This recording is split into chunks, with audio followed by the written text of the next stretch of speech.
the first time, we bring all of you together. Government, state agencies, public authorities, partners, investors and developers for a very big reason. We have to make Moldova a perfect place to live, to work, to invest.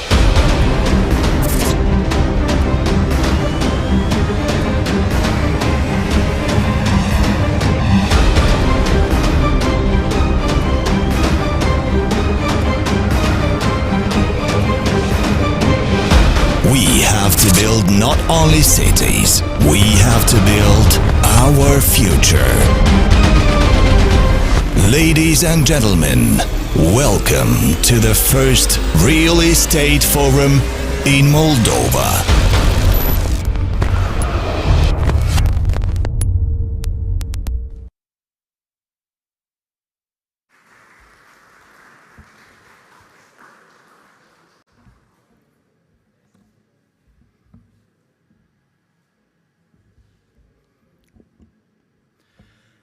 Bună ziua, stimați prieteni, stimate domnule viceprim-ministru, ministrul infrastructurii și dezvoltării regionale, domnule Andrei Spânu, distinși oaspeți.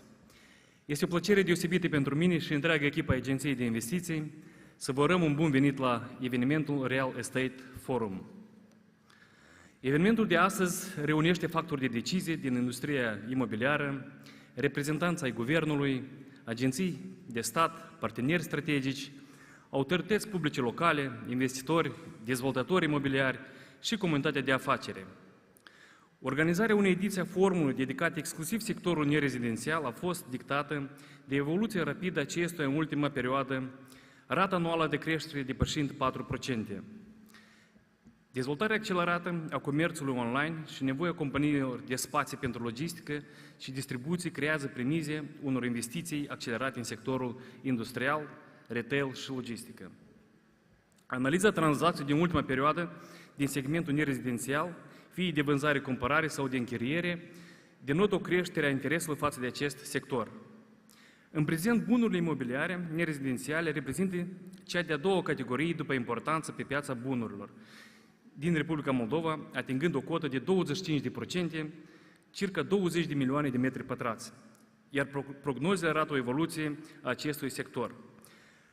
Alături de unii din cei mai importanți jucători din industrie, vă invităm să dezbatem impactul economic al situației actuale din regiune asupra industriei, evoluția tendințelor pe piața imobiliară, atât în Republica Moldova cât și în regiune, per general, oportunitățile de investiție în Moldova, zonele economice libere, platformele industriale, infrastructura de logistică și dezvoltarea imobiliară regională, inovațiile și tendințele care influențează industria. Din experiența mea, am avut onoarea să conduc zona economică liberă Bălți 12 ani. Pot să vă zic că Republica Moldova a ratat foarte multe investiții numai datorită faptului că nu am avut hale industriale. Mulți investitori străini nu sunt gata din start să investească 10, 20, 50 de milioane de euro. Majoritatea solicitărilor investitorilor a fost ca să închirieze spații 5, 10, uneori și 30.000 de metri pătrați, având experiența companiei Sumitomo la Orhei, care a realizat o investiție de 42 de milioane de euro. Am fost cu directorul acestei companii în mai multe țări, Franța, România, ca să căutăm dezvoltatori, fiindcă până de mult acești dezvoltatori nu erau pe piață. Și cum spuneam, deci această cerere de spații este în trend. Chiar acum avem încă o șaină companiei care și-ar dori să construiască, să contracteze un dezvoltator, să construiască 10.000 de metri pătrați, garantând o chirie pentru o perioadă de 12 ani și, evident, un preț fix. Din păcate, cum spuneam, deci nu avem astfel de spații și solicitarea pe piață este una foarte, foarte mare. După cum am menționat mai sus, pe lângă antreprenori am invitat în aceste întâlniri instituțiile de stat, autorități locale, partenerii de dezvoltare, iar scopul principal este să planificăm acțiuni concrete cu care fiecare din acestea pot contribui la soluționarea problemelor antreprenorilor, la creșterea și dezvoltarea sectorului imobiliar. Pe această cale doresc să accentuez că ușa la Agenției de Investiții este mereu deschisă și aveți tot suportul din partea echipei într-o realizare cu succes a proiectelor investiționale la noi în țară. Iar noi vom avea grijă să vă susținem la toate etapele procesului investițional. Vă rog să acceptați sincere noastre prețuire pentru angajamentul, dedicația și viziunea dumneavoastră care cu siguranță va avea efecte remarcabile asupra investițiilor în economia moldovenească. Vă dorim să obțineți cele mai bune rezultate posibile în toate demersurile dumneavoastră viitoare. Suntem o țară mică, cu inima mare și oportunități enorme. Vă mulțumesc!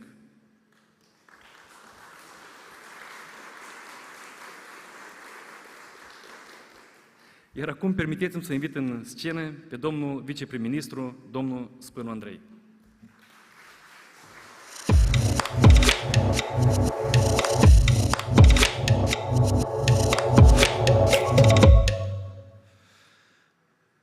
Bună ziua tuturor! Mă uitam la video, scria că prima, dar mi se pare că e a doua. Când am văzut și anul trecut. Eu anul trecut v-am promis că am să vorbesc așa din suflet ceea ce cred despre ce se întâmplă în acest domeniu. Anul trecut am fost așa un pic mai dur, dacă termenul este corect folosit. Eu am să încerc anul ăsta să fiu un pic mai echilibrat. Da, doar un pic, dar vă rog să mă înțelegeți. Eu vă propun ca noi să începem printr-un fel de nou contract social între stat și dezvoltatori. Tot ce s-a întâmplat în ultimii 10 ani, sau poate chiar și mai mult, trebuie să se oprească. Și cred că toți cei din sală înțeleg acest lucru. Acest contract social între noi, minister, stat, administrație publică locală și dezvoltatori trebuie să fie bazat pe corectitudine. Și pe faptul că de acum înainte construim respectând legislația din domeniu, respectând standardele și normele și avem grijă de localitățile noastre, așa ca în viitor ele să arate probabil cum toată lumea din această sală și nu doar își dorește. Eu permanent am spus că fiecare dintre noi, cred că cel puțin au vizitat un oraș european sau sunt sigur că mult mai multe decât unul. Toți dintre noi știu cum trebuie să arate un oraș unde și-ar dori să trăiască toată viața. În același timp, tot noi facem lucrurile un pic altfel decât acolo unde ne place să mergem în vacanță. Noi acum la minister suntem dacă vreți, avem o mare provocare. Pe de o parte, avem construcții deja ridicate, mare parte trebuie să recunosc că sunt rezidențiale, dar probabil nu doar. Și, din păcate, nu le putem recepționa. Sau Agenția de Supraveghere Tehnică nu poate să le recepționeze pentru că sunt foarte multe încălcări. Și dacă toate aceste clădiri vin din trecut, eu am să fiu tare, tare supărat pe mine, în primul rând, dacă lucrul ăsta o să se întâmple și în viitor. Și eu vă rog din tot sufletul ca să avem acest nou contract social în domeniu în care să avem grijă de modul în care construim. Ăsta a fost primul mesaj. Al doilea, știți că o parte din timpul meu este cumva orientat spre a asigura țara cu energie, gaz, electricitate în mod special. Și am o rugăminte. Eu vă îndemn ca tot ce construiți de acum încolo să se gândească și să pornească de la eficiența energetică a clădirilor pe care le faceți. Problema energetică din ultimul an și ceea ce ne așteaptă în această iarnă, din păcate, ne arată o perspectivă că lucrurile nu se vor schimba pe termen lung foarte mult. Tot ce a fost 2-3 ani în urmă pe piața energetică, cu prețuri scăzute, încet, încet se duce și nu o să mai fie. Costul energiei și în viitor va fi unul înalt. De aceea, mi-aș dori să văd clădiri cu fotovoltaice pe acoperiș,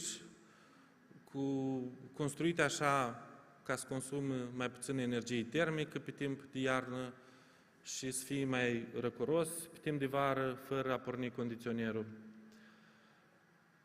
Mi-aș dori foarte mult ca clădirile construite în Chișinău și în Bălți, în mod special, să fie conectate la sistemul centralizat de încălzire.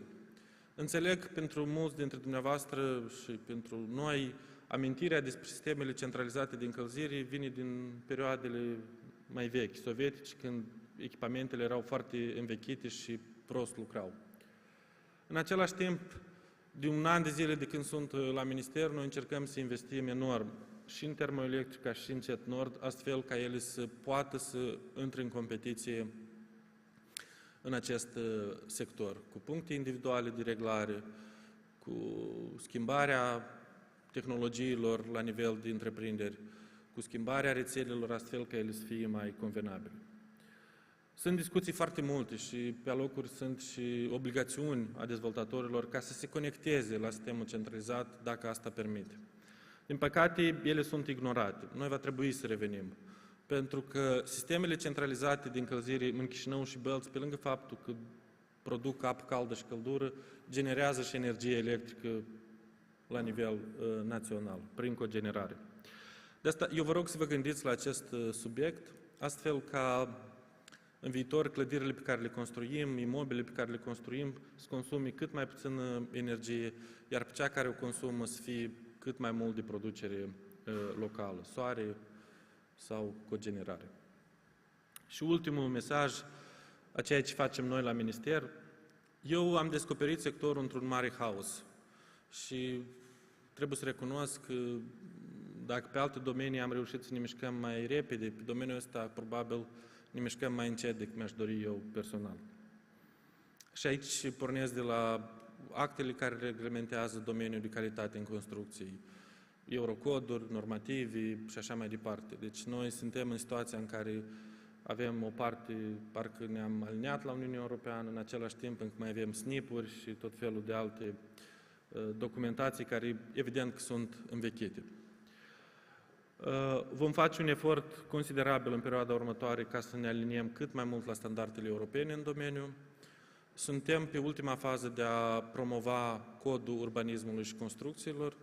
Deci, practic, suntem în etapa finală de lucru în interior și îl vom scoate în consultări, cred că la începutul lunii octombrie. De asta vă rog să participați și să vedeți cum puteți contribui la el. Și în final, cu ceea ce am pornit. Haideți să nu ajungem în situația în care discuțiile noastre se transformă în discuții despre vrem, nu vrem să ajutăm sau să nu ajutăm domeniul dat. Eu cred că domeniul dumneavoastră are un potențial enorm, ținând cont de cât de puțin s-a construit în ultimii 30 de ani în țară. Dar de modul în care va arăta țara, orașele, localitățile noastre, depinde de modul în care dumneavoastră o să construiți. Și eu tare îmi doresc ca dumneavoastră să conștientizați responsabilitatea care vă aparține și să construim nu doar pentru a face niște bani, dar și pentru viitorul acestei țări. Eu vă mulțumesc din suflet, vă doresc o zi bună în continuare și sper să găsiți răspunsuri la multe întrebări pe care le aveți. Mulțumesc!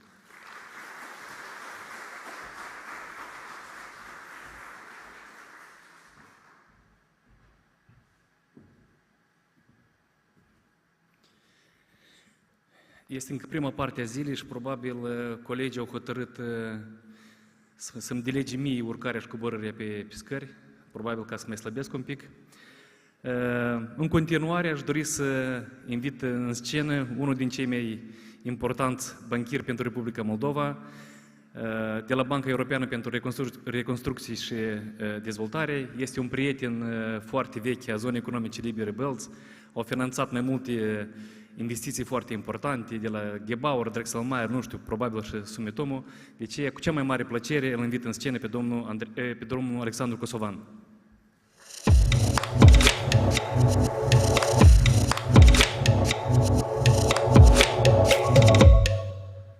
Bună ziua tuturor! Mă bucur să fiu alături de dumneavoastră astăzi și înțelegând că sunt mulți investori străini în sală și online, voi trece la limba engleză dacă nu este cu supărare. Your Excellencies, distinguished guests, it is a pleasure to be with you at this important forum today. Well, indeed, as was mentioned, we had the pleasure to support many of you who have already come to Moldova and made a decision to invest. And having looked at the invitees list, I was pleased to see many names, many corporate names that we have already partnered with in Central and Eastern Europe and including in Moldova. So you are most welcome, and I greet both the domestic investors and the foreign investors looking at these opportunities today. It is important as it focuses on a pivotal sector for Moldova's economy, industrial, logistics, or commercial real estate and operations.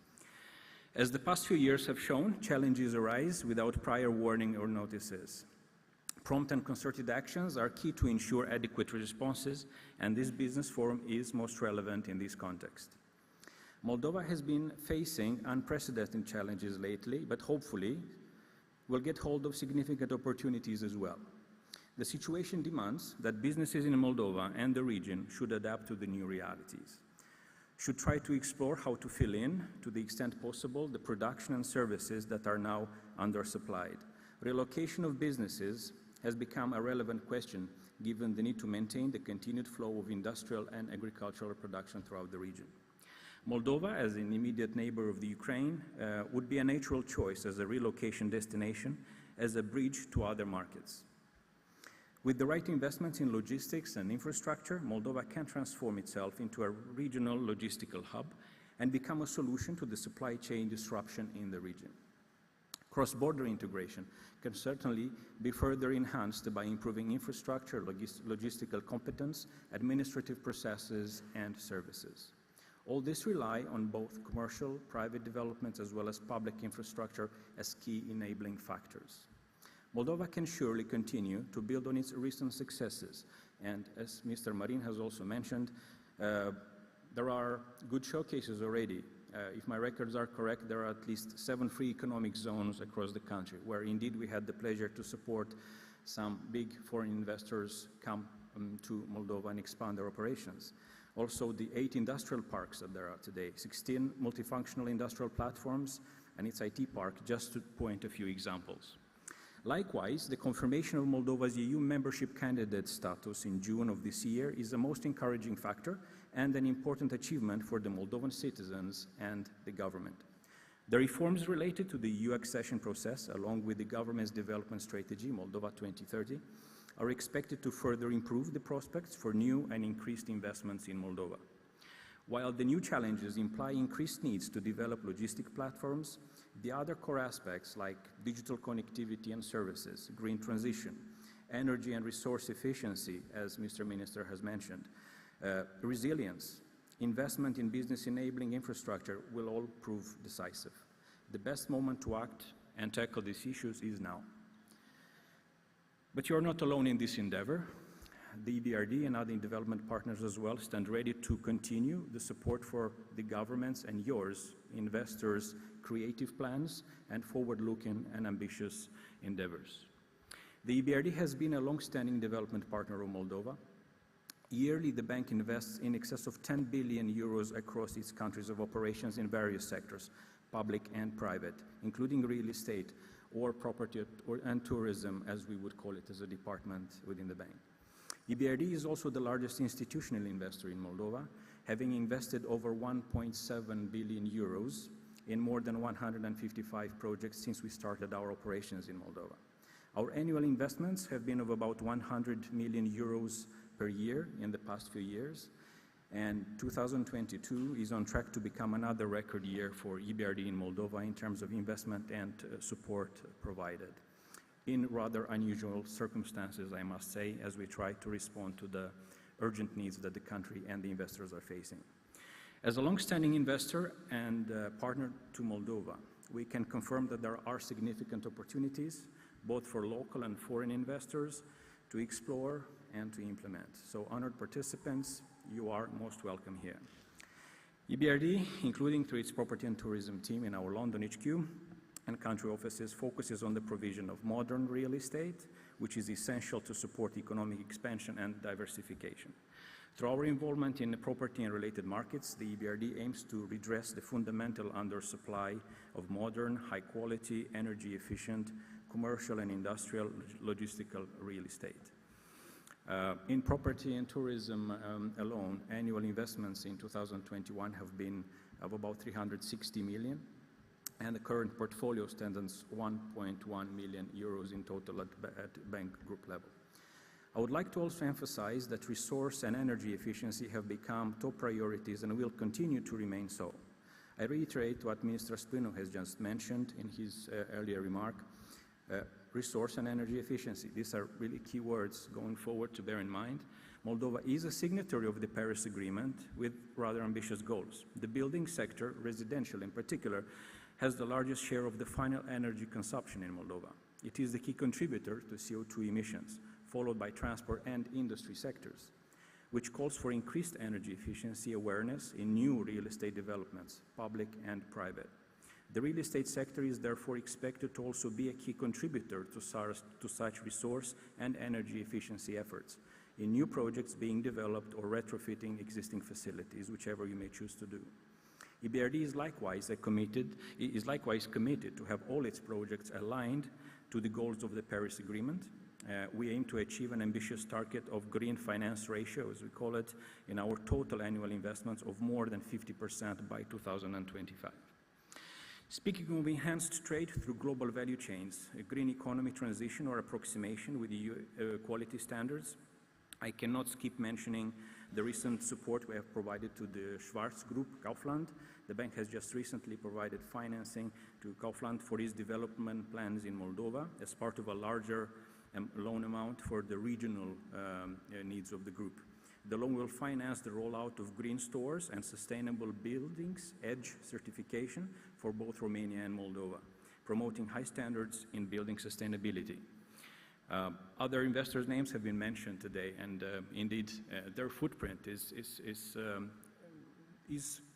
noticeable, and their efforts are well appreciated. We encourage more investments of the kind.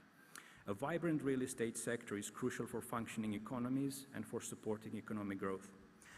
I will now briefly shift to how EBRD can support your investments in Moldova without going into too much detail. We are very flexible and can provide a wide range of financing instruments for simple debt financing, loans, equity investments, as well as mezzanine financing where necessary. The exact terms would depend on specific needs and market conditions. Financing amounts indicatively can range from 1 million to 300 million, but really the upper limit is constrained by the debt capacity of the client or borrowing capacity, creditworthiness, so to say. Well, having said this, and to conclude, EBRD is ready to consider supporting your development and investment plans, commercial, industrial, logistical real estate, which is a niche with big upside potential and worth exploring. So I look forward to speaking with you during the break, and I wish you all the best and to get the maximum out of this very important and very timely forum. Thank you very much.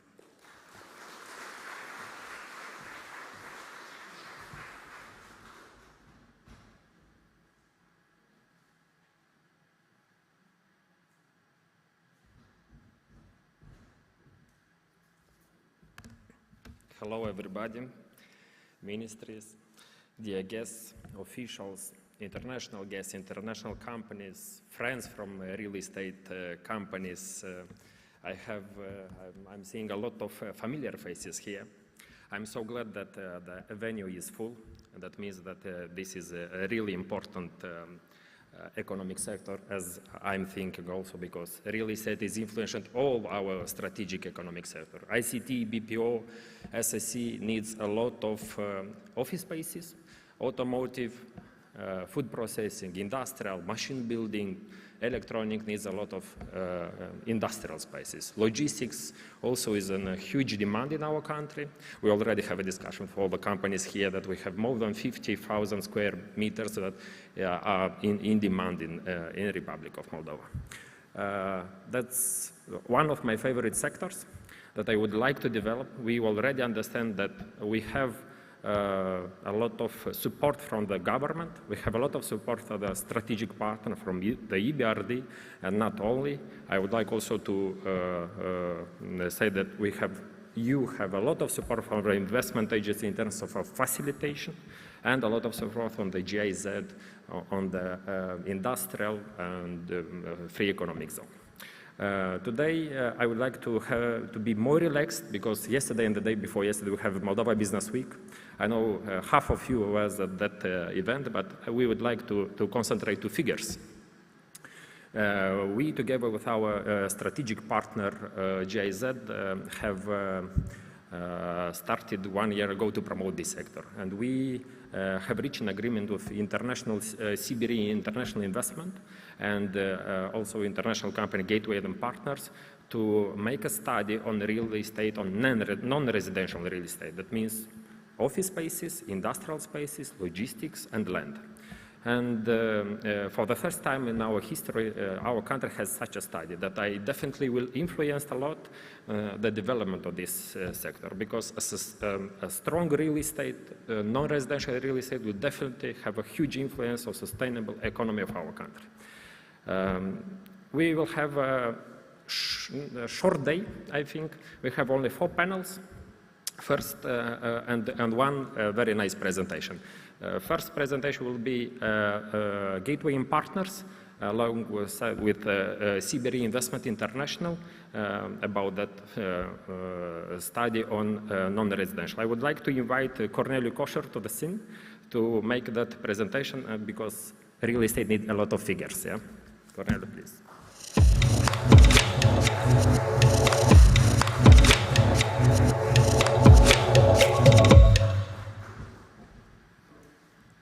Dear guests, colleagues, dear friends, thank you, Igor, for your kind introduction.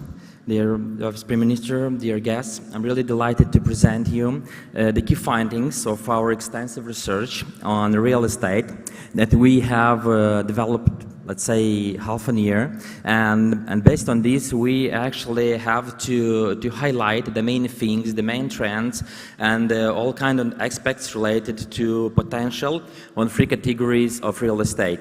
I mean industrial, offices, and greenfields and logistics.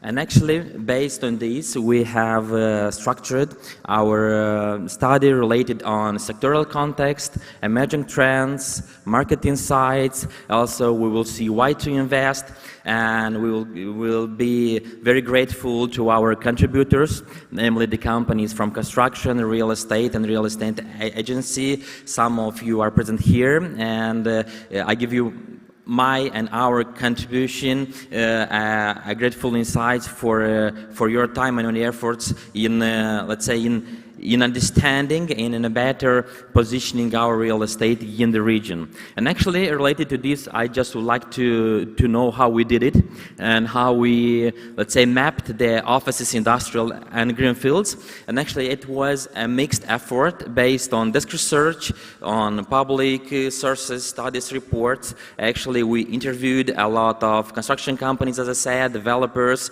and real estate agencies. And of course, we had a great contribution from our partners, CBRE, Richard Ellis, on regional context research.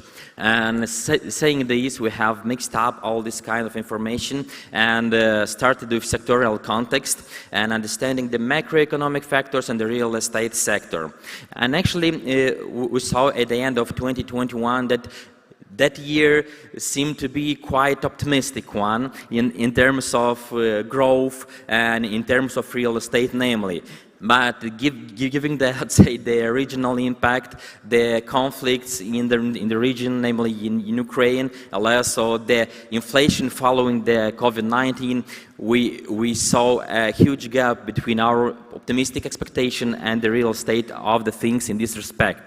After saying that, we saw the same thing and the same trends or negative values in private consumption.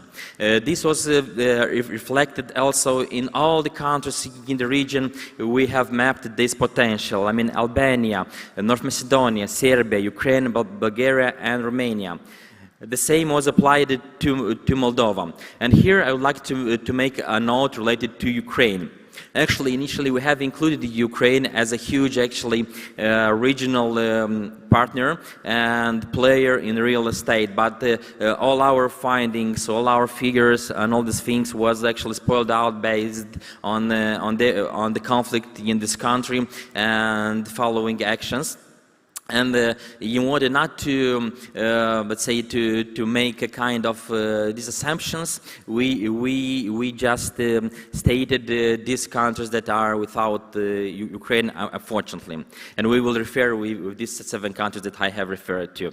Actually, our study considered, let's say, 4 key factors of influence in this sector.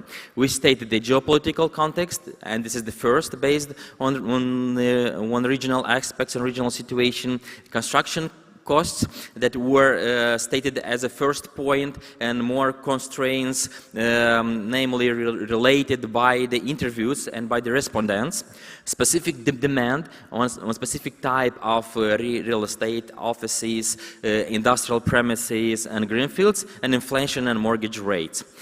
And actually, we have mapped the market players and the infrastructure of the real estate sector. Here we refer to developers, and we identified up to 20 companies active on mixed purpose of real estate. I mean, offices, industry, and greenfields. Also, construction companies, real estate agencies, city halls, local and central authorities, the Ministry of Infrastructure and Regional Development as the key stakeholder of the sector. Also, cadastral offices and notaries that are as supporting institutions to our sector. And based on this, we just wanted to conclude some resume of the sectorial context. And that being said, I would like to state that 70% of the real estate market in Moldova, of course, belongs to to residential sector, and 25% belongs to non-residential sector. And as Mr. Chaban referred to, indeed, this non-residential sector is a fast-growing one, related and correlated to our general macroeconomic situation, and we can encourage and let's say tap on this increase up to 5 to 7% year by year in terms of stock, in terms of delivery, and of course in terms of regions to be delivered. And also these office spaces and land plots are quite different categories of real estate to consider.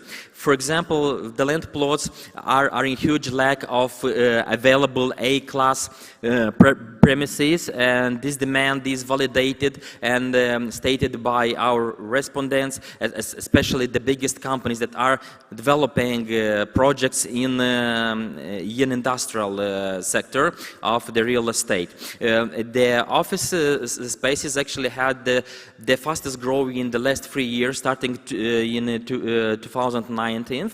And actually, this path was based on a huge demand on A-class offices. And in the last 3 years, 11 new buildings of Class A spaces has been put into operation as never before. And based on this, we can see this reflection in the building permits issued in 2020, in 2021, and as the share of residential and non-residential sector of real estate is as we have reflected previously. This building permits issue reflects the same things actually, and we say a more dynamic and more growth rates in the north area of country, especially in issuing building permits in industrial, and this is related to cold storages and other agriculture related infrastructure. And we will refer to a map that we have developed in this respect, where you could find all this or almost of this cold storage without with sorting lines, and of course this can be viewed in the dynamic of residential, of course, real estate in Chisinau and Belz, but actually it was not the focus of our study, so we just focused on non-residential things. Also, for the transaction and surfaces, we seen in the last 10 years that the same leaders, I mean Chisinau, Belts, and actually Comrat, Torhei, and Cahul. And they are leaders also on transaction on transaction with land plots or greenfields, and on premises. Premises actually is related to offices and other rooms or other spaces that are not namely related to constructing the buildings. And after this, we in the brochure that you can find in the entrance, you can find more details, things on transaction, as we have mapped the last 10 years, and you can see a pattern of this transaction. Here on the screen, we just reflected 2021, and to see what type of transaction were the biggest one and the more representative and the more relevant. And again, in this respect, we can see that actually the companies that are processing or are involving a lot of workforce are generating the demand for the industrial. As in top 20 transaction in 2021, we see as geography, for example, Orhei as a leader, and we see as sectors as a leaders. We see the companies involved in processing food or in milling products. So this facility related to more complex investments are actually generating the top transaction and are the main points to generate the biggest revenue in this sector. And actually, during this project, and you can find also in the brochures I referred to, we have developed free separate maps in Google Map with free access, where you can find top transaction in the last 3 years, in 2019, in 2020, in 2021. And by accessing that link in Google Maps, you will find all the all top transactions by type, by profile of the buyer and the seller, the approximate value of the transaction, and actually the exact location of the transaction has been made off. And in this respect, we encourage you to consult these maps, and this could be of help in order to understand where the top transactions took place. Also, in our study, we refer to emerging trends. And in this respect, we understood that, for example, the office market, based on data we had from 2016 or 2017, this data has grown with a path of 7 to 8% in terms of stock, in terms of delivery, and in terms of geography spread.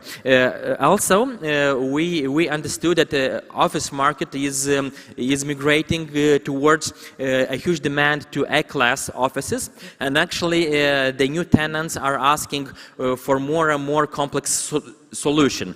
Parking to be included, different works to be included as a complex offer.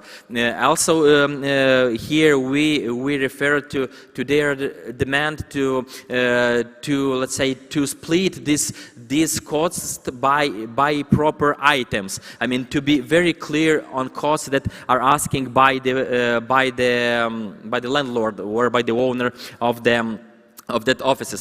So these tendencies we will see in the next slides is very appropriate to EU market, and is present in each of the countries we refer to actually.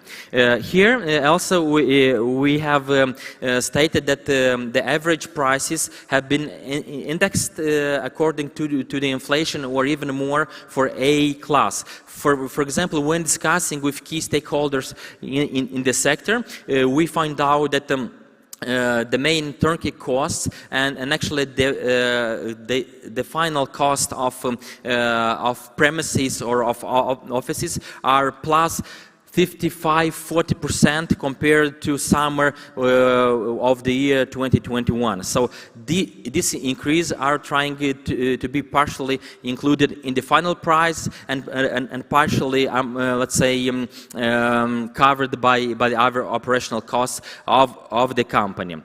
Also, we identified some key findings of industrial construction sector, and we find that, as in the case of offices, more and more tenants are asking for all-inclusive cycle of proposing this industrial part and sector. For example, discussing with one of the biggest developers in industrial in developing industrial premises, they said that actually, as never before, the new tenants are asking for, of course, energetic efficiency.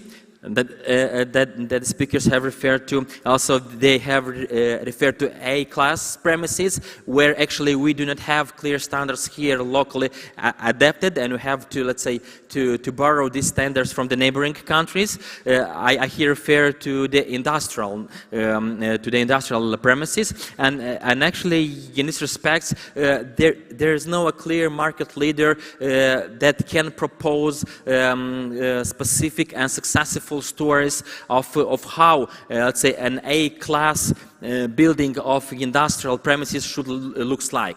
So in this respect, we move forward and we tried to understand the basic features of the industrial market, and we saw that more than in the case of offices, the prices in industrial buildings have risen even greater because they involve a lot of complex cost related to construction, to building, to involving different inputs. This is metal, this is a lot of other inputs that have to be involved in the construction. And here we can see evolution of the prices in Turkey cost for the industrial type class A and class B, and it was up to 500 euro per square meters in 2021, and now it's up to 700 euro in 2022. And related to this, we also find that the low basis of the offer for the industrial place are actually generating this increase, and also adding on top the current inflation and indexing this based on this. That was the key factors. And actually you can see here the map I have referred to previously, and you can find in the brochure, and namely in the digital format of the brochure, you can find the Google Map link, where you can click and see up to 400 cold store chains that we have mapped in different locations without sorting lines. And you can see, by clicking on each of these premises, you can see the characteristics and the storage capacity actually of each of them. And so you can see in blue cold storage without sorting lines, and in yellow we can see cold storage with sorting lines. And this could be, I think, a relevant tool in order to understand where is the potential for the potential clients, and where is the potential for the potential constructor or developers, and how to understand this spread of industrial premises. And actually, as Mr. Ciobanu said, we for sure referred to potential of free economic zones, their location and their free buildable greenfields area available at the moment. I won't stop at some details here. You can find this in the brochure. The main idea is that there still are some available buildable greenfield area, and actually this should be the first point to address when discussing about expanding the potential of industrial, because we have to build on the infrastructure that we already have. This is free economic zone, this is industrial parks and other formats that are already established. The chapter number 3, and I'll be short here, refers to market insights. And actually we have identified for the potential investors some risks, some growing demands, and some potential of our real estate sector for non-residential type offices, greenfields, and of course, industrial premises identified as key economic factors. And also, we here refer to forecasts and estimates. We have estimated that compared to summer 2021, an increase of 7 to 9% in greenfield demand will be in place. Actually, based on discussions with real estate developers and construction company. The key factors for this should be the growing impact of online commerce, also some emerging trends and some migration of operations from Ukraine, and also the lack actually of newly established Class A or even Class B industrial premises. So this low base of growth will involve this type or this profile of the demand for this investment options. So when we are suggesting some investment options for offices, for industrial, or for greenfield, we emphasize these things for industrial of already established infrastructure. For offices, we have actually suggested the let's say the accommodating the existing offices and more building on energy efficiency and free spaces. So let's say remodeling it to a kind of A class, not just from scratch to build it. And from greenfield, related to the new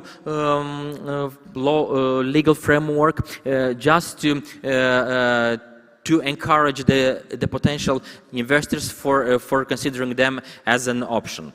And in this respect, I just want to tease you and to show how we reflected and how we understood the position of the Republic of Moldova in the region related to a very important thing, and namely the market practice.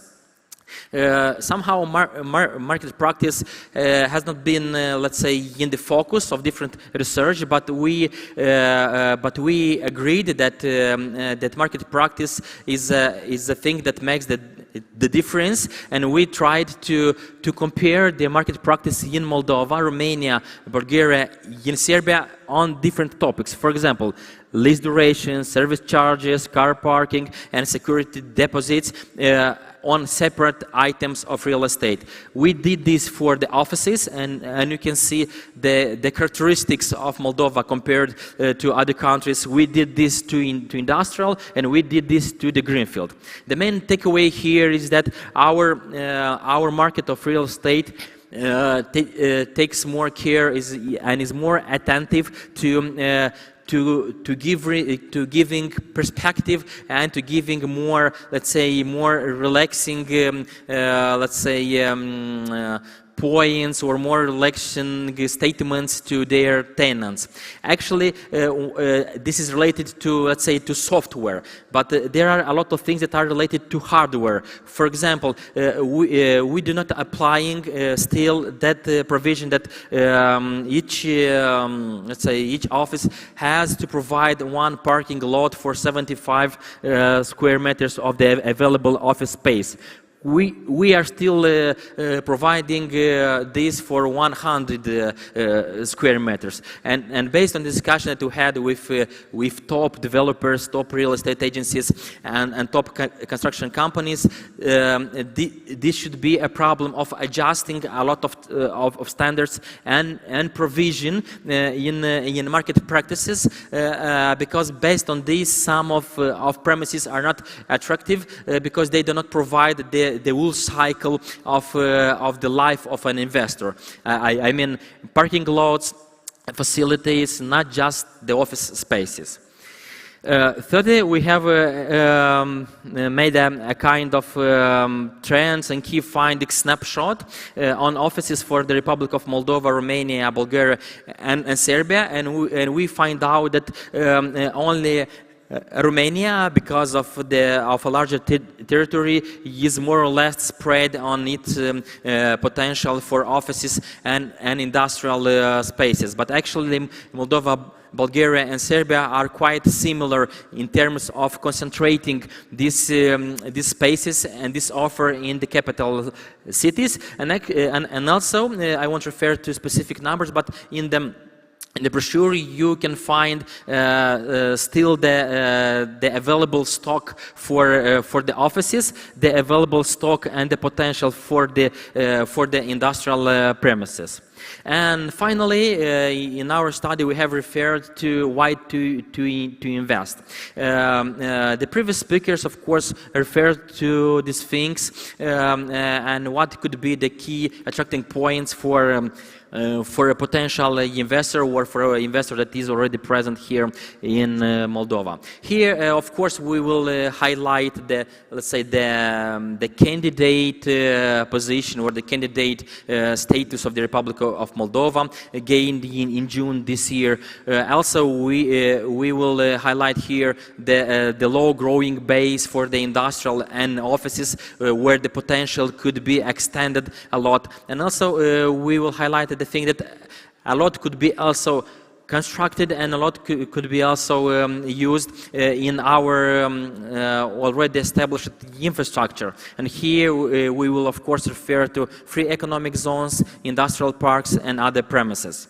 Also, we highlighted the institutions that have to be contacted by potential investors at each stage of the process and in the entire cycle. Here I'm referring to design and construction phase, registration and transaction. Frankly speaking, it's a kind of challenging travel through the institutions, but we had to show this in order to highlight that, for example, registration and transaction is a more relaxed process compared to design and construction. Also, as I say, the free economic zones represent one of the most, let's say, relevant achievements when proposing some key points or some investment attraction for the potential partners. Also, we are speaking about industrial parks in the same respect. And finally, I will refer to key economic drivers for the real estate market in offices, in industrial building and greenfields. And the most of our respondents referred to location. When we are speaking about offices, they referred to complex complex offer of services. And when we are referring to industrial buildings, and the same location when we are speaking about greenfields. And finally, in order to understand a typical overview of regional comparative average prices for non-residential real estate, and we took Moldova and Chisinau, Romania, Bulgaria, Serbia and Albania, and we just compared in Q1 2020 the rent for offices and the rent for industrial buildings. And as we said, thanks to the thing that the industrial building is of limited offer, and this presence namely in the field is quite limited. The prices for this kind of premises is higher in Moldova compared to region. But when we are referring to offices, it's of course lower. On the right column, you will see specific trends in Romania, Bulgaria, Serbia, Albania, in Moldova that you could consult in our brochure. And finally, I would like to be very grateful to our contributors that gave us a realistic and actually optimistic view on the real estate market. And here I would like to mention the constructors and developers, and also the real estate agency that were very kind to share their thoughts, to have 1 hour or 2 hour discussion in order to, let's say, to to the understanding in details what is going on, what are the factors that are influencing, and how we can map the potential and the prospects of the things. And finally, just a small disclaimer on the real estate sector analysis, and thank you to our partners, to JZ and to Moldova Investment Agency that delegated this effort and this honor to us to map the sector and to conclude some relevant things related to this. And thank you for your attention. Thank you.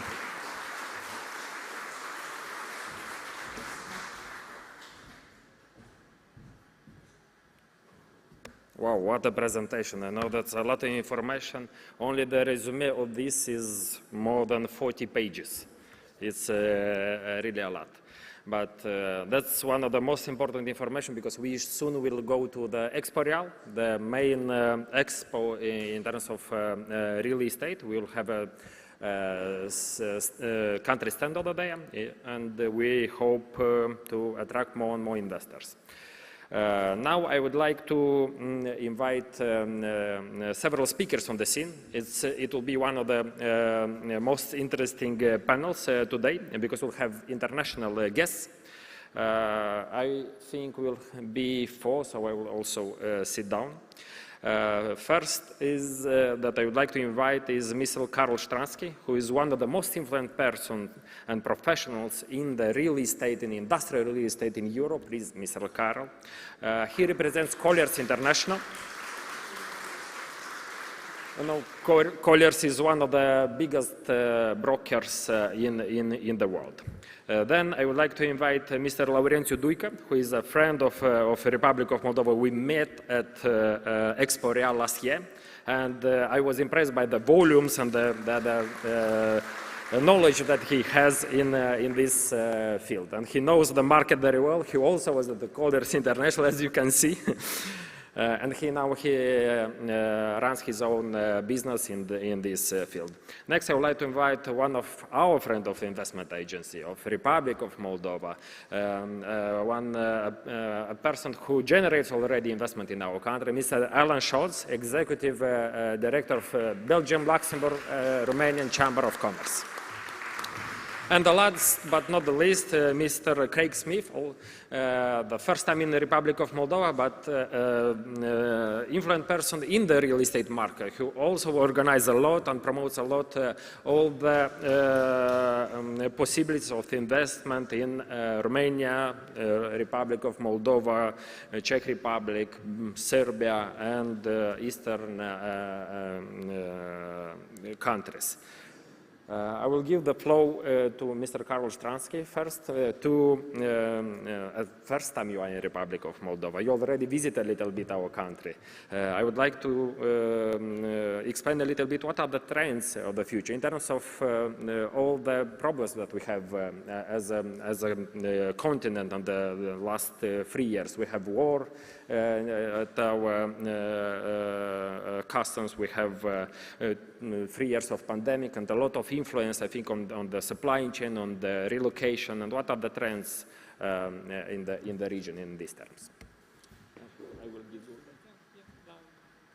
You can sit down. Okay. Igor, thank you.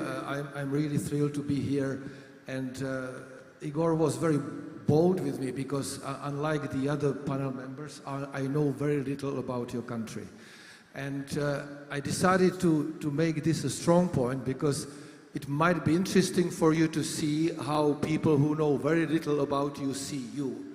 And I think that is useful because it first gives you a perspective and mirror, and then hopefully it helps you to focus your efforts in where you can either improve the awareness or improve the actual situation. Maybe before I start, a last statement. I won't talk that much about real estate, although I am grateful former colleague of Laura. I will mostly talk about what is behind the scene, since my primary role is to advise major international corporations selecting the country and the city and the building where they are supposed to operate, And as you can imagine, most of those factors are not related to real estate. They are related to other factors, and I hope I can manage this. But they are related to the external factors. Now, I prepared quite a heavy set of slides, and I understand I have very limited time, so I will just quickly go into the slides that I think are potentially triggering some thoughts and ideas. So, you know, for people who don't know your country, they will probably look first a little bit about current geopolitics, and that means proximity to Russia. That's a disturbing factor. They will look a little bit about the history, and obviously your country was somehow in the middle of Turkey and Russia for the last 1,000 years, and both of those empires left some legacy here. And also we'll look at how the country stands with respect to the key stabilizing factors in Europe, which is NATO membership, EU membership, Schengen area, and so on. And effectively, the simple conclusion is here, and the most important one, that European Union considered this country as very important for the future, hence the accession or candidate status to EU. Obviously, the question is how the situation proceeds, because there is other candidate countries in Balkan, and no one knows how quickly they will move on. So, from the international perspective, you probably have heard the word nearshoring or friendshoring and so on. So this is how our world currently classifies Europe, with a little bit of reflection of what's happening in Russia. So the whole FDI flow into Europe started about 30 years ago, and the first wave was Central Europe, Poland, certainly Romania, and Hungary and Bulgaria. Now, Balkan states, and now when I say Balkan states, I would mostly mean former Yugoslavia, followed after that. And what I think we see now is a moment when companies are stopping and thinking where to go next. And it is a little bit the consequence of the war, but not just the war, because in fact, and you probably saw it as well, and I can show you this slide that I built from FDI data. I think that if the data is correct, your country had a big flow of manufacturing FDI, mostly around automotive, that was probably started after financial crisis, and it peaked in 15 and 16 and 17 when it comes to the job creation. But since that, you kind of see a bit of silence now. It doesn't mean there is nothing, but you certainly see like there is not the dynamics there used to be. Now, what's the reason for that? I think it is, as I said, it's not just the war, it's not just the COVID. I think it's the end of the paradigm that was driving FDI in Europe for the last 2 decades. And that was looking for cheap labor. And I think that paradigm, although I think your country is still playing on that field, I don't think it's sustainable long term. And I'm happy that I didn't really see an advert here like we are a cheap country, because you are not and you should not be.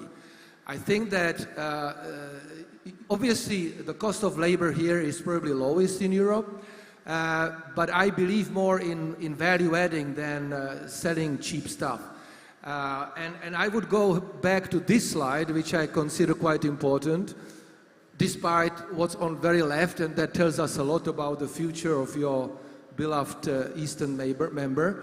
What the graph shows is the population, but also GDP per capita. So to a degree, you can consider this to be like a proxy for efficiency of human capital in the country.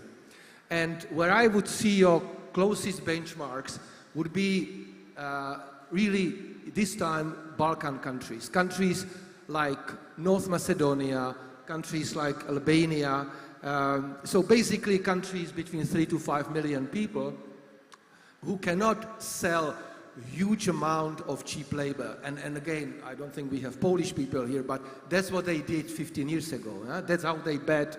That's how I bet Czech or Slovakia or Hungary, that those are countries that are much smaller. So I think your playing field is this, but I think, and I truly believe that, your targets are Estonians, Albanians, Lithuanians. Because look, in terms of population, they are very comparable. In terms of value, they are much, much higher. And I do remember being in Lithuania like this 10 years ago, but the situation was not very different from your situation. And if you would have gone there today, it's very different. It's not massive amount of factories like you find in Poland, but it's very high quality, precise type of manufacturing that does not require fast access to Central Europe and Germany, but yet it provides and manufactures product with very high value and so on. So I think that if I would be somehow able to influence the situation here, I think that is your objective, or it should be, or could be.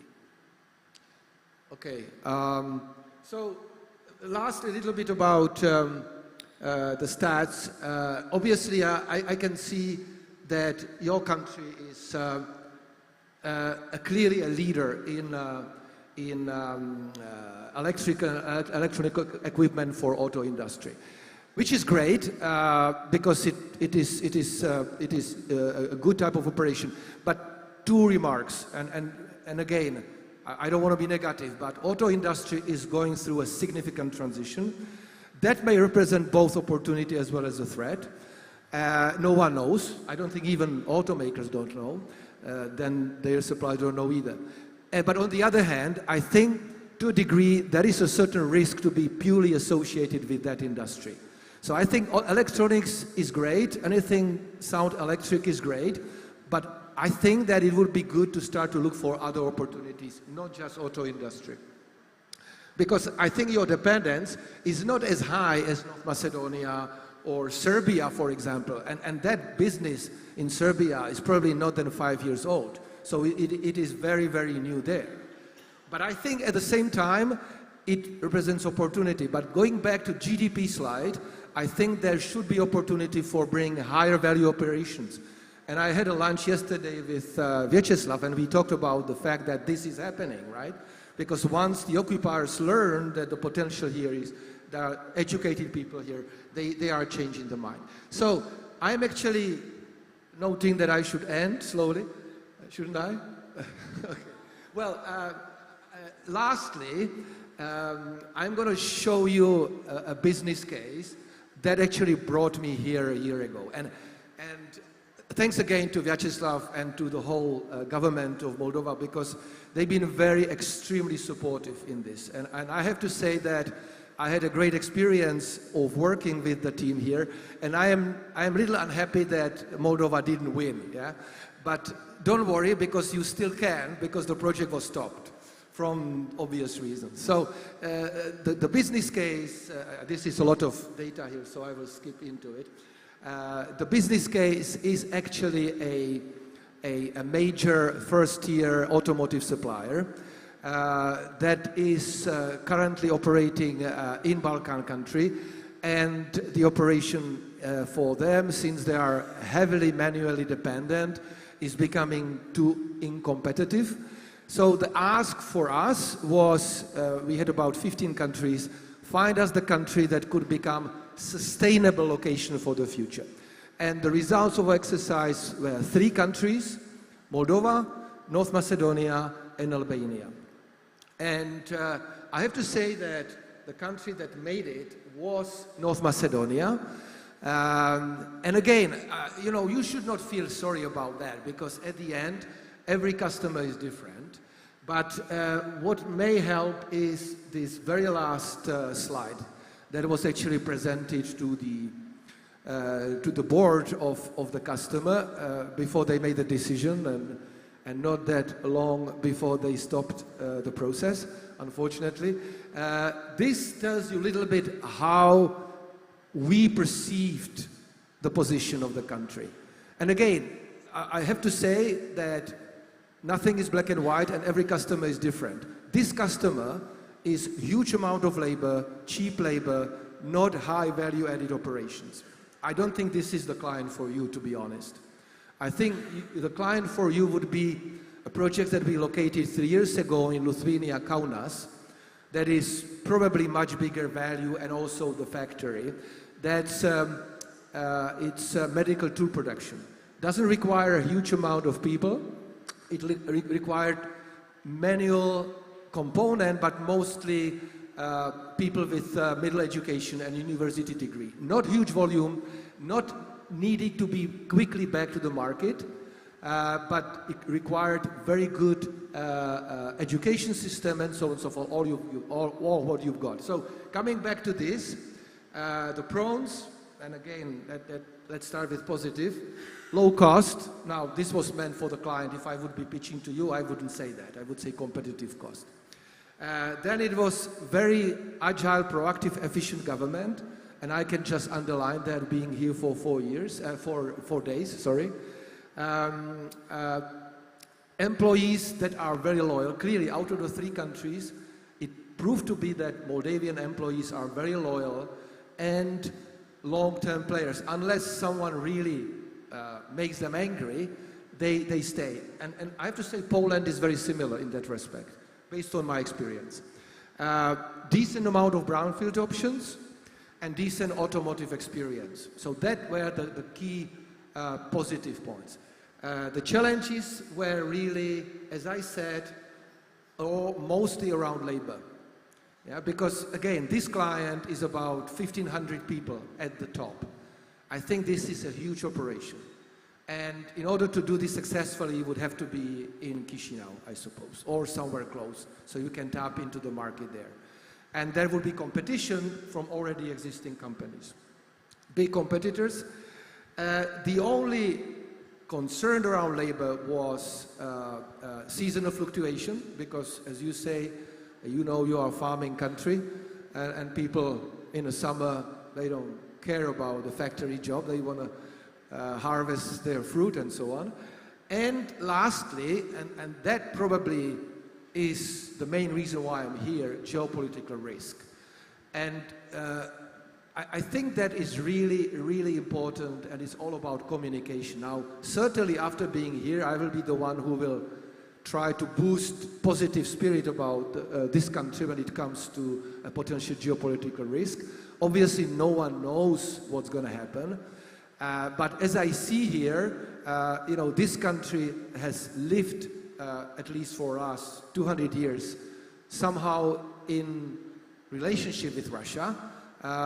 You know, you speak Russian, but yet you maintain your position that is not Russian, yeah, that is more European, and certainly it is a position of the country that has very different objectives than Russia. Yeah? I think that you understand the value that your history and education and so on represent, and you want to capitalize on that. And that would be the message I will be sending over for the future, and I'm really happy to be here, and I hope I didn't go that much beyond my time. Thank you.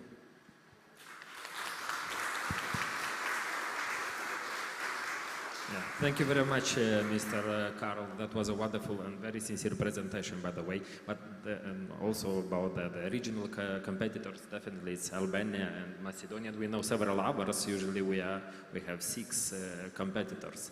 And I'm really glad that you are here in the Republic of Moldova, because yesterday, the day before yesterday at Moldova Business Week, I have a slide that I have mentioned that to invest in Moldova is not only a rational choice, but it's also an emotional one. You must feel Moldova in order to take the decision to invest. Yeah, thank you for that. I actually would say one more thing. I don't want to take your time. I think decisions are always a combination of rational and emotional. You cannot make a decision without emotions. Obviously, there is a certain level where you can quantify stuff, but typically the most difficult piece is not quantifiable. And geopolitical risk is one of them, so that's why I'm here. Thank you. Thank you very much. Let's have an agreement that we will invite all of them to have a study visit in Republic of Moldova before you will send that slides. Thank you very much. Laurențiu, bună ziua and hello. Bună ziua. First of all, thank you very much for the invitation, Igor. and it will not be easy for me to discuss after Karel, but nevertheless, I want to tell you that I was not involved in this speech, and because I was not involved, I saw Romania on the last position. So, because I am here to discuss and to share with you some tricky points regarding the success, how to do.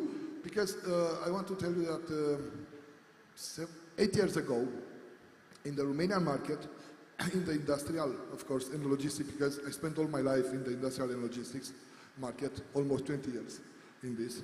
And the total stock of Romania was less than 1.7 million square meter, modern stock class A. And I will discuss with you a little bit about the class A building. And when I started in this company, development company, P3 Logistic Parks, I looked to the similar countries.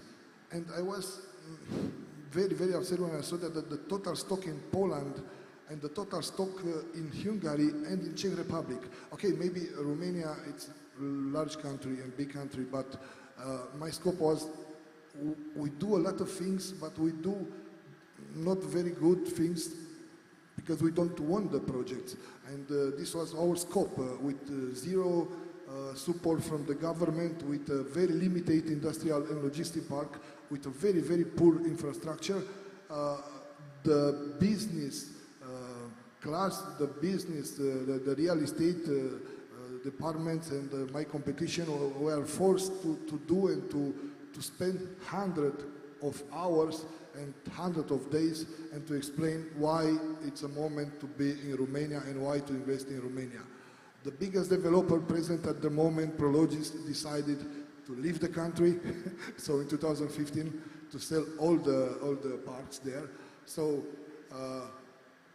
we start. I participated in a lot of pitch, and Romania was there, but never in the first position. And after 2015, the needs of the modern stock was how to do. We create a need of this because many clients and many customers decided to be in the very poor building, class C buildings, and the new building in the industrial, the stock was, the vacancy in that moment was very low. So we decided to present a little bit different in front of future tenants and to push our strong points and to put always and to explain to all this regarding the Romanian potential. And we discuss also with, maybe it will be a scope also here, to discuss with the developers which are very active in residential and retail market. These develop an office market. These developers never go in the industrial because industrial was the ugly, duck and was there. And after pandemic and before pandemic, the total stock in Romania was more than 5 million square meters. So how was possible? I tell you why. Always we present this map. never put other map in the front of developers because I will show you after the reality. So in this map, the blue part are the highway built, and the green and the red and the orange are planned under construction. So this is the idea. If you put some productions, you don't come in Moldova or close to Romania only for a few years. You are look also to the future. And if you don't present, if you are not able to present something to the future investment company, so you see the highway is close to Moldova. So Iași, Suceava, we grow a lot. So always please put the infrastructure plan and try to discuss and to convince the other developers to invest in industrial, because the industrial is so easy to develop, the industrial building class A. It's not so complicated like the office or residential. And the return of investment, maybe it's a little bit lower, but now due to the yield compression and due to the need of industrial, I believe the developers like CTP or WDP, they make a billion of euro, million of euro in Romania. So this is what I present always when I decided to, when I'm in the beach. Recently, I was involved in a very big tender. A big company decided to select a new distribution center to cover 5 countries. So I was in the fight with Bulgaria, Hungary, Romania, and also Serbia. And with this map, believe me, was because we present also the state of the building, of the highway, of the express road. And developer was very impressed because the client was very impressed because he understood exactly that in few years, like in Poland, he is able to cross from Constanța to Arad only in few hours. So this is the reality in Romania. So a very big country with very low infrastructure, and even if it was very low infrastructure, we won 86,000 square meter big distribution center able to deliver in Bulgaria, Greece, Hungary, Serbia, and Romania. So how was possible? Because I tell you, we present this, and in the table of why the developers, the investor don't come. It's very easy to understand. Yeah. So look how it's the west part and the other part. So why to put a million of euro, Laurențiu, in Romania? Why to invest a lot of money here? We prefer to be in the other part, and always they put the government, the political situation, everything. But it's not the truth. We decided to put in competition local developers. We support a lot the local developers, of course, with our knowledge, and they have expertise, I told you, in different sector of activities, but not in the industrial. So in the end of the day, they fight on the same with the same gun to CTP, WDP, Prologis, and other guys.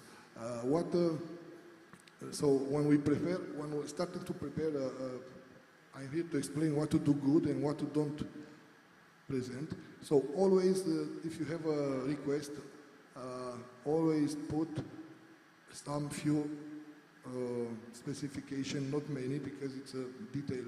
These are technical specification detail to be decided with the client. But for the beginning, when you start the discussion, it's enough to have, I don't know, the clear height, the floor loading capacity. These are only 6 arguments, and they are classified Class A warehouse compared with Class B warehouse. Because also we don't have this. This was Class A, Class B, Class C. Who decided this?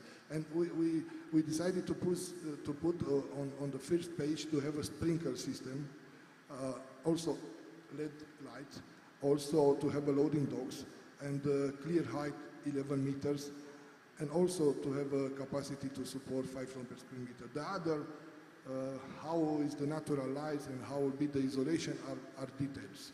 Of course, for the productions, must to have a 10, 15 page only to the beginning of the specification. So you prepare always the land, and it's very important that you have a land ready, and this land, they are located well, and they have a industrial zoning, like you mentioned, they have a industrial zoning plan, and this is very, very important. This is the first step. The second is to show that the legal and technical due diligence for the land are according with the tenant's request, because even if they are in the, even if they decided to rent and to don't buy, they are looking in deep regarding the situation of the land. They don't want to be in the situation that after 1 year or 2 years, due to the many other things, to be evacuated for the building. After we started to, this is the timeline. I don't want to you have this presentation you can share after. My scope is to explain that the success, it's a continuous journey. It's not a one street. So the success is to be always in touch also with the local developers at this moment, because they are not present, the big developers here, but also to invite and to present due to the Karel, me, and all the guys we have a lot of communication channels. We have a possibility to present this opportunity in Moldavia, because Moldavia, due to also the labor force, but not only the labor force, I believe that the market in industrial, I'm here to discuss about industrial, all the other guys discuss about other things, in few years will be more than 2 million square meter modern stock. And why I mentioned 2 million square meter? Because a big part of the projects, I have already request that local Romanian companies are present here, and they ask for the modern warehouse, and in the modern warehouse, you believe that you have a lower energy consumption, you have a lot of benefits regarding also with the labor force, also with the heating, also with the other aspects like storage capacity. And when you propose to several locations, and this is very good that you already have a map, you already prepare some location ready to be developed. So if you propose this location, 3, 4, 5 will be easy also for the tenants to choose one. After, of course, the layout also must to have some experts and to create a lot of PowerPoint presentation at this stage, because this is what you see, this is PowerPoint presentation. With this presentation and with this infrastructure, in the end of the day, we sign a big deals in Romania, and this is as important because the stock grow a lot, and I hope that we don't stop here.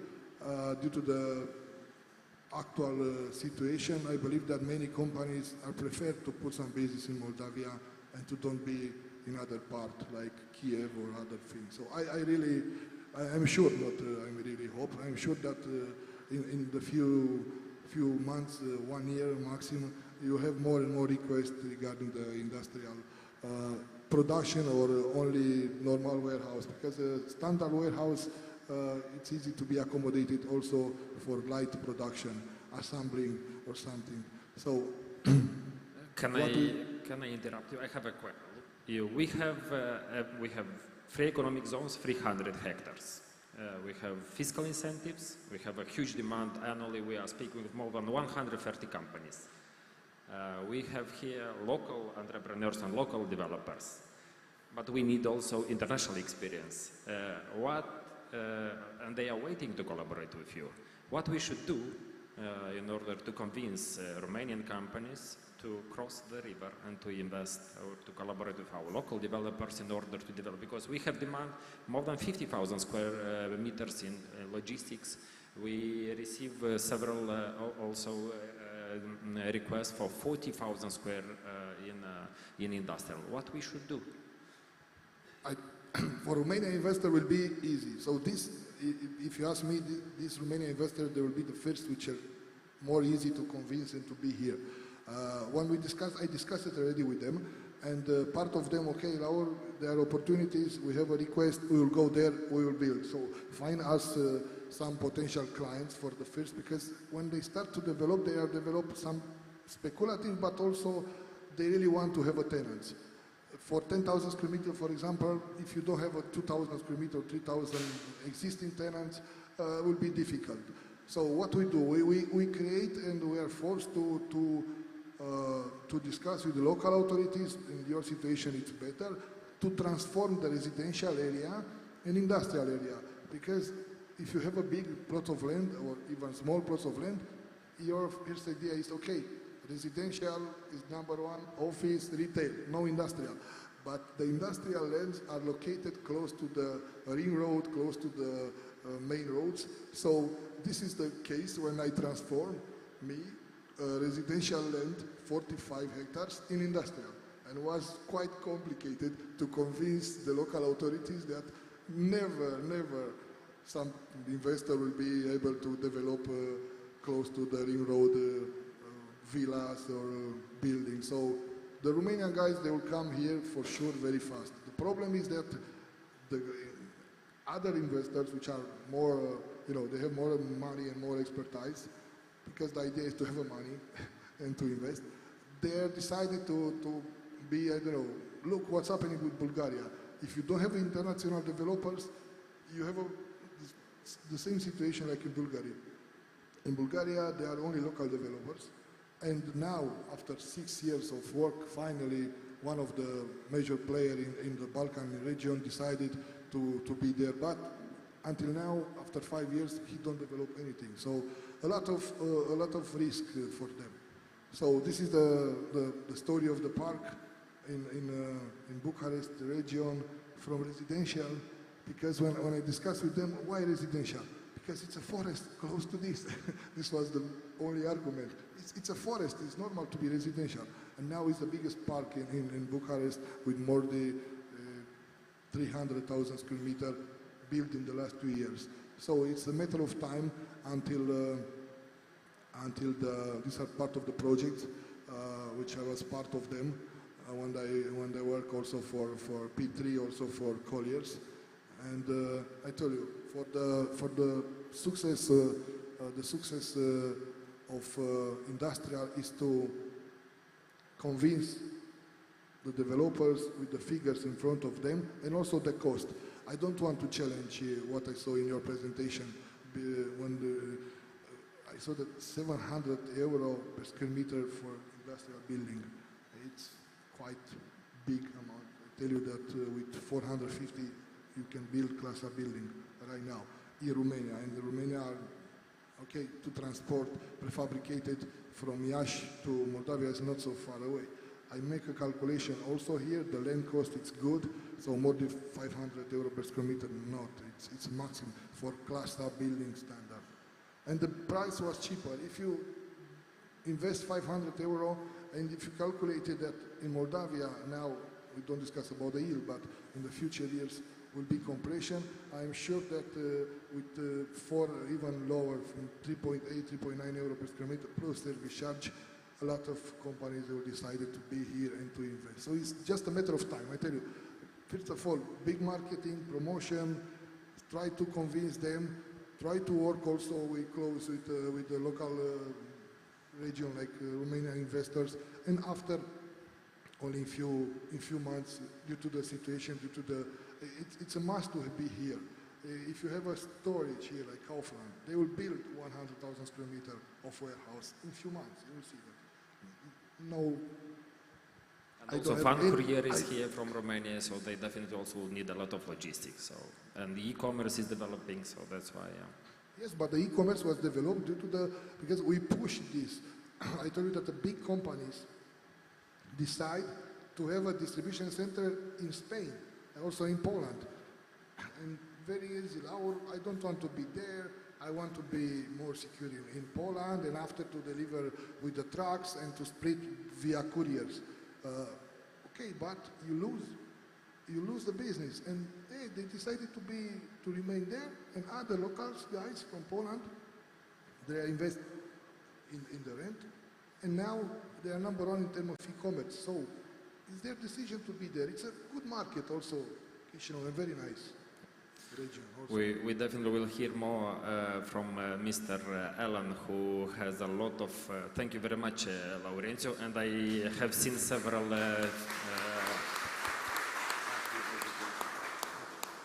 several developers in the building already would like to have a shortly conversation with you.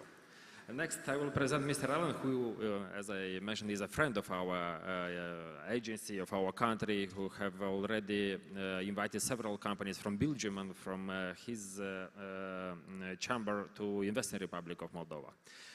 But we already know each other for several years, for 2019, Alan. And you know that my goal is to attract several developers in industrial, and you know their names. All of them are in your association. When it will happen?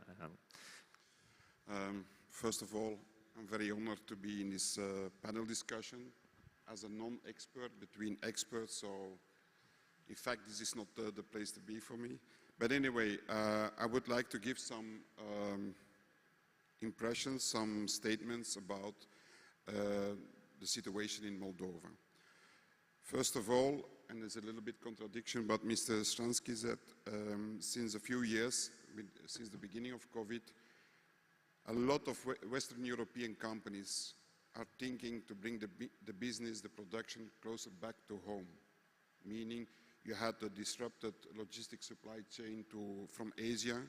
So these companies, they wanted to come back closer again to their home base, to the headquarters. So the countries in Eastern Europe are the first focus of them. I see in Romania, many companies came back to, or for the first time came to Romania. And I think for Moldova it's the same. You know, you have special trade agreements with European Union, so all the opportunities are there. In my eyes, Moldova was always a forgotten country. Two big Belgian players, Esters and Katunasis, was using Moldova as a back office, only as a back office, not as a logistics hub or whatsoever. So, but thanks to the war in Ukraine, that's an advantage of what's happened, Moldova is suddenly coming in the picture. You have the access to the European Union. The process started, I think, also to NATO. So Moldova is, I don't say a hotspot, but it's more in the picture now. So there we need to get profit of it with the necessary promotion, and I think the Invest Moldova is a great organization to promote the country. But on the other hand, I would like to say that the big companies in the industrial real estate are not here. Why? Is this the bureaucracy? Is this the administration? I don't know, but you have to investigate. It's very clear. What are the reasons why these guys are not here? Why they are in Romania? It's just crossing the river. And that's all. Why a Belgian company like WDP is not in Moldova? You don't have industrial buildings, Class A. They don't have, and that's there you have to focus on. We was talking with the Deputy Prime Minister. He's open to have the discussion, but one of the things we said, we don't like to have the situation that we have for the moment in Bucharest with the new Primar, Mr. Nico Shor. 1 year and a half, he stopped all the building permits. Okay, that's good. Because urbanization in a city like Bucharest, and I think it's a little bit here also in Chisinau, is not good. But the companies with a good intention and following everything, following the book, why they cannot continue. I had one time, I think 6-7 months ago, a Belgian investor in Romania with a sack of 200 million euro. He was asking me, what is going on in Bucharest? I said, yes, it's a problem. Maybe I have to focus on other countries, maybe in Moldova. But you need to make sure that the process is easy, because otherwise investors go to the country where the process is the most easy. That's my observation. Yeah, we are ranked, I know that previously the World Bank ranked, the ease of doing business, we were very good at the ease of doing business, 48 out of 190 countries, 13 at starting a business, and construction permits 156 ranked. So that's, you have seen how many institutions a company needs, but we definitely the government is changing this, because it was a lot of splits between Ministry of Economy and Infrastructure. Now we have a separate Ministry of Infrastructure. So that's why we need a little bit of reform in the permissive documents, and with our support definitely we will follow up. But I hope on next year we will announce an investment in the, at least to have 50,000 square meters in the industrial. But in 2 weeks you have a nice platform to promote Moldova, Expo Real. Yeah, at Expo Real, yeah. Oh, please do it. Yeah, will do. Thank you very much, Alan. Thank you.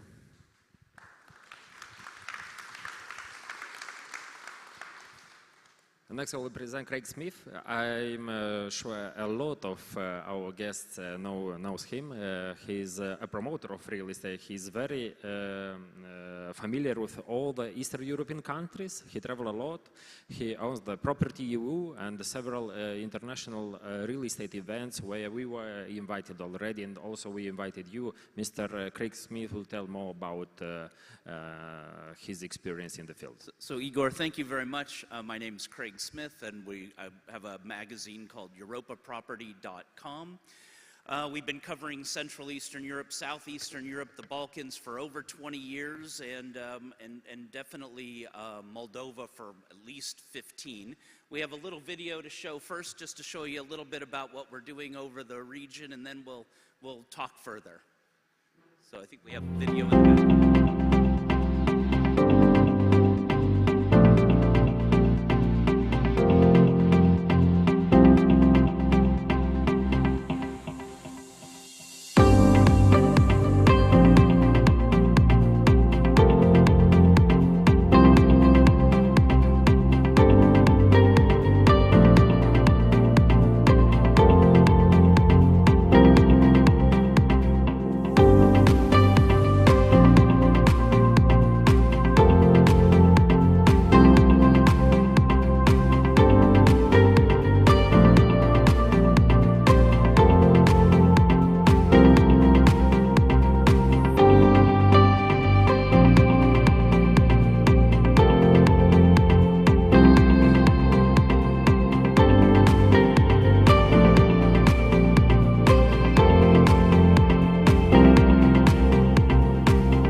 Just a little bit about what we do. We have some events, and we bring international investors, developers, bankers, real estate professionals to our platform and really try to promote Central Eastern Europe. And I know we have one other slide. Is that right? It's coming up. I'm very happy. Thank you for having me be last right before lunch or coffee. What we're really going to focus on is one thing. We've had a lot of great presentations, a lot of slides, but I'm going to leave you with one important, I would consider it probably the most important thing if you walk out of here, and I'll explain why. We're launching a platform throughout the whole region, and next month we're also launching it here in Moldova. It's called BESG, and it's kind of a play on words, of course, like BESG, or we do a lot with actually beehives and harvesting natural local honey and giving it out to our clients, and working with some developers on putting urban beehives in the city. But ESG is really if you leave here with anything from this conversation or from my perspective, it's ESG, and this is what you need. I would say take a few steps back from saying, hey, we need investors, hey, we need developers, hey, we need end users. And what you need to have on your website is an ESG policy. And the deputy prime minister mentioned it a little bit with E starting with energy. He mentioned, hey, you need to build things that are better energy.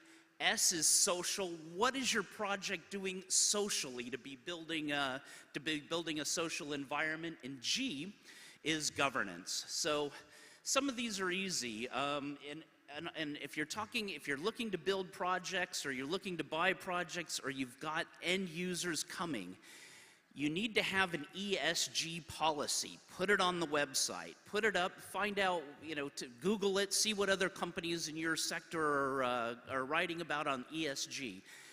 Because before, you have the EBRD bank here and several other banks. Before they lend you any money, they're going to ask what your ESG policy is. Also on the government side, before you get any permits, they're going to want to know what your ESG policy is. And I would suggest before going in and talking to EBRD about anything, make sure they know what your ESG policy is. And am I right or no? Or make sure you know what your ESG policy is. And everyone can have a different policy. It doesn't have to be difficult, but you just need to try to really address each one. What are you doing on the energy sector? And of course, the government already made a few comments on that. What are you doing on the social sector?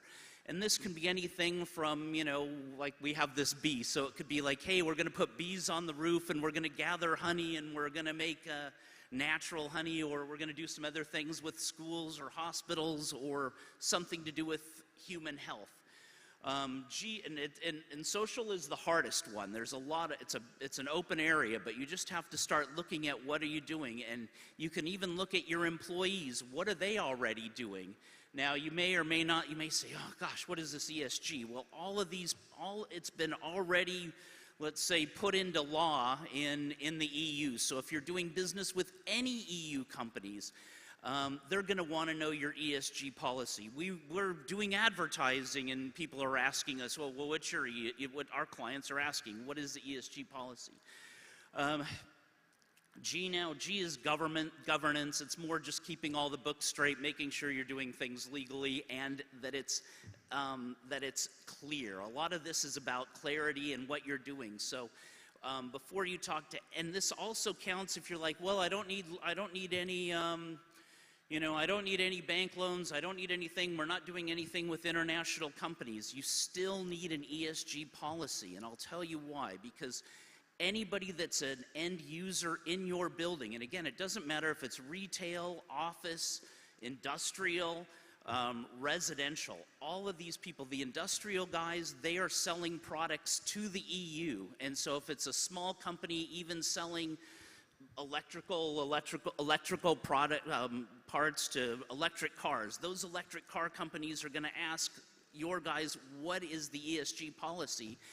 And they're going to need one for the building. Hey, what is our building doing? Now, whether it's A class or B class or C class, what you need to do is first come up with a policy, and each one can be different. It can be literally one page, but it's like, how did you build the building? Where are you getting it? And you really just show what are the issues and how you're addressing them. So it doesn't have to be net zero. I mean, in some cases you do need a net zero building, but it doesn't have to be net zero now. You just have to say, hey, this is where we're at, and this is where we're going to be, and this is where we are going to be in 5 years. And all you need to do is show these guys that you do have a policy in place, and this is how you're going to achieve it, whatever it is. So I would say start with let's say low expectations, and then slowly build them, because people are going to be watching this.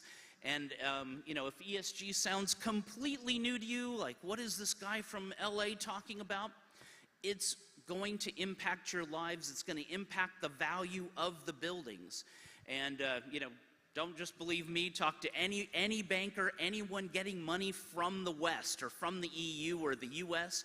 There is no way they're going to lend it to you or invest in your products or invest in your buildings unless you have an ESG platform. And it's not necessarily easy to come up with. You need to get the team, but you can even start, especially with the S, is just even ask the employees, hey, what are you guys doing to, let's say, volunteer? And you might find they're doing a lot of things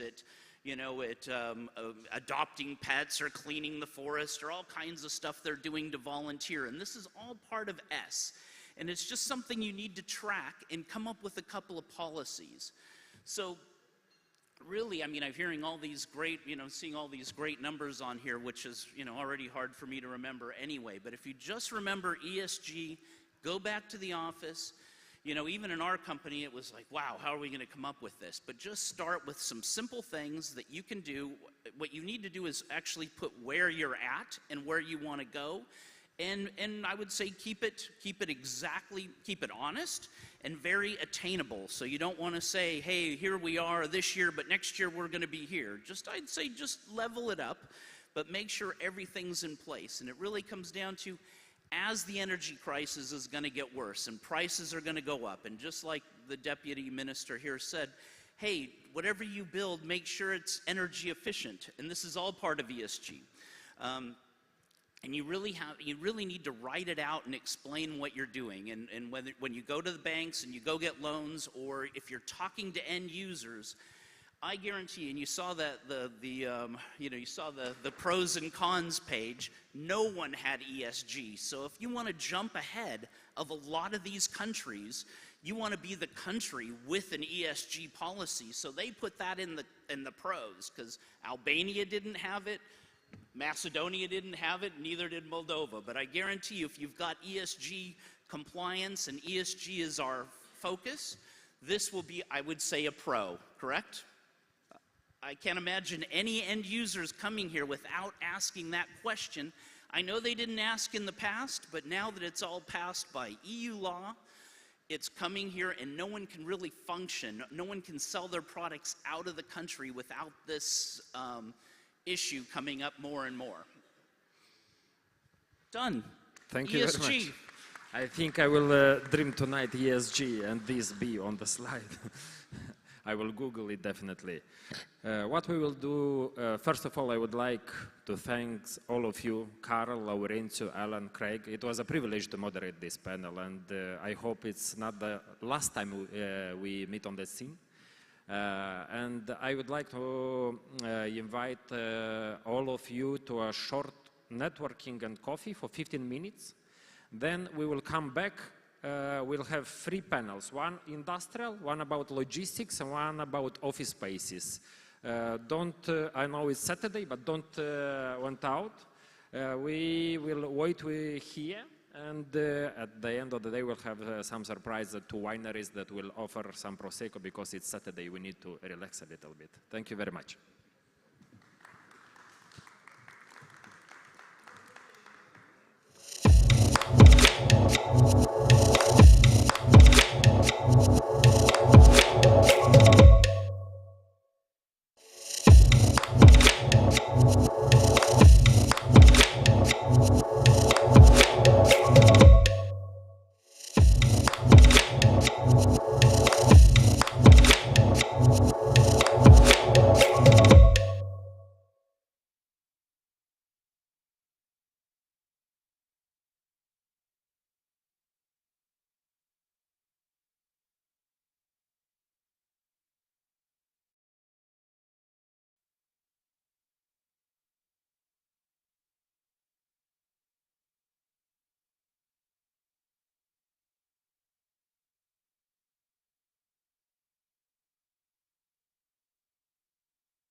Bună ziua, stimați participanți! Numele meu este Andrei Crigan. Sunt foarte bucuros să fiu astăzi alături de voi. I will pass to English, I guess. Dear participants, dear guests, dear viewers on the online, my name is Andrei Crigan, and I'm very delighted to be here with you and to moderate the next panel dedicated to the industrial real estate opportunities. I'm also happy to be on this panel with very distinguished gentlemen here. I will present them. Near me is Mr. Luc Engelen, the president of the National Association of Real Estate Investment. Please give him a round of applause. It doesn't cost money. Also with us on this panel is Marin Cernea, the technical officer of the business development and from JZ project. And Roger Gladey, the managing partner of Gladey & Partners. Thank you, and I will start by saying that actually one of my colleagues asked me in the morning, what are you going to be discussing in this panel? Are you prepared? Have you read the study? Obviously, I was part of the team that presented the study. Cornel Coșer, my colleague from Gateway & Partners, we worked together on this market analysis with colleagues from CBRE from Romania, and we are very happy and glad. And also, I would like to say a big thank to the market operators, the real estate developers, the construction companies that participated in interviews and helped us gather the data, validate the data, because this is also an issue. The quality of the information, we tried as much to offer you, but I saw also the speakers on the previous panels challenging the data, the prices for turnkey, and maybe we can also reflect on that. Maybe you'll give us your opinion, dear speakers. And also, I have to mention that the report was finalized, I think, before the war in Ukraine started.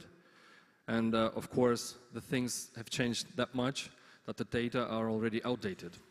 But the trends, the big trends, I think they're still to follow. And the things that we maybe foreseen in 2020 during COVID and after that in 2021 are still the same. And my question is also to the speakers, maybe to reflect on together whether Moldova is prepared for this geopolitical situation, for this new context. Will that be a blessing, though the war is not a blessing, the context is not a blessing, or this maybe will keep us in a crisis, maybe, or might become a curse for us? So we will start reflecting on that with Mr. Luc Engelen. Also, I know you have a presentation for us, and we will also talk about the investment opportunities of logistic and industrial market of Moldova. Thank you very much. Ladies and gentlemen, thank you very much of being here. Also, thank you for the organizers for this event. It's the second edition already, and it's as successful as the first one. I'd like to tell you a little bit about NARE. It's a quite young association. We are the National Association of Real Estate Investors in Moldova. What we as NARE have as goal is that we are a community of investors, developers, constructors, brokers, consultants, experts, owners, financial institutions, and mentors in real estate. We think it's very important to have this kind of platform in Moldova, to have an open discussion between all the parts of this community. For that, we initiate also a lot of roundtables in order to discuss the obstacles, but also the possibilities that we can have in Moldova. Legislative initiatives we also do. We try to see how to push the sector in the good direction, and this is then also done or needed correct legislation where we can work in. We give also legal assistance for everybody who has support or need this kind of support, and access to market research. It's very important in order to understand the Moldavian market. We had today a very, very nice presentation from Colliers, and this is the information I think that a lot of us in order to make a right decision in his business. What we also try to do is to get real estate investors to Moldova. We have two major international events where we always be present. It's MIPIM in Cannes, France, and it's now in October, the Expo Real in München. There are two very important real estate events where international investors come together, and we try then also with NARE to present Moldova as a new potential investment country. So you know that the market situation changed. Moldova is a quite young country. We came from the communism, and we transformed ourselves in a democratic country. A lot of things, lands were privatized, also state-owned companies, and came all in the private hands. So what is the possibility in Moldova? Today I'm going to limit myself to talk about industry and logistics. As you can already noted that FES is very good organized in Moldova. We have all over the countries this economical zones, free economical zones. I will not go into the fiscal advantages, but for an investor it's a very interesting thing to invest in today. We heard today from several speakers that there is a very big minus in industrial and logistic buildings. We have the clients, but we have not the place to let them produce. Also because these investors mostly want leasing, so they need projects built to rent, but what we also need is built to suit. The thing is like this, that we need project developers. It was also mentioned by the Vice Prime Minister. We need project developers who bring the know-how, who bring also the necessary funds to do this kind of projects. I can mention that we have at this moment one project in Comrade that we want to realize, one of the developers in the association. This project, you see here a small scale image from it. It's going to be about 60,000 square meters for companies who need about 1,000 to 5,000 square meters. We also talked with these developers in order also to build already. This is also very important, that we have project developers who do speculative, because companies are coming in and want it as soon as possible. They don't want to wait too long, and they want to have the building in short time. So this kind of project developers we urgently need in Moldova. Let me end with our priority short-term objectives. Implementation of international quality and safety standards in the construction industry of Moldova. It's a very important thing. Today, the colleague of ESG explained already why it's so important. Today, it is very important to have buildings that have an efficiency energy. That is a discussion all over the world today. We also need renewable energy for pollution. We need also reduction measures. We need also use of non-toxic and sustainable material. We also need quality of life inside the building, air quality and so on. Very important for future that we bring this to European standards. Another point that we want to underline is the permanent dialogue between the local and central state authorities with real estate investors. We need always to be in discussion with them, not only to overcome the obstacles, but also do some recommendations from our sectors. It is very important that we all together go in the same direction. We have all the same goal in Moldova to develop the country in the industrial and logistical center. And we have an obligation also to the people of Moldova to create a workforce, to create working places, so that Moldova stays a small country with a big heart, but also big opportunities in real estate, in logistical, and in industrial. Thank you very much.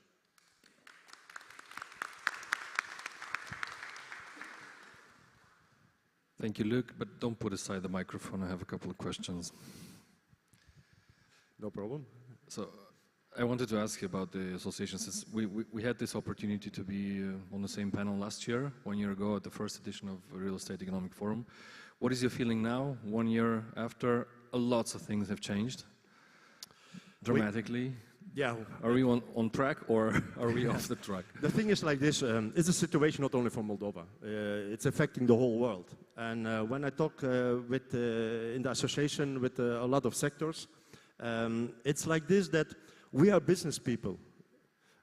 We have to go further. We cannot wait to end a war. We have to go further, be positive, and that's what we are doing. So we don't stop our projects, and also in Moldova, what I hear, projects go on, because finally we are doing business, we don't do politics.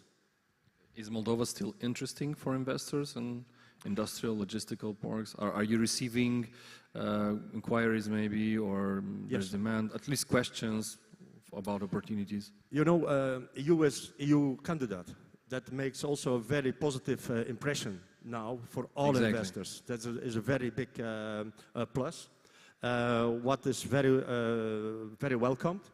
I think Moldova is still an ideal place. We are still on a strategical good place, economically at the moment, but we are still there. And you know also there is a tendency of nearshoring. And I think Moldova can benefit from this in the future. Okay, I mean, is it close, this future, or is it far still? It's 1 year, 2 years, 5 years? It's now. We have to go now. We don't have to wait. We have to do it. Now, we know we have to do it now, but how do you think about the opportunities around us? Are they also Like you in say in town? Latin, acta non parla. You have to do it, not speak too much. Great. That's a good one. Thank you. Okay, and we go next to Marin. Marin will tell us a little bit more about the opportunities in the free economic zones and industrial parks. Things are changing as well in this direction. Thank you. And also, Marin, your feelings, maybe some of your personal observations on it in the end. Is it working? Yeah. Yeah. Thank you, Andrei. It was the first year in a row we are supporting the agency in organizing such a good event. I congratulate the colleagues from Moldovan Investment Agency with this very constructive event. I'm going to be guided by some notes because the project I'm going to describe on this project work a lot of people, urbanists, architects, land management engineers, utility engineers, geodesists, topographists, and so on. So today I'm representing strong business and communities of Moldova project, financed by German Federal Ministry of Economic Cooperation and Development, co-financed by European Union and Swiss Cooperation Office. The project, as I mentioned, is implemented by German Development Cooperation through GIZ. Now I'm representing GIZ in partnership with the State Chancellery of Moldova. The overarching goal of the project is to improve social economic perspectives for population in Moldovan communities. Yeah.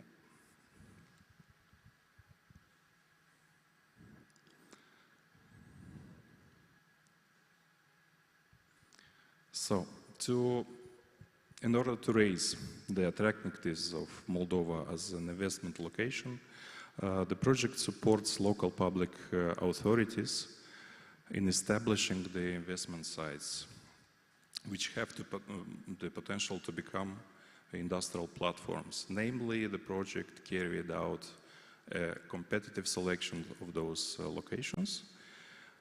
We have developed the feasibility studies to analyze market, technical, and economic feasibility of the locations, including we have conducted the interviews with local developers and investors. We also developed the master plans or zoning plans, or in Moldova it is known by PUZ, or Plan Urbanistic Zonal.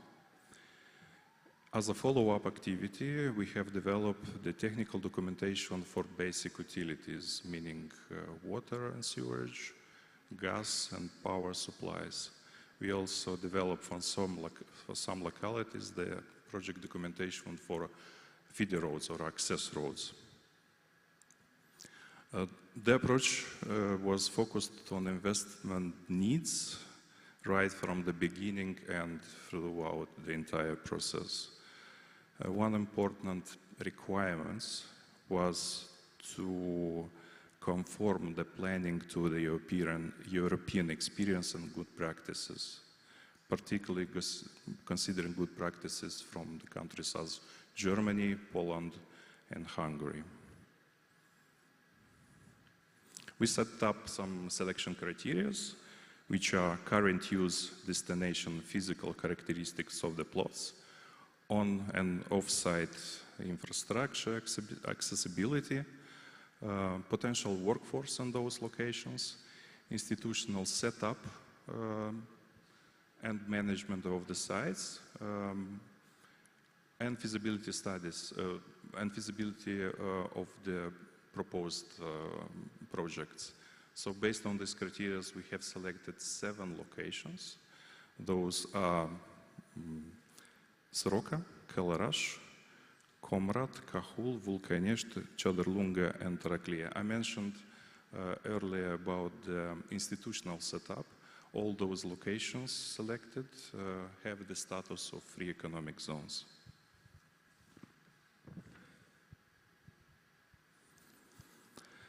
When developing the master plans, we took into consideration, as I mentioned, the European planning experiences, which stands for needs of potential developers, flexibility and efficiency of the land use, road pattern, the layout of the technical infrastructure, reduction of development costs, environment of ecological aspects, and development of the potential location as a general feasibility of the investment.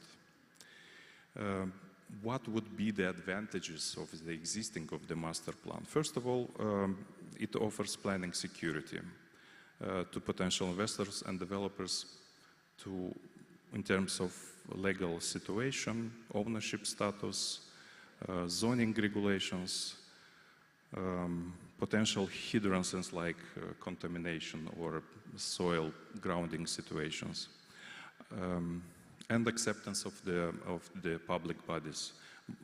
All our master plans have been approved by the local authorities and went through the public hearings process. What is more, the availability of such master plans is an important signal to potential developers and investors that local communities are ready for business.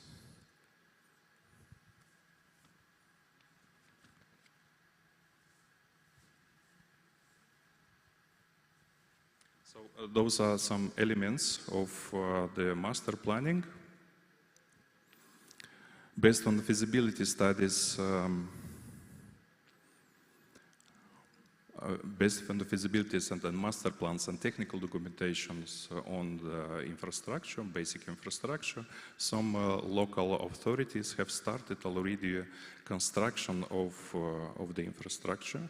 Namely, those pictures are from Chadar-Lunga subzone of Free Economic Zone Vulcanești.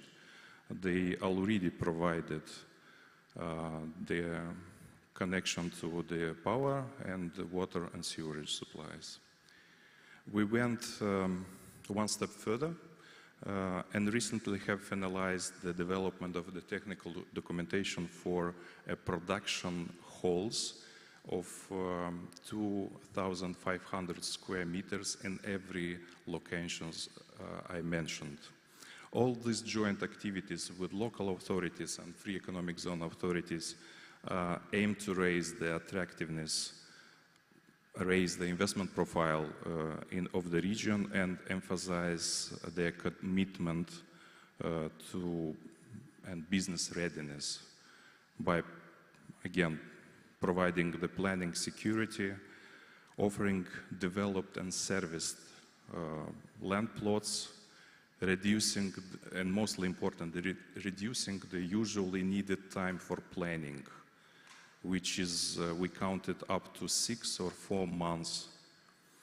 The potential investor or developer can immediately start planning its actual structure of manufacturing premises and obtain the building permits without having to invest time and money in researching of the sites, conducting surveys, be it topographic, geological surveys, investigating the availability of the utilities.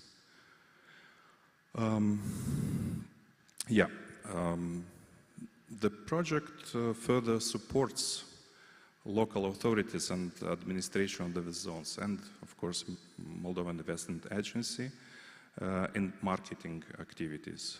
It was several times mentioned already that we are going to be present at Expo Real with our project support this year, 5th year in a row,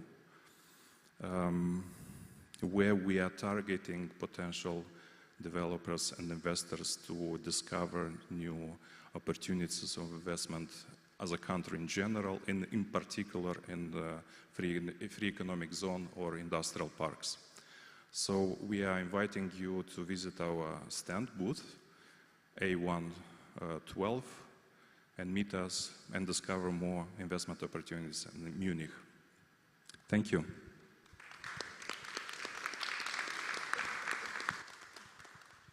Thank you, Marin. But yeah, don't put it aside. I have a couple of questions to you as well.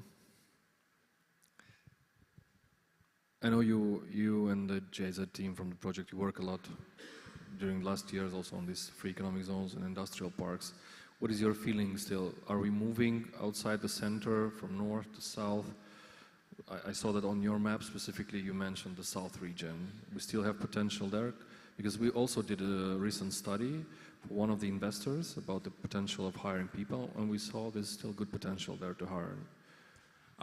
Thank you for your question. As you mentioned on the map, indeed, all those locations are in the regions.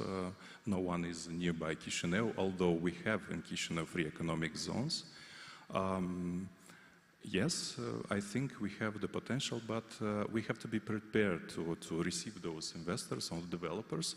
And as I mentioned, as our humble contribution as a project is to prepare all necessary documents for construction of the sites.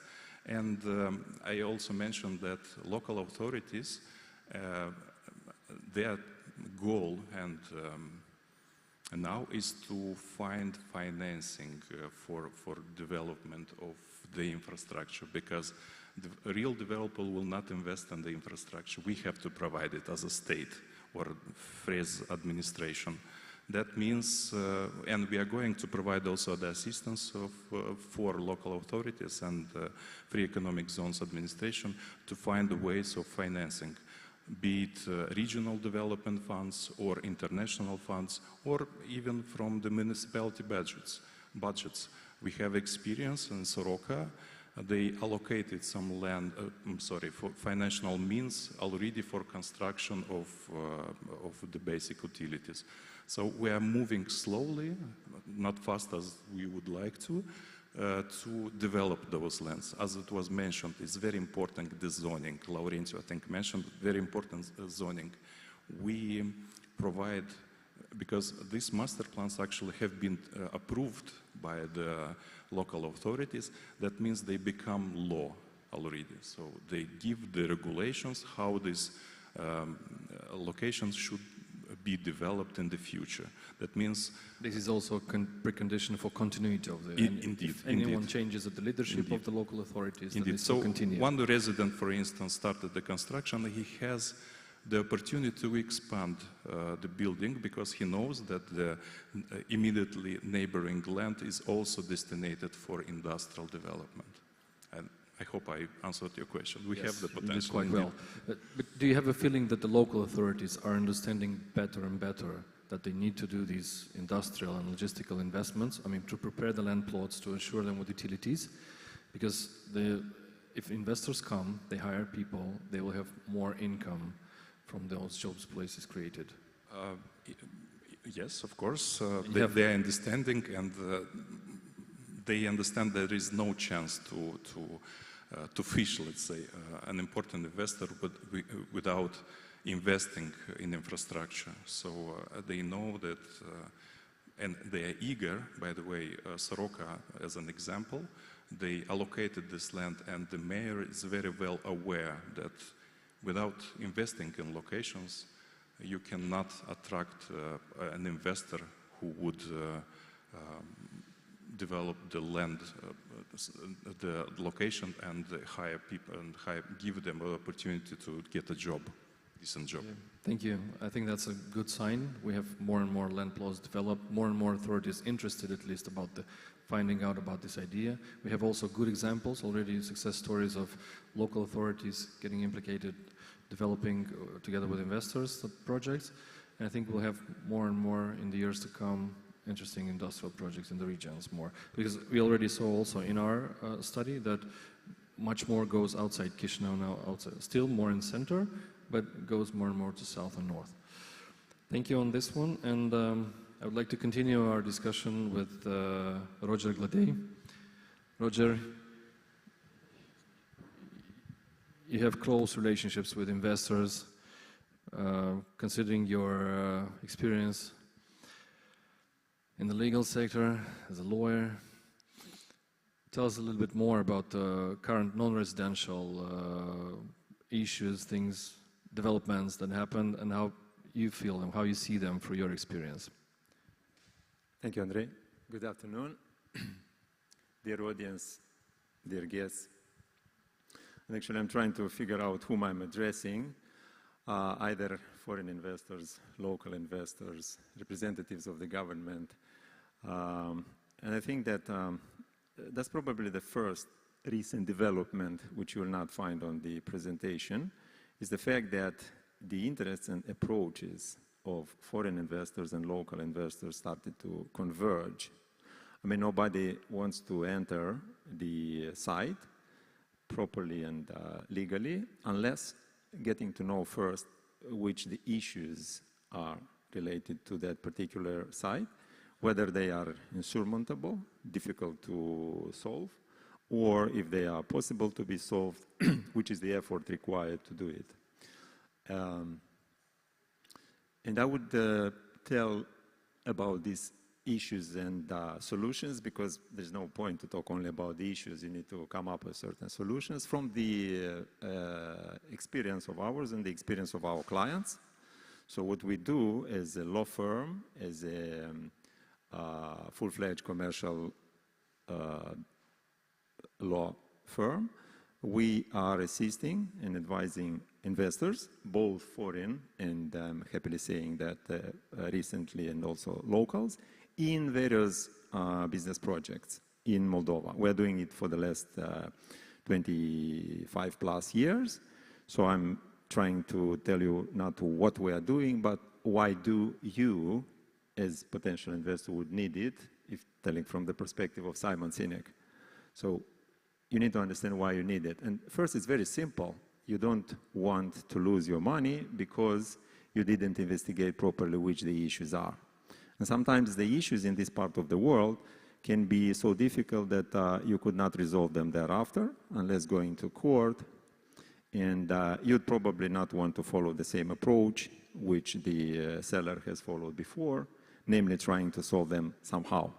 So that's why I would refer to the recent developments, which are the regulatory, first of all, issues, because that's what the lawyers are meant to, and come up with certain specific issues and solutions. So I've picked up a couple of them, which are the most representative for our clients, and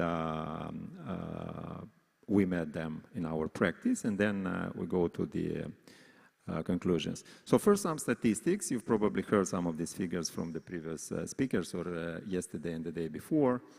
1,609 construction permits were issued in Moldova in the first half of this year. So it is down, indeed, 12% from the previous year, but still quite a good number, including 515 in non-residential. So whenever you see something which is underlined, this is the direct link to the source. So if you'll need the presentation, you'll have it, then you will have the direct link to the source, so that I refer to specific figures provided by somebody else, in this case by the National Bureau of Statistics. 664 violations, legal violations identified in the period analyzed by this government report of this year. So they refer to that period, and the most representative ones were referring to execution defects, construction execution defects, violation of construction norms, deviation from planning documentation, and so on. Beware that all these kind of violations may result to very severe sanctions, not only administrative, but up to demolition of the constructions already erected, and we'll refer a bit later to this demolition issue, which is an issue in Moldova. 61% of the cases in court, which refers to unauthorized construction, were terminated, ceased, without a solution on the merit. So this is the complaint of the National Anti-Corruption Center in this 2021 report. Whether it's good or bad, we'll refer to this also hereafter. And let's talk about the challenges which we found to be relevant. And we divided them to regulatory versus practical challenges. So I'll start with the regulatory. A recent novelty, not a good novelty, I'm not sure that His Excellency the Minister is still here, I don't see him, but I don't think what is a good initiative for the Ministry of Infrastructure and Development to intervene and issue general pre-approvals on the urban planning documentation. So there is a recent order which is highly criticized by the business. So it's another administrative layer. It's a burden. It's an additional burden. How to treat it, we'll talk about it a bit thereafter. Second challenge or issue is that sometimes in Moldova, the secondary law imposes direct rules, which is against the rule of the guillotine law. You know, we are very proud that we implemented 3+ guillotine law, and one of the principles of the guillotine is that only the law should regulate the most important business relations. And here is an example when a cadastral agency order, a recent one, has imposed some rules which prohibited developments of some sites. They simply forbids registration without this authorization, building construction permit. Whether it's good or not, it's a matter of discussing the opportunity, discussing the regulatory impact assessment. So whenever a piece of legislation comes, it should be preceded by the regulatory impact assessment, RIA. And then it will see everybody in the country whether it's good or bad, but not this way, that first the rule is imposed and then we discuss, then the business faces issues. Third, there is that non-uniform court practice as regards the demolition. Again, we'll refer to it. Second bunch of challenges refer to practical issues, which we've noticed from the experience of our clients. First is that the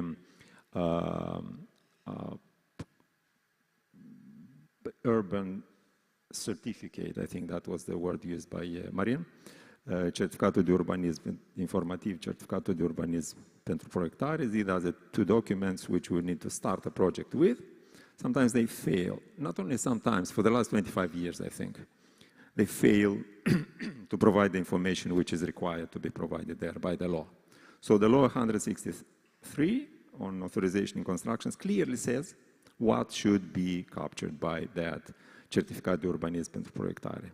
In 90-something% of the cases we saw, and we saw hundreds of these kind of documents, they miss important material information which translates into cost for the client. Namely, they miss the technical regime of the building. So you buy this certificate, you are supposed to know which is the technical regime, where the networks lie and so on. You see nothing there, and then you need to go buy topographic survey,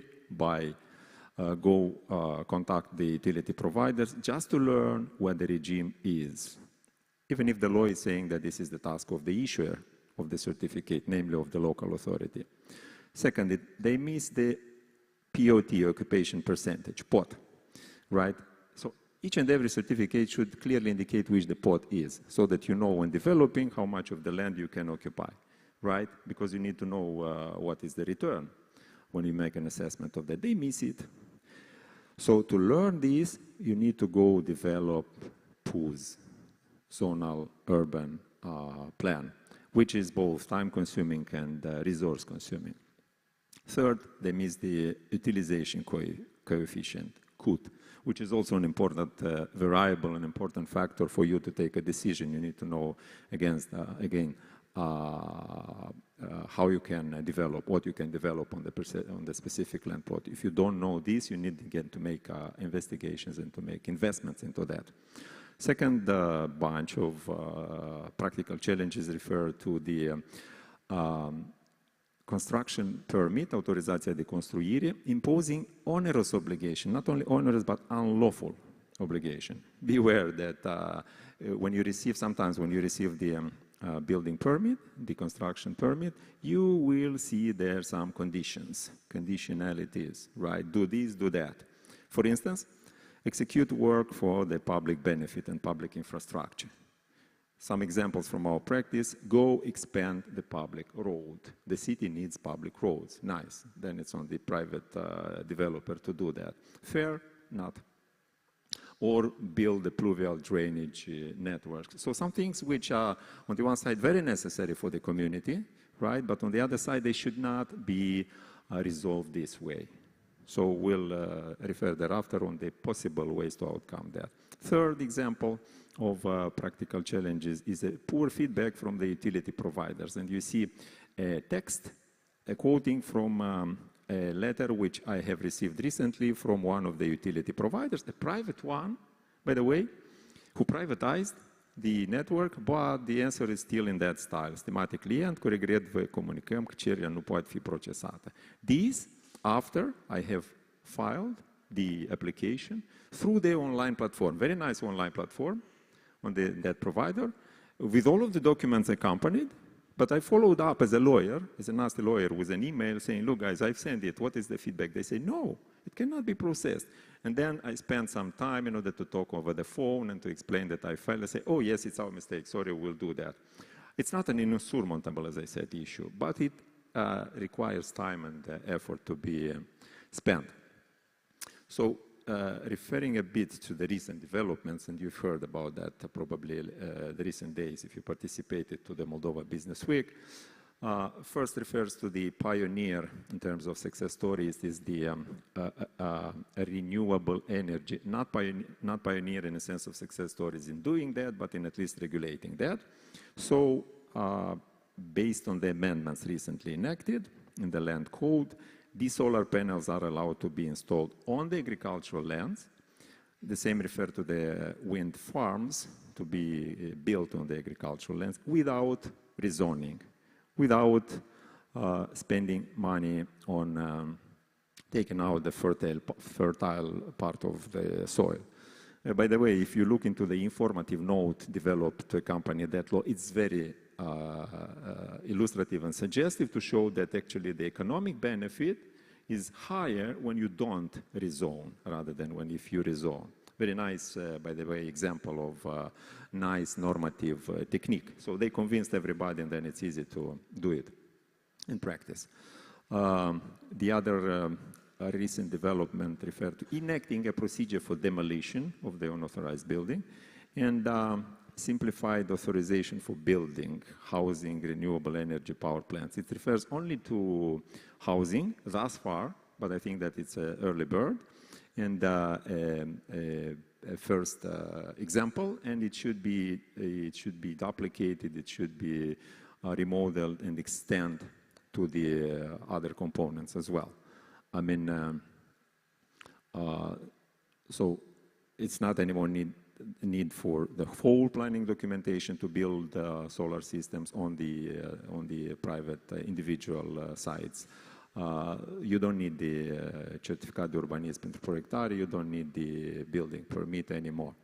So hopefully, based on that example and the feedback of that example and then the ex post analysis of what happened, this can be extended on the higher level. And now those examples which I wanted to refer to. First is that contagious, I would call it, practice of the mayoralties to impose obligation to make investments, right? And how this investment is thereafter documented, and the mass media refer to this as a hidden corruption, is that sponsorship agreements are put in place, right? As if the investors wants to sponsor the local authority. That's tricky. Not only tricky, but on the verge of unlawfulness, and we believe this is unlawful. And then the solution is go to court. Go to court and cancel this. So the local authority might be very happy that they obtained the sponsorship, but in fact, they might have obtained nothing, because normally the court, if referring to this article which I was mentioning here of the law on authorization, would cancel, would terminate, would annul the sponsorship agreement. And the authority would remain with nothing, but only with the obligation to allow for development, which is fair, because as we said, there are other manners to solve this issue through, for instance, public-private partnership. So from the very beginning, the community need to know the needs and then promote those needs through this kind of open public partnership relations, concessions, and so on. The other issue is the practice about the demolition.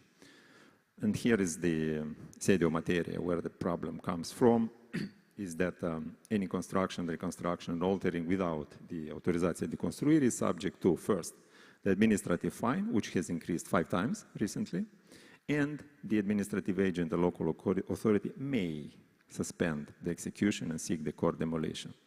Good for the country, it says, and the National Anti-Corruption said that this is a factor of corruptibility because the local authority may go or not to court. For us, for you as an investor, it's another issue, whether this sanction is fair, proportionate, or not. And we believe, and that's our solution for that, is that on the one side, we may, and this is the appeal to the authorities, amend to the contravention code to give only the courts the competence to decide, supposedly the reformed courts, the competence to decide ex officio or if the legal criteria are met on this, on imposing or not this sanction of demolition. And second, and I think it's very already actual, to come to an amnesty of the constructions which were developed without this kind of permission documents. So I know that there are debates, and hopefully I have convinced you that the prerequisites for this kind of amnesty in certain conditions, in certain situations exist, namely the conditions are involved here whenever the essential building requirements are not breached. So if everything is okay with that building, the fact that the person was not very how to say, diligent in the first place to go obtain the permission documents, it should not be an issue. And by the way, the Constitutional Court has once underlined this, has emphasized this in a decision dated back 2018, that the mere fact of breaching should not count absolutely for the fact whether the demolition is required or not. So it should be a soft factor. What's much more important is to judge whether those essential requirements toward quality, which are captured clearly by the law on the quality and construction, 721, are or not breached. And if not, let the building exist and operate. So these are our takeaways, outcomes from that. I will not repeat them for the sake of saving the time. Thank you, and thank you, Andrei. Thank you, Roger. Question for you. You've passed through some issues, through some current developments. What is your feeling in the last 3-5 years? Are we improving? Because we had a sort of a ranking with doing business that disappeared suddenly. We know why. We worked on some things. From your experience, from the legal point of view, are we improving the current market situation? Do you have more issues related to real estate? Are they changing in general, as your perception? Yes, thank you, Andrei. I will answer from our experience, because we play what we pray in practice. There are several trends. First is that we are not anymore formalized. In this, we go to the merits. So if you refer to the doing business, I recall the times when the state officials were quite keen to improve Moldova's position in doing business, by hook or by crook. And it's not very important how the things are going in practice. So it's not anymore an approach because there is no doing business anymore. Maybe that's a good side effect of the fact that the World Bank ceased to do doing business, because nowadays they are concerned with properly solving the issues. So, and we can testimony that. We work with the authorities. Sometimes it's difficult procedurally because you don't know who your counterparty is. And we have a recent example in the interest of our Western client who has some troubles with the customs authorities. And you know, when you have troubles with the customs authorities or the tax authorities, you are deemed to steal from the state. A very bad perception, by the way, which need to be tackled at the next stage. And we are knocking at every door which we believe is relevant, but let's say 70 to 80% of them turn ineffective thus far. We will go to the dot. I make a public promise, because now we are at the level of the Prime Minister already, And even if this consultative, advisory, and so on bodies, including sometimes the advisors from abroad, turn ineffective, right? Because we understand the country needs the money, budgetary collection, and so on. But on the other side, the investor will vote by feet. He will leave the country, and it's a reputable investor. And that investor has already won a case in the international arbitration, by the way, against another Moldovan authority. So we probably want to prevent this, and we want the authorities to be not only listening, but also hearing to the voice of the investors. And that's a positive trend, because, as I said, even if on this example we didn't sort out the issue yet, I'm very confident that we will find a solution, and it will not be, it's always the opportunity cost. Of course, the country wants to collect that fine. It was a fine, big fine imposed on them, which is prescribed by the law, by the way. The law is going to change. The fine is going to become more, let's say, digestible. But in that case, the fine is excessive, disproportionate, and discouraging for the business in Moldova. So that's very simple. As long as you have the guillotine laws, which is saying that they need to be proportionate, they need to be fair, and the Constitution is saying that the property, the ownership right is guaranteed, and the international conventions, both European Convention on Human Rights and bilateral investment protection treaties are covering the investors, so the investors have this good entry point. And then it's only the matter of enforcement, the law, and I'm quite optimistic the enforcement is going from good to very good. I'm very happy to hear about that, and we're happy also to hear about your feeling that the government is offering its time to hear the feedback from the cases, from the investors, for yourself as well, for your company, and things are going to change little by little, and we're going to improve and keep the trend upward in the next years. So thank you on that, and thank you for sharing that with us. By the way, Andrei, answering your first questions, which you started with, whether the recent macroeconomic context is a blessing or a curse, right? So I just recall the examples of two of our clients who have manufacturing facilities both in Ukraine and Moldova. Naturally, you understand that because of this situation, having a facility near Kyiv, in Gostomel, probably not the most happiest case, and naturally they will have to relocate. Hopefully, because I didn't have the chance to talk to the client yet, they will do it towards Moldova. And the other example is a client which has facilities only in Ukraine and Moldova, and in that case, necessarily, they will and they have already relocated to Moldova. We know also stories about Ukrainian investors, Ukrainian entrepreneurs looking for opportunities already in Moldova. Some of them are already on them, doing due diligence, taking over some businesses, or also in real estate, in construction materials. So I think we'll hear about that also in the next months and years. I can't say we're happy about that, but still it's a context we have to play with. And if we can help the neighbors through that and offer, as we did with the refugees, offer our heart, offer our homes, then why not do that and help everyone improve ourselves as well through that? So I'd like to thank you all. Thank you, Luke. Thank you, Marian. Thank you, Roger. Thank you, dear audience, for being together and for sharing these experiences and sharing the knowledge. Thank you.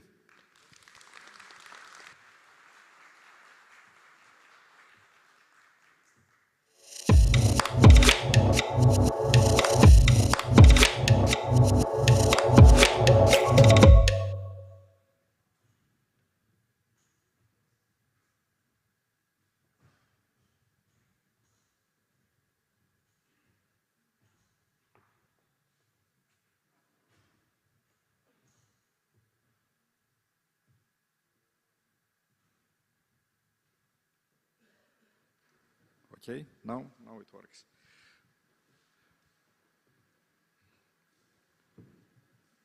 Okay, my panelists were very impatient to join. I thought to start from the presentation. Dear participants, ladies and gentlemen, dear friends, thank you for your patience for the next panel. My name is Vyacheslav Shutkevich. I'm working for GIZ, for the Strong Businesses and Communities project. The project is commissioned by BMZ, German government, and co-financed by Swiss Development Cooperation and European Union. I'm honored to participate at this excellent second edition of Real Estate Forum, and especially I'm very thankful and pleased to be also a moderator in this second edition.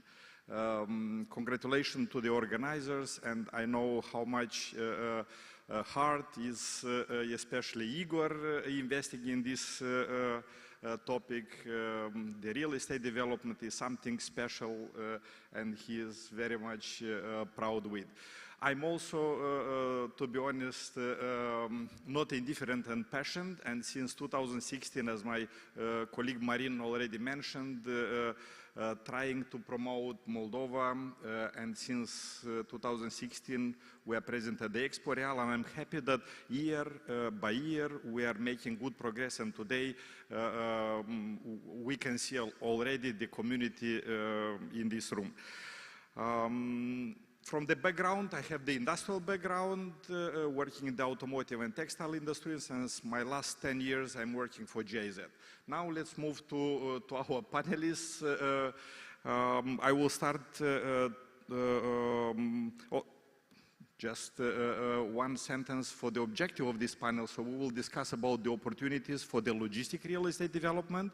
Our previous colleagues, they focused on the industrial. However, some of the colleagues and the panelists will touch also on the industrial here, but the main objective is to discuss about the opportunities in the logistic real estate development.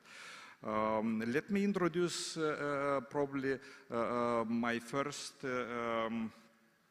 panelist, and I don't know if Vladimir is going to speak English or Romanian. Vladimir is a young entrepreneur, very ambitious person. I was surprised to learn that he also managed to swim the Bosphor, which is incredible. I was very much surprised. So his motto is that everything, or his facts and work speaks for him, what he is doing. So he's the co-founder of the company Comsales Group. There are more companies, and he is also a member of the Business Angels of Moldova. He is investor in startups, initial startups, and he is a mentor and many other activities. So let us offer the floor to you to share your experience and your results in the development of the logistic, and if you want to touch on the industrial real estate. The floor is yours, Vladimir.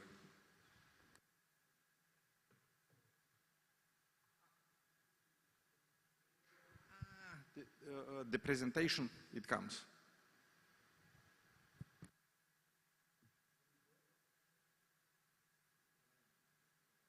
Bună ziua! Eu am să-mi vorbesc în limba română. Eu mă numesc Vladimir Balaban. Îi mulțumesc lui Vyacheslav pentru prezentare și intro. Noi, așa ca băieții din construcție, sunt puțin mai modești și încep să mă dau cu emoțiile care acum le am în momentul de față. Încă o dată, eu sunt cofondator la grupul de companii Comsales Group, care majoritatea cunosc că noi ne ocupăm cu construcții și cu dezvoltare, dar puțin cunosc că activitatea noastră este puțin mai largă decât construcțiile și dezvoltare. Și activitatea noastră se bazează pe un principiu că noi vrem să credem că noi executăm partea ca un fel de partener în investiții. Și noi, luând în considerație motoul acesta, noi încercăm motoul acesta să-l arătăm prin faptele noastre.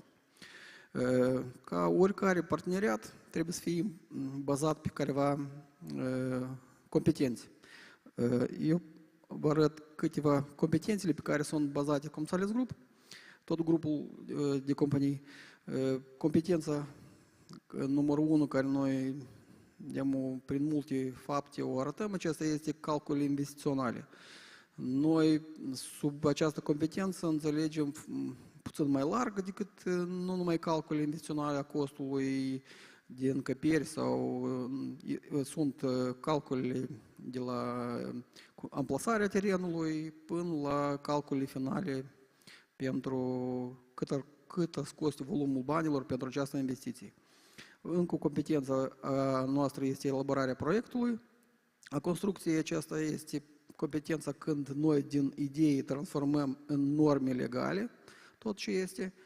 Următoarea competență este, respectiv dacă este desenul tehnic, noi luăm desenul tehnic și îl realizăm în construcții și îl dezvoltăm mai departe. Încă una dintre competențe este punerea în funcțiune și noi aici mai larg vedem viziunea aceasta ca competența aceasta, nu numai punerea în funcțiune, pregătirea normelor, pregătirea documentației pentru darea în exploatare a clădirii, pregătirea tot terenului adiacent la clădirea aceasta, facem tot lucru ca beneficiarii noștri sunt confortabil când se preda încăperea pentru începe lucrului. Și una dintre competențele care noi credem permanent ele sunt lăsate în urmă sau scăpate din vedere este competența de deservire tehnică a construcției. În această competență noi punem mentenanța încăperii, lărgirea capacităților de utilități în care sunt nevoie sau careva modificări când se schimbă procesul de producție a investorului. Aici noi punem lucrul acesta. Această competențele noastre sunt bazate în spatele lor au 3 piloni care putem să realizăm aceste competențe.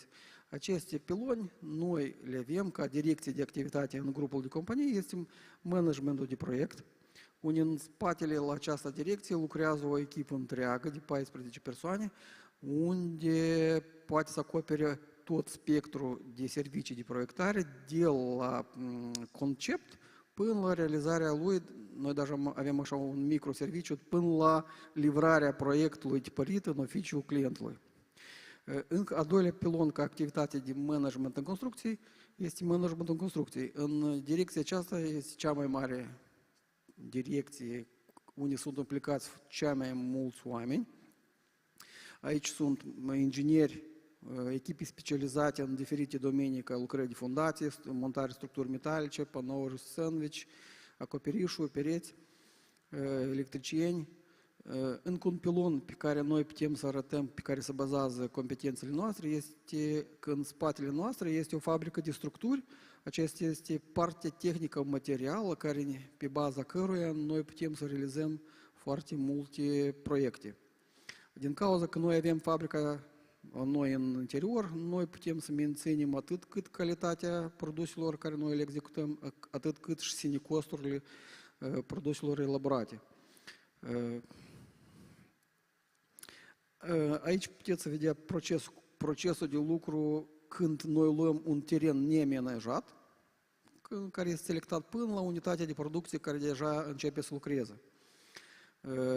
Noi, prima etapă, o numim etapa de preproiectare. Pentru noi lucrul acesta este cel mai complicat lucru, unde se depune un efort maximal și nu știe dacă să fie rezultate. La această etapă noi facem selectarea terenurilor, simulări de amplasare, careva calcule investiționale și apoi după aceasta el se trece la etapa de proiectare, unde se elaborează proiectul, după elaborarea proiectului se transmite în departamentul de construcție și se face managementul construcției și următoarea etapă este darea în exploatare a construcției. Acesta este procesul de lucru prin care noi trecem cu investorii noștri. Dar discursul meu la momentul de față nu este cât despre Comsales, dar cât este despre parteneriat. Noi știm, s-au mai discutat puțin mai devreme mai mulți speakeri despre că prima lucru care este făcută pe întâi de vândut zona în care s-au făcut investiții. Aici e un mare respect față de către agenții de investiții care se stăruie și concurează cu alte agenții din alte țări pentru ca să atragă investitori în zona noastră și apoi în țara noastră și apoi după asta locația în interiorul țării. Noi avem la momentul de față noi putem spune că avem un exemplu de succes unde este un parteneriat între agenții de investiții și zona economică liberă Bălți și un mic aport a Comsales Group, când s-a atras un investitor din Elveția în zona Ștefan Vodă. Noi vedem cât de mare efort sunt depuse de către agenții de investiții și de zona economică liberă Bălți. Și în rezultatul lui, noi încep să apară rezultate frumoase. În rezultatul acestui parteneriat, unde fiecare parte și-a îndeplinit obligațiile lui, a apărut astfel de construcție. Aceasta este o secție de producție cu oficii și depozitare. Aceasta este prelucrarea legumelor. Suprafața terenului pe care este amplasată este 20.000 de metri pătrați, suprafața construcției 3.500 de metri pătrați. Este amplasată în zona Ștefan Vodă, în subzona economică Bălți, subzona Ștefan Vodă. Poza aceasta este făcută acum recent, câteva zile în urmă. Noi suntem la ultima 100 de metri de dani exploatare. Sperăm până la sfârșitul septembrie să facem primele teste de producere. Nu noi, dar beneficiarul. Și noi putem să afirmăm că parteneriatele poate să aducă la rezultate foarte frumoase. În cazul acesta, noi mai avem încă un exemplu de succes când, în rezultatul lucrului Agenției de Investiții și Zona Economică Liberă Ungheni, s-a realizat proiectul de atracție a investitorului de producerea polistirenului. La proiectul acesta s-a făcut proiect puțin mai larg, a fost făcut căutarea terenului, design în build și apoi pus în funcțiune. Încă un exemplu de succes a fost construcția fabricii pentru Lear Corporation. Aici a fost conceptul realizat design and build, unde Comsales a fost ca dezvoltator. Grupul de Comsales Group avem ce arăta și respectiv aici sunt arătate doar o parte din lucrările care noi le-am realizat. Mai multe lucrări, puteți să intrați pe pagina noastră comsales.md, acolo o să vedeți mai multe lucrări realizate de către noi. Din cauza că avem ce arăta, eu vă invit să mă contactați, să vă organizez un tur industrial pe la obiectele noastre și nu numai ca să vedeți obiectele, dar și să discutați din prima sursă cu beneficiarii care sunt. Beneficiarii poate să vă dea feedback față de atârnarea, cum noi ne atârnăm de lucru și o să fie din prima sursă, o să aflați informația despre noi. La final vreau să vă spun, aveți grijă de parteneriatul existent și dezvoltați parteneriate noi. Mulțumesc!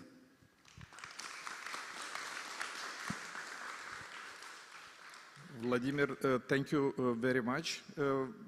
Comsales Group is, let's say, on the development market is not so long period of time with the holes, but they already managed to move step by step and to achieve nice results.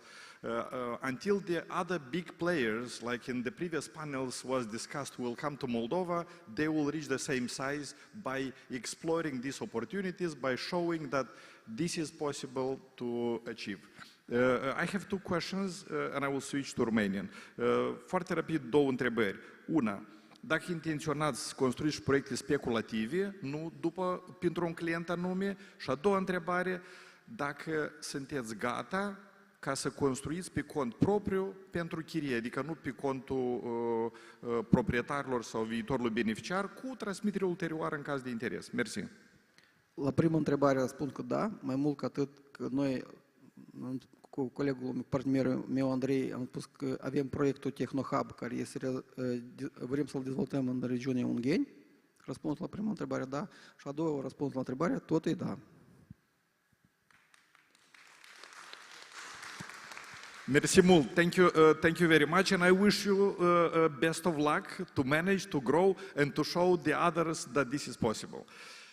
Thank you. Let us move to the next speaker. He's a very energetic person, Radu Shitov. We know Radu, I would say, almost a century. Radu is the director of Euroimmobil. He's a very experienced person in property valuation. He has an experience over 23 years by doing that, and he made over 1,000 evaluation reports, more than 100 articles in specialized newspapers and magazines. Radu, please tell us more about the logistic overview market of the Republic of Moldova. I know you are very experienced and you have a lot of energy. Please share it with us. Thank you. Merci frumos, domnul Vyacheslav. Dear colleagues, ladies and gentlemen, it is my great pleasure and honor to participate at a real estate forum like a speaker with the topics logistic overview of the Republic of Moldova. My presentation consists of the following 6 parts. The main indicators of logistics: supply, demand, the vacancy rate, the rental rates, cost, ROI, the trends and forecast for logistics in the Republic of Moldova, especially in Chișinău. The source is Euroimmobil, Agenția Servicii Publice, Biroul Național de Statistică. Main players, in short, in the real estate market are the investors, local and foreign companies, developers, about 100 companies, real estate agency, appraisals, insurance company, banks, city hall, Ministry of Infrastructure and Regional Development, public service agency and cadastral offices, notarians, lawyers, mass media.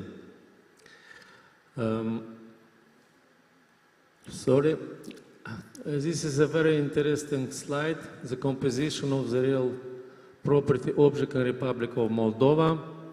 The total number is 5,700,000, and commercial and industrial real property is 110,000. The next slide is market structure by type of properties. In Municipal Chișinău, 60% it is industrial and warehouse premises, retail space 22, and office 18. If you made some calculation, and commercial and industrial properties in Municipal Chișinău, it's about 55,000. It is 83% of total objects from Moldova. According to the classification of Nike Frank, the structure of warehouse premises divided in 2 big classes, Class A and B, it's about 10%, and Class CD, it's about 19%. The main indicators of the logistic market in Municipal and Chișinău.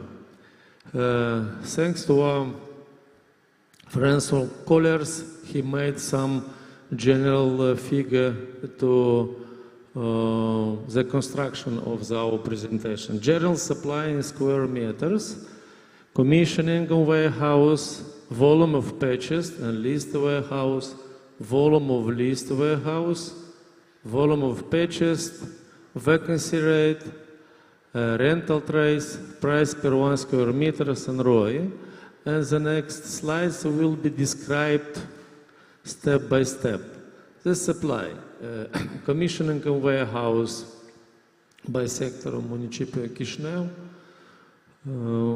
We see the dynamics. The first place is Ciocana, after that it is Buiucani, Botanica.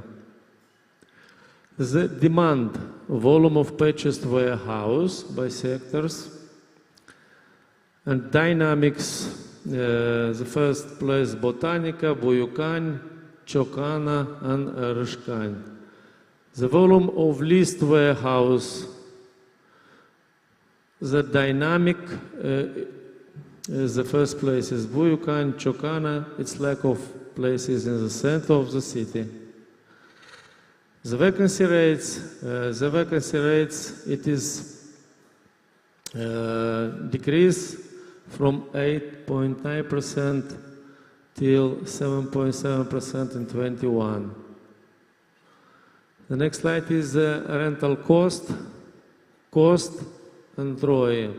The average price for industrial premises in Chisinau, it is start from €1 per square meter till €3. It is a price without VAT.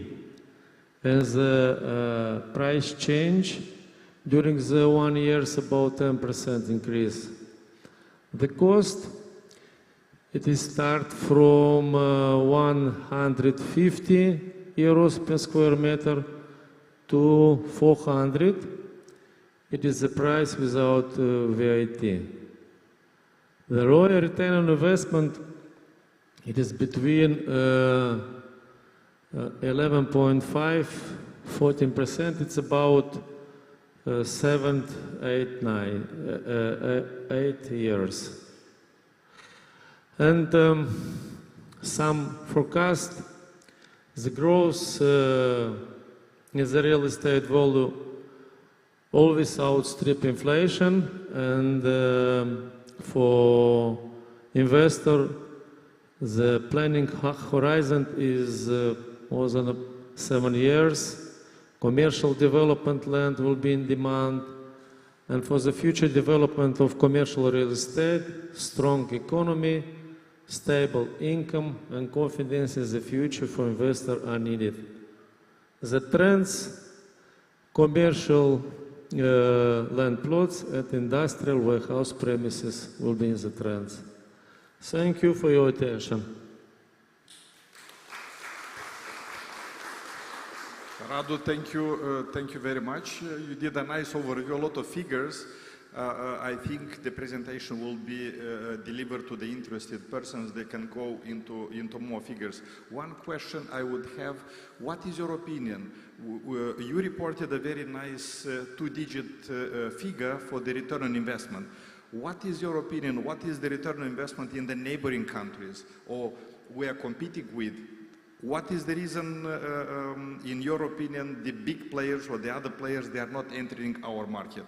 We saw that there is a good demand. We saw that the stock is old, or B and C class, you mentioned. This means the buildings are old enough, and the return on investment is high enough. What is your opinion? Why don't they come? Bine, eu o să răspund în română ca să pot mai, deci gândurile să le expun mai corecte.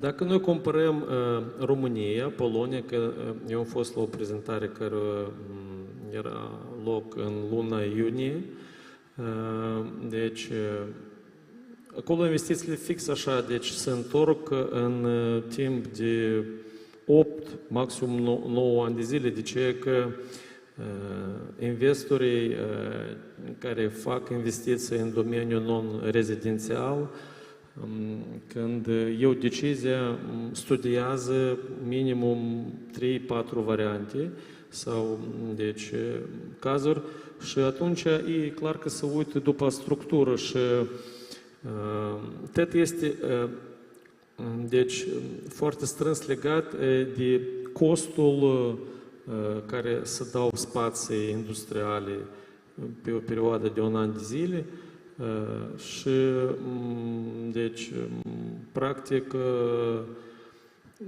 el este undeva de la 66 până la 85 de euro pe un metru pătrat pe an. Deci cam este asta și în regiune, cât și la vecini.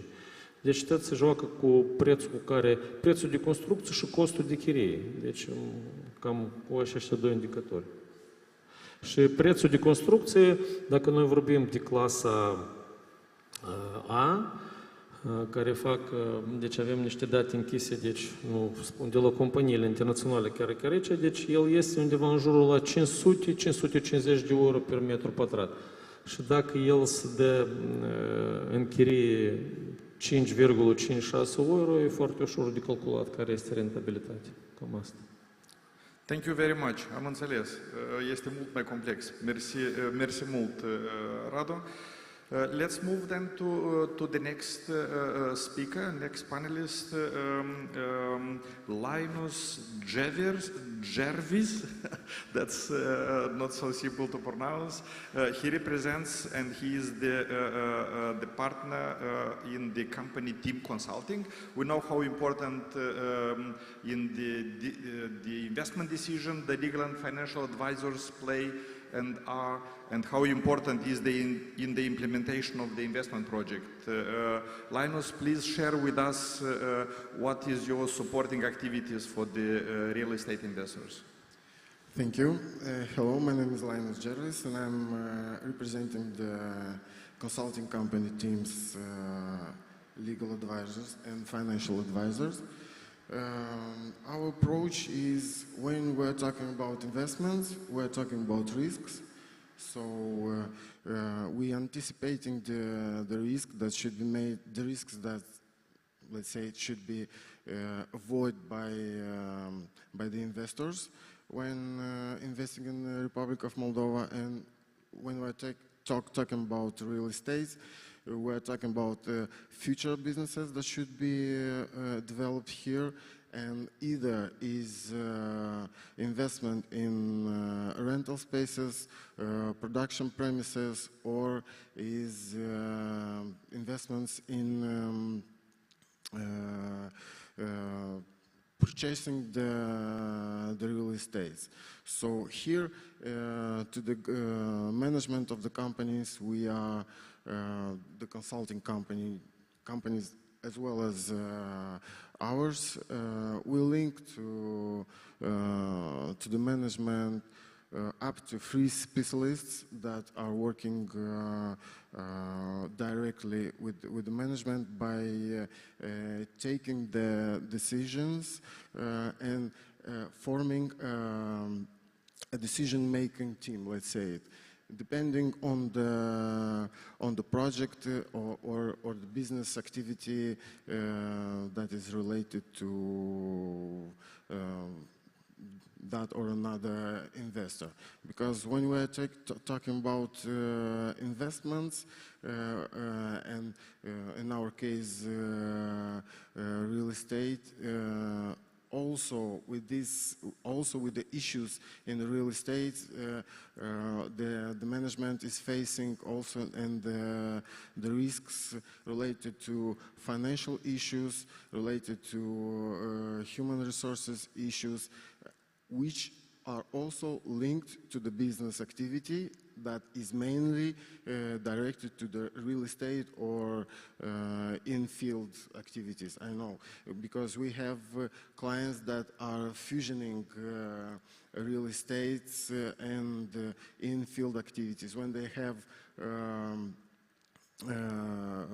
buildings and premises for rent, for lease, and also have farmlands where they are growing agricultural production, and these two businesses are linked. So when we are talking about our interventions as counselors to the business, we took it more widely because real estate involves in parallel a lot of issues, and also we are the communicating bridge between partners, between local authorities, because after, let's say, after investing in real estate businesses, after that investors take the second steps when they are in need for financial resources, they are in need for financial products. So here we came as a shield with the main influencers on the market, which are the commercial banks. So when the real estate is the object of the contractual negotiations, when when the investor needs to access some financial products. So in this case, we are also this is one of the main, I would say, steps for the investors when they are trying to access financial products, and also grants from donors, and also also accessing financial from the donors and from the banks in the preferential credit lines. So. Sorry, did you prepare also some slides, or is not only the title slide? In case you want to show something, so that because the time is quite running very fast. I had a small introduction of our overall activity. So we link, how I said, to the businesses free specialists, because how it was already told, the issues are not only related to not only to the legal issues are related to business activities, but also to the financial and taxation issues. So when you access the consulting company, actually you access a big database of already consumed situations with already formed solutions, depending on the strategy of the business implementation of the investor here in Moldova. So this may include also banking and financial company activity, corporate law. Also, how I mentioned, we are the communication bridge when, in our case, when we're talking about real estate business between businesses and patronates and also government bodies. What can we say more? For this,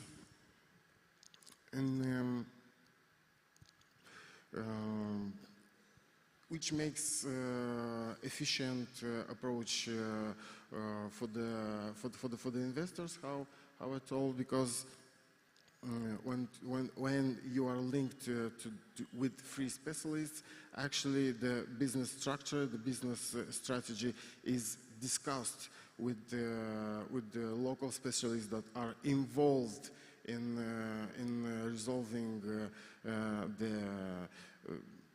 business issues on the territory of Moldova. So that's why we tailor customized solutions for investors that are initiating, how I say, the real estate business is frequently linked to also investing in farmland and in-field investments from the foreigners. So from our side, I think we are unavoidable as a consultants when you are trying to structure your future activity on the territory of Moldova. So thank you for sharing your view and your experience. One quick question. Do you see any, let's say, slowdown or the interest from the potential investors in Moldova? What is your company experience? My perspective from my side, I don't see some slowdowns from the side of the investors, because now when we are living in this situation where we have the crisis in Ukraine, we have investors that are trying to move their businesses, that are trying to, and we can say that the businesses that are coming also from the Ukraine are strong businesses that were already linked to the European Communion, that are coming with high standards in business, that are high standards also in consultation, when the investor can suggest some some new ideas, some new visions that could be implemented in Moldova.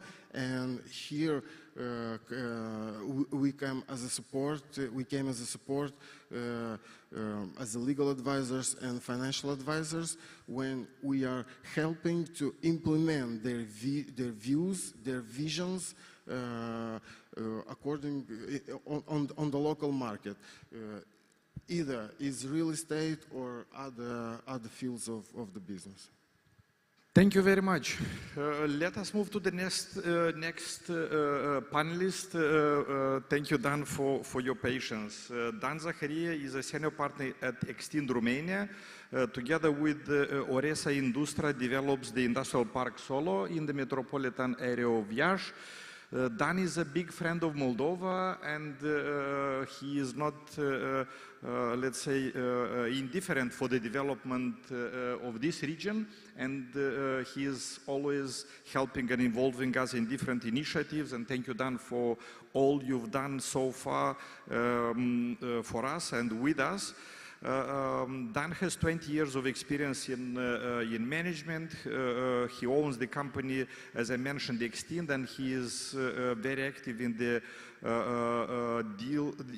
rental of modern office buildings in Iași, with main focus to the promoting and positioning successful cities as magnet cities for the IT and outsourcing industry, and trying to involve also Moldovan cities, Chișinău, Belts, to integrate into the same initiative.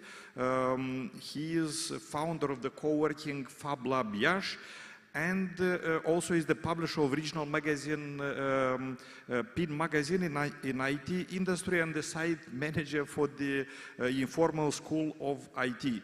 There is a nice concept, Dan, which I like for the Western Moldova, and we are the Eastern Moldova, I would say. So in this concept, if you can elaborate a little bit in the context of the logistics, how do you see the attractiveness of the West Moldova versus the rest of part of Romania versus West Romania? Because being one country, we see that there is a difference also in labor cost and in the development. If you can tell us more about that. Thank you. Yes, of course. Thank you, Vyacheslav, for inviting me. Usually I'm getting used to be in the next panel in the office. But starting 2021, we moved a little bit our attention to industrial, and we want to use our extensive experience of 14 years in office market towards logistics and the industrial market of the Iași and of Moldovan region. Just to have a comparison, now Iași, from an office point of view, is a successful story. It brings new clients that are coming to Iași in the office buildings. A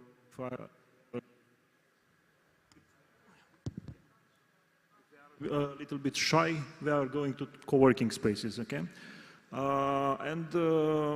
It's like successful regional cities like Cluj, Timișoara, and Iași have more of the same office stock. When you are going to logistics, we're not even born, okay? So just to make a comparison, Iași has less than around 100,000 square meters of logistics and industrial areas. Unlike Chișinău, we demolished all the older industrial area, and now we are going to residential and offices. So we do not have D or C stock anymore. But when compared to Cluj, Cluj has 800,000 square meters, so 8 times more. Timișoara has 1 million. Bucharest has 3 million. Out of the market that, according to a CBRE study, is around 6 million square meters of industrial and logistic parks in Romania. So our objective is, okay, we cannot promote Iași, okay? If we can do this in an office market, we cannot do it in a logistic. We can promote the region. And when you are looking towards the region, no one wants to say in Moldova, in Romania, that are Moldavians. Okay, so they are from Bucovina, they are from Bărăgan, they are from.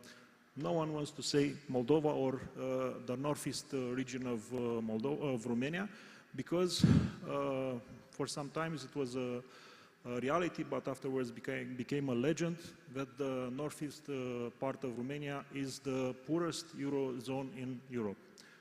It is not the case by far for 5 years now. So we came up with this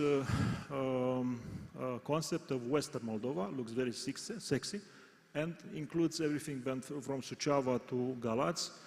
And as a joke, you know that Ploiești and Prahova are now in Moldova because our politicians said that the Moldova highways has already started construction from Ploiești.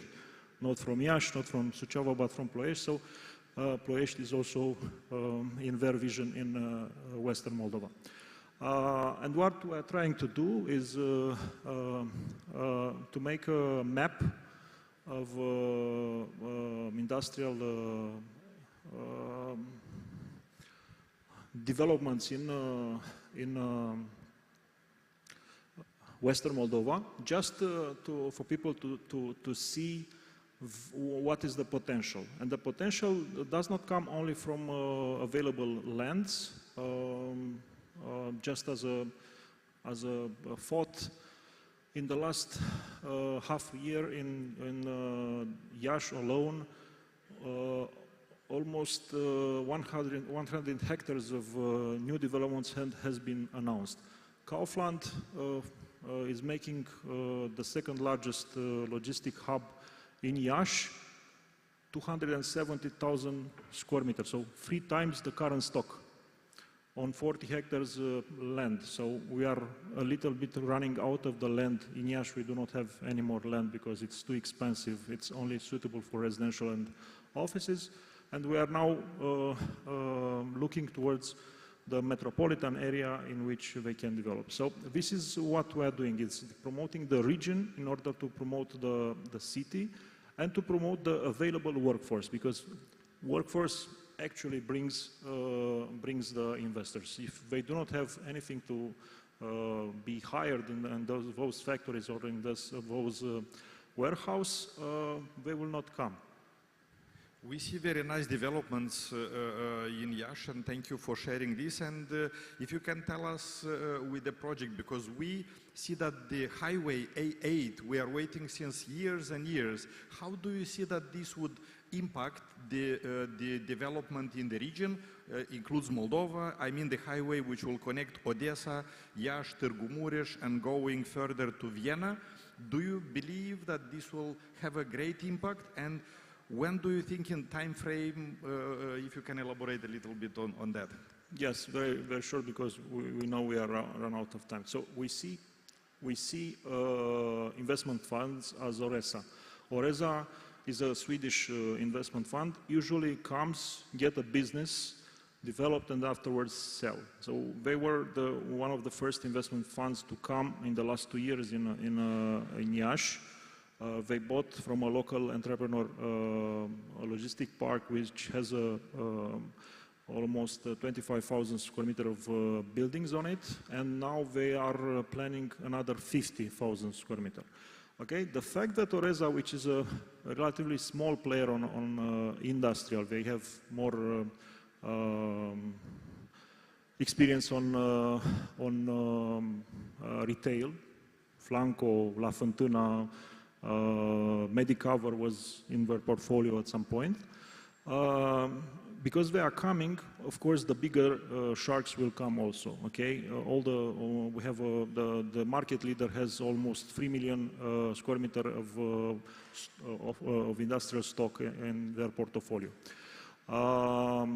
So only the ghost of A8 highway is bringing now more and more investors to be looking in the region.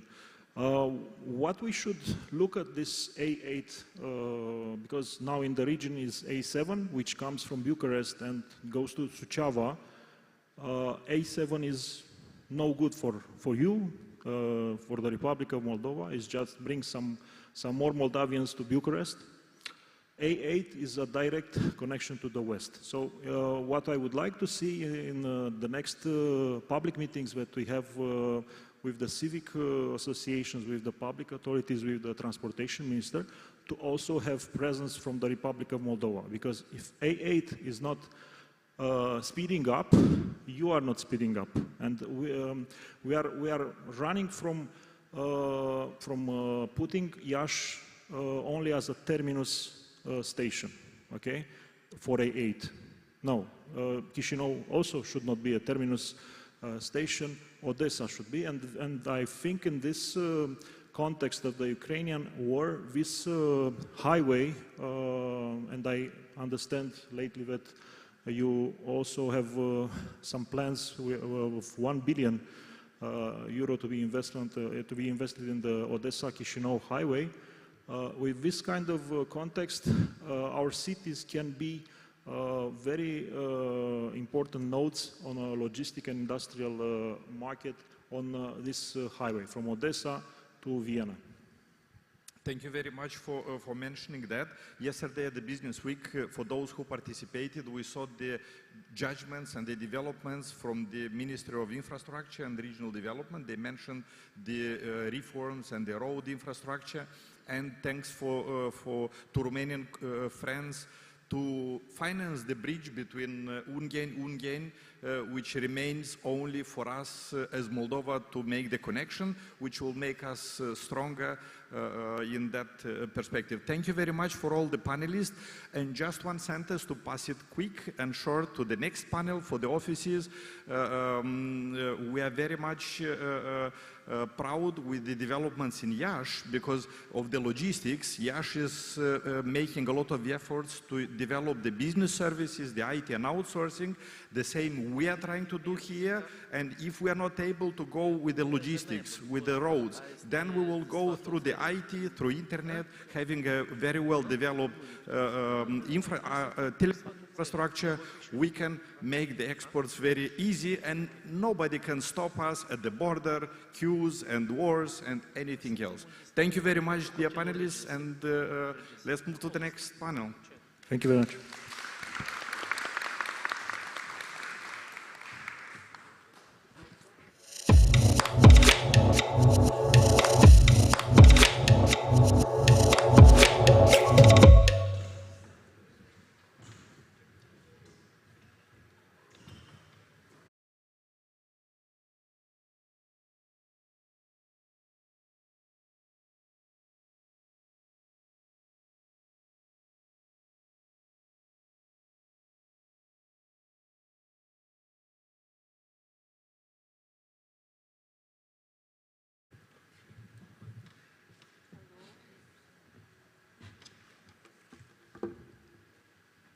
Hello, dear guests, organizer and partners. Last but not least, the office real estate panel opportunities. I would like to speed up a little bit this panel because after that we have a nice networking and the entire community that is here. It's waiting for that, and I'm sure that we will have nice results after that. Thank you. I will start out, we will have also some speaker online, but together with the technical assistance, we will connect them at the right time. I will want to mention about the office space opportunity. We know all that Moldova has one of the best fiscal system in Europe for IT companies, and now we are working with our colleagues very much also to put also special legislation for the BPO sector, business process outsourcing, and we are very sure that it will be successful. And like this, it brings Moldova on the spot of investment in the business service sector, that it's one of the biggest creator of jobs in the region. And because of that, we have a lot of investors during this challenging time, even in the pandemic and even with the situation in the region. We have more and more demand for office spaces and for new companies to start the business in Moldova in the business service sector. And we are very, very proud of this. And even if, for example, other area sometimes are facing difficulties, the business service sector in those challenging times actually is facing a big growth. I want to pass the first word to Victoria Bucătaru. She is the Executive Director of Digital Park, in order to share with us the success story of their company in Moldova. The floor is yours, Victoria. Thank you very much. Bună ziua tuturor! Sper că n-ați obosit suficient după o sesiune atât de lungă.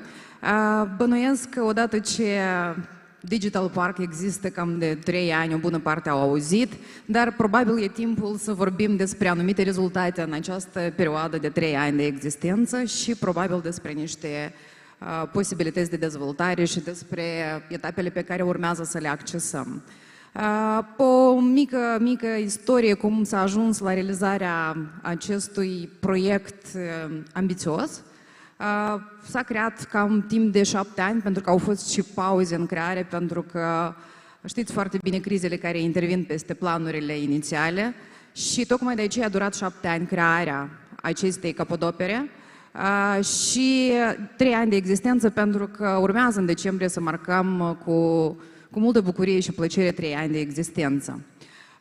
Toată această perioadă, deci, per total, vorbește despre o perioadă îndelungată atunci când îți dorești să construiești un proiect foarte ambițios și să-l faci absolut impecabil și să mai fie și rentabil. Pentru că știți foarte bine că trebuie să reduci mult ca să ajungi să suprapui și să rezolvi costurile.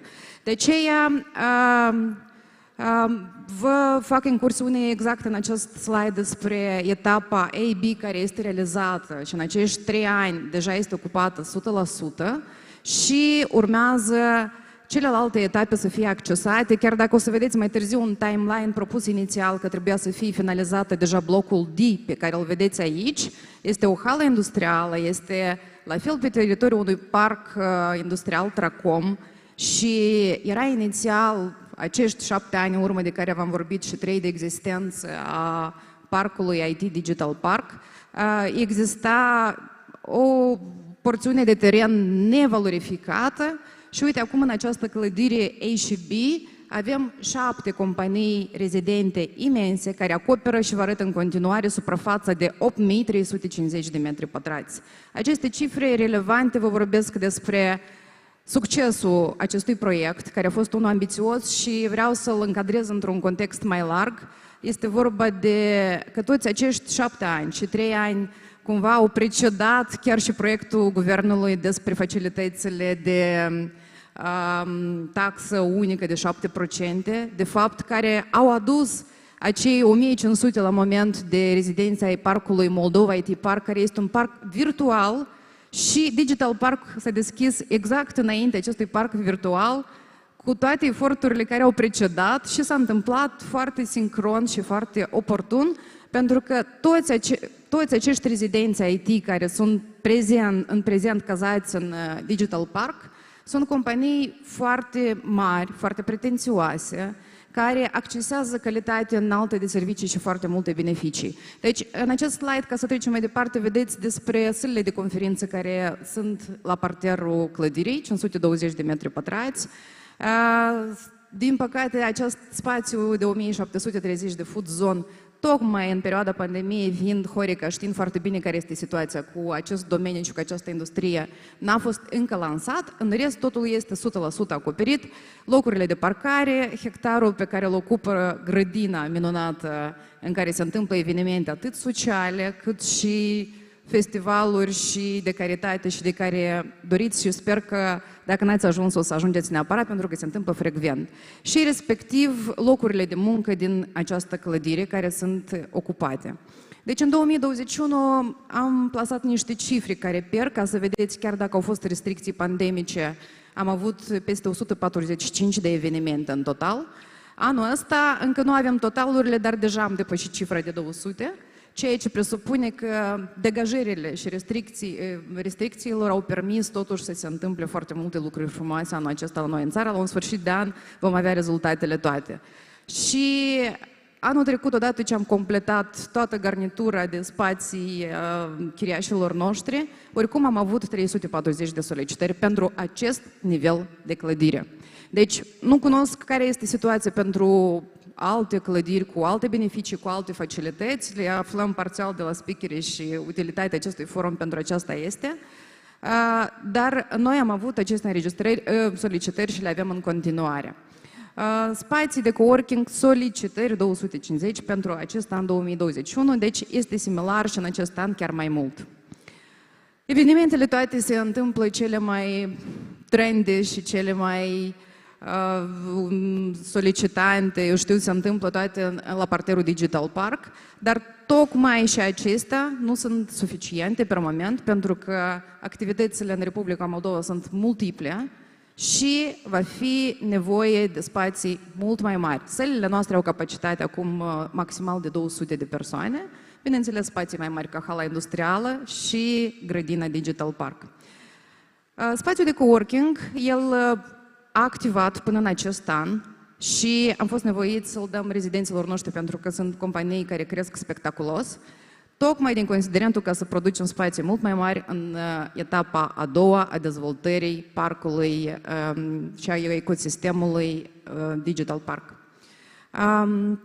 Toate spațiile din clădire sunt exact în această poză, le puteți vedea și la noi, sunt oficii open space, sunt ajustabile de la 100 la 1000, adevărul că de 100 și avem un singur birou, restul toate sunt cu capacități mari, între 600 și 1000 și. Și de aceea s-a completat toată clădirea doar cu 7 companii și proiectul viitor, dacă vom completa cu 100, 100 și vom avea și 82 de rezidenți. Deci ne dorim ca toți rezidenții Moldova IT Park, care își doresc o locație fizică de asemenea nivel, să se întâmple anume la Digital Park în faza a doua. Tocmai de ce aici aveți o prezentare despre sălile de conferință care sunt cu garnitura completă, adică veniți doar și prezentați evenimentele, și capacități până la 200, 80, 40 pentru meeting-uri și toate acestea sunt oferite și rezidenților ca beneficii pentru toate mișcările ale afacerilor lor.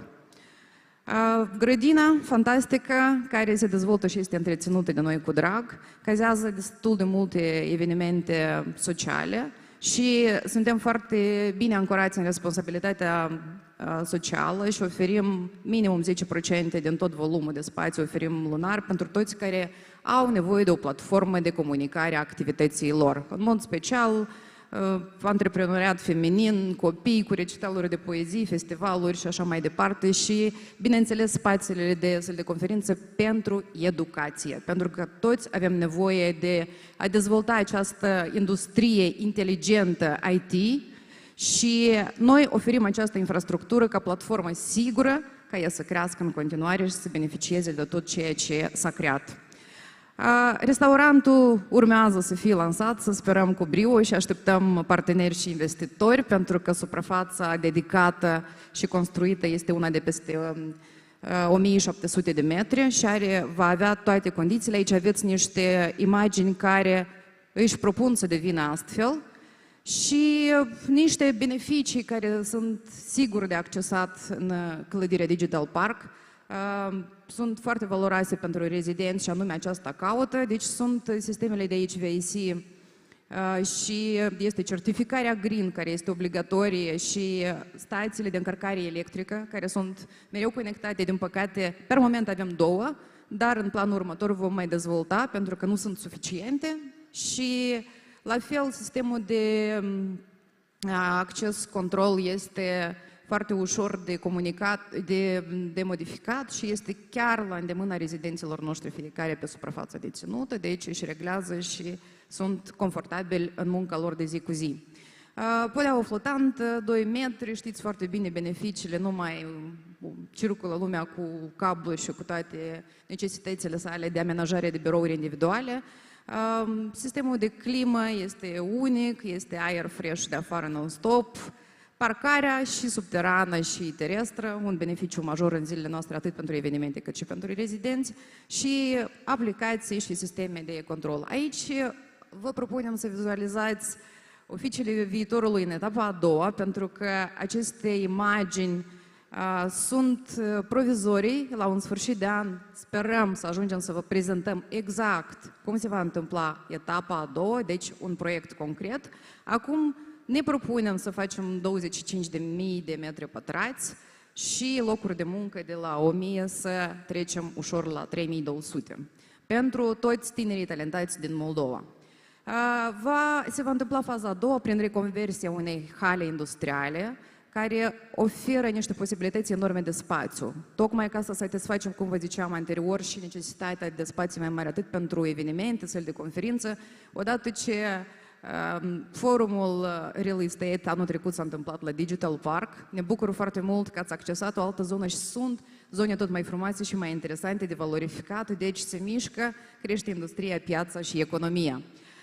Mai departe, niște grădini interne vom avea, pentru că avem una externă acum și ne vom dezvolta și asemenea. Și iată niște spații publice, zona de food court, de meeting-uri, de întâlniri, de evenimente și la fel cele comerciale de săli de fitness, ceea ce va completa necesitatea prin faza a doua și nu este prezent acum.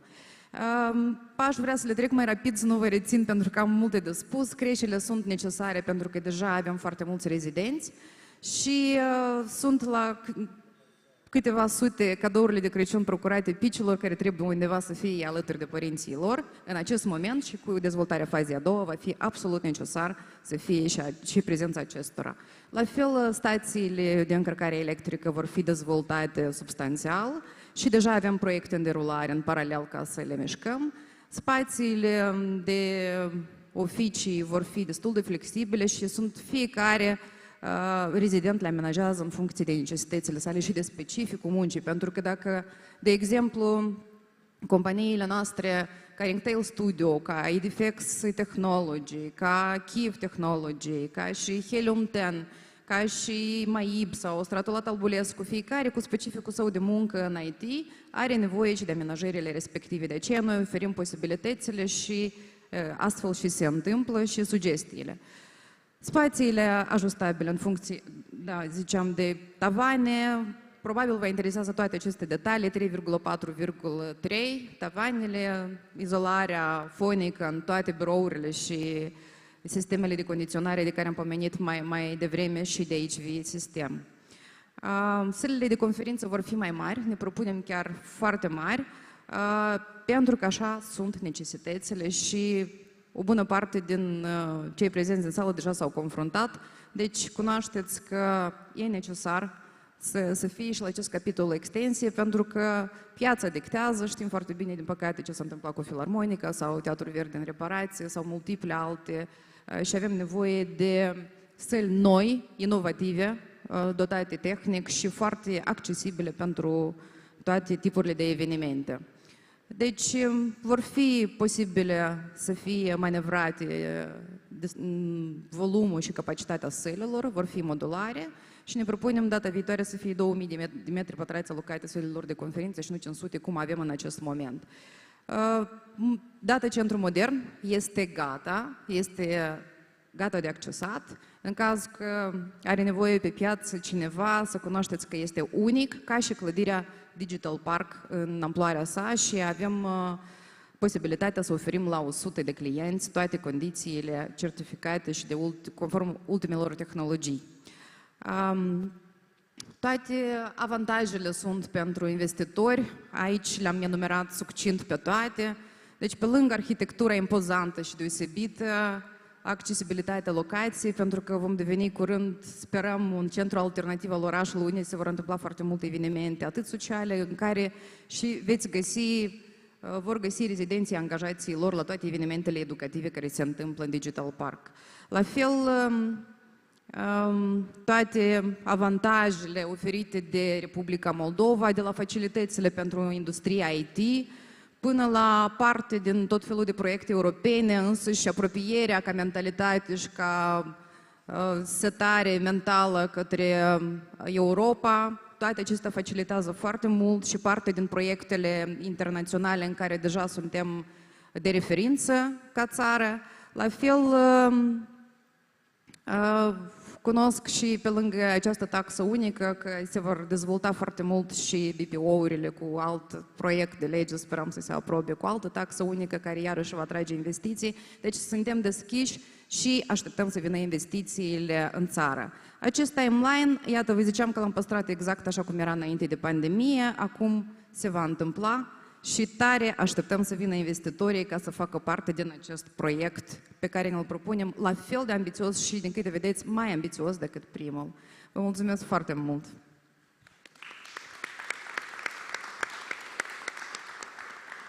Vă mulțumesc mult, Victoria, pentru prezentarea dumneavoastră. Am vrut să subliniez faptul că speakerii precedenți au vorbit de acele valori importante pe plan ecologic și social și mă bucur să subliniez că proiectul dumneavoastră urmează aceste valori și ne bucură foarte mult acest fapt.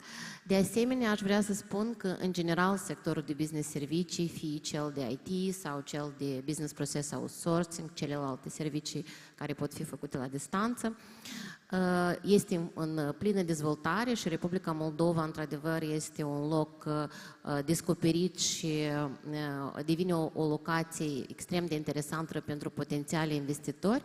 Aș vrea să menționez că doar un an jumătate în urmă, datorită colegilor de la GIZ, Chișinăul a primit titlul Orașul Anului, Emerging City in Southern East Europe, în doar un an jumătate în urmă, ceea ce subliniază faptul cât de interesantă este Republica Moldova pentru investitorii din sectorul business service. Și mă bucur că dezvoltatorii imobiliari urmează succesul clienților săi și sunt în continuă dezvoltare și vă urăm foarte mult succes în continuare. Vă mulțumesc foarte mult! I will pass the word to Nicolae Marchetan, Operational Manager of IT Tower Moldova. He will share with us the regional office space development opportunities and, of course, also the success story of their project, the IT Tower. Well, good afternoon. I am Nicolae Marchetan. I'm the executive director of iTower. But before iTower, I would like to share with you, because we're speaking about a regional development as well, how should put it on? Oh, voila. I would like to share with you our experience in practice with regional development. So, in really short notes about our history, our founder is in Moldova with investments since 1994. So, since 1995, we are already delivering offices and accommodation for startups in Moldova. Since 1997, we do develop industrial sites as well. And since 2013, we got into the branch of Class A offices because the spaces that we were providing so far were not enough already for the tenants, meaning that their businesses were growing up and they were successful. And since 2015, we are residents and developers in tax-free zones, both in Chișinău and in Comrat. And getting to the regional development, I would like to underline, it was a lot of sayings here, a lot of mentions from the state authorities, from the development partners, that the regions are open-minded and they are eager to support developers in their areas. I'm here to confirm you this matter from the practical point of view. We had and we have a success story developed in Comrade in the tax-free zone. We were the first residents who believed and who were invited and believed in Comrade, and I would like to mention the complete involvement of the local authorities at every level, and they were really helpful, and they were wise enough to provide us with all the support needed, that we succeeded to make up to 10,000 square meters of production spaces from the idea to the cutting ribbon in only 9 months.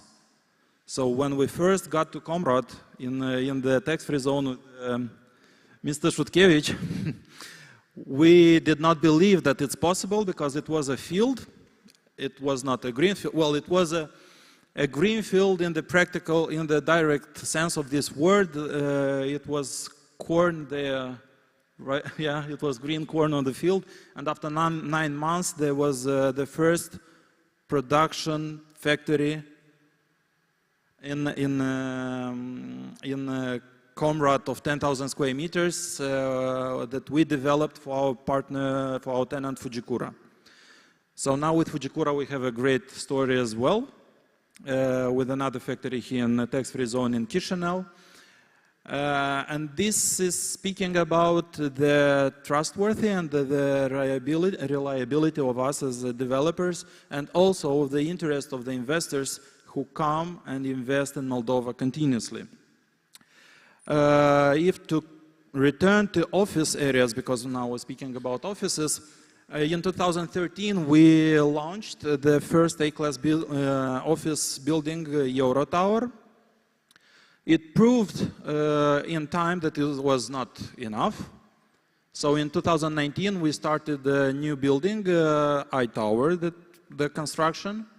In 2020, so within 1 year, I-Tower was already done.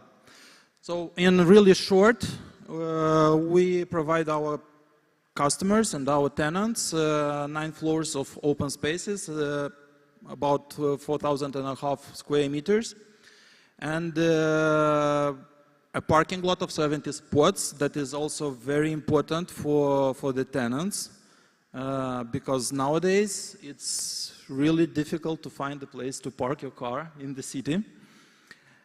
And this is a good advantage, an excellent advantage of service that we provide to our tenants. So we have some core values that we develop and that we are based on when we develop a project. So we have really high quality requirements, and we are speaking here about suppliers. We're speaking here about projecting teams. We're speaking here about contractors, constructors. We do have a big accent. We provide a big accent on comfort and on the safety of our tenants. And if to speak about this in really short, because we have a technical description in the building, we try to ensure our tenants with backups, with plan A, plan B, plan C. For example, we have 2 separate power lines and our own substation, electric substation for the building. Besides this power lines, we do provide also with alternative, with a power generator in case if both lines go down. If both lines goes down, then all the city is without power.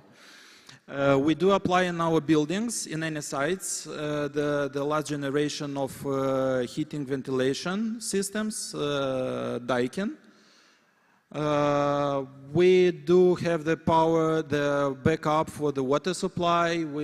So it's everywhere backups. We try to ensure our tenants a continuous activity, and we try to make sure that their activity is not interrupted, or they don't have to bother and to have headaches of anything else except their own business. So our business is to keep their business going.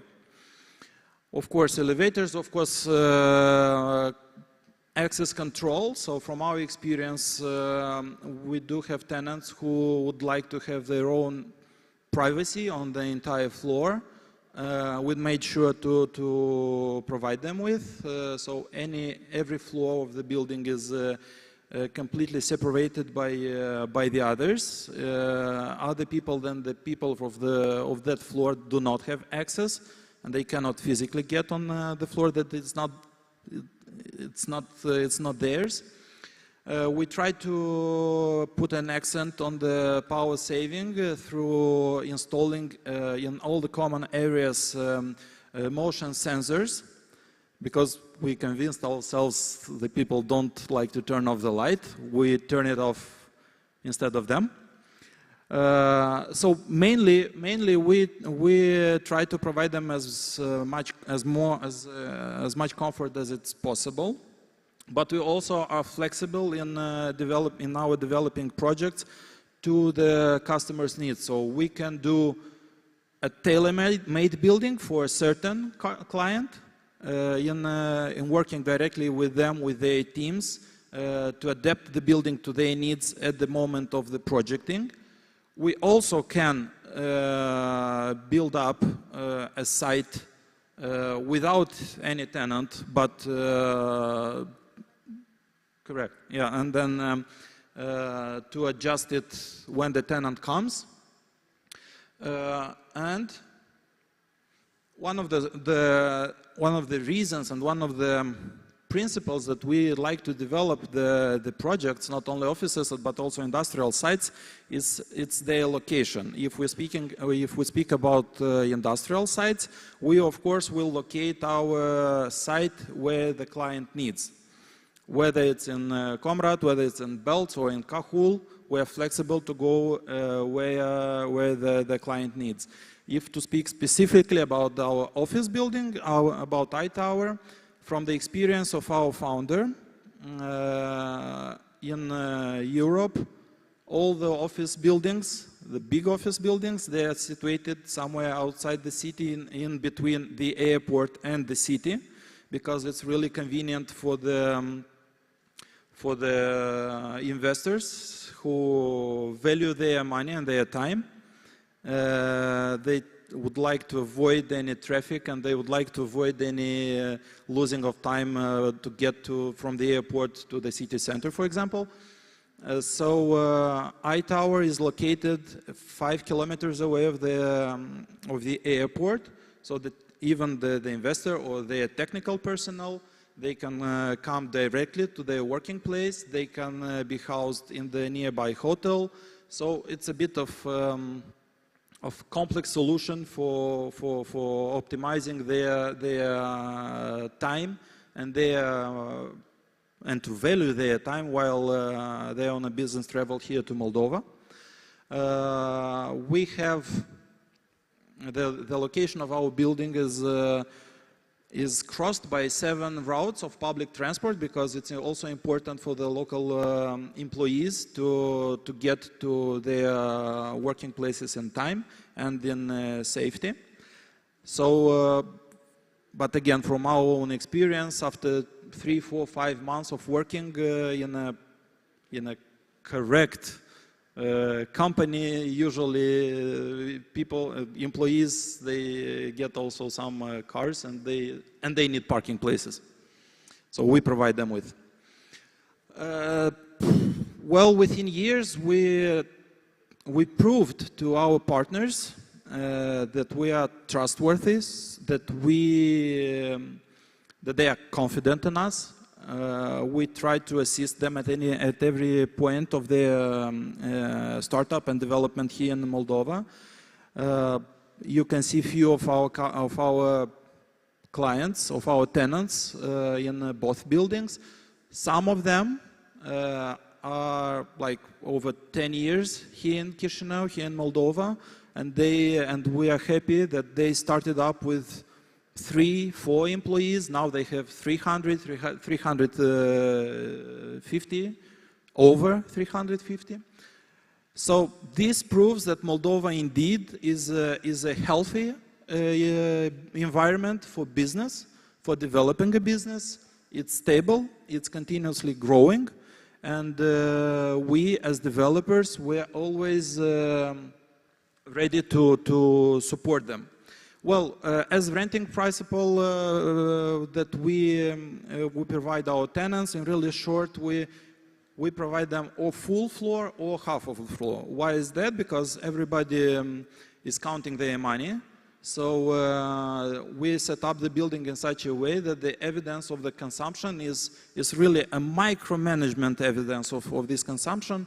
Every half of the floor has its own utilities, communications, power lines, so it's easy to trace and easy to follow up the expenses of the tenant, and he can, through the reports that he is receiving from us monthly, he can follow up his expenses, whether it goes for the computers, for the air conditioning, for the heating, for the water consumption, and it's easy to budget and to make the forecast of the budget correct and transparent. Some of the, well, few images from inside our offices. So it's with floating floors as well, because it's proven in time for us that it's the best solution for having a flexibility in modeling of the inside of the offices. So, as you also mentioned, it's not, nobody is running already now with cables everywhere on the floor and the drilling holes. Everything goes under the floor, and it's really mobile, and it's really flexible, and it's really, really nice. Any tenant can start their business in iTower, I don't know, within 1 day, 1 or 2 days. So within a weekend, it's possible to move a company from in iTower, and on Monday they can start working. This is, well, in short, we have a little video if our colleagues. So, on the base of this example, of this real example, we are ready to develop further. We are open for new projects. We are open for new tenants, for new businesses to come here in Moldova.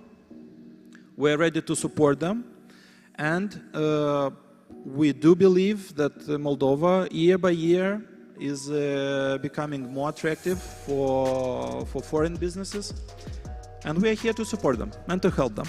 Thank you very much. Thank you very much.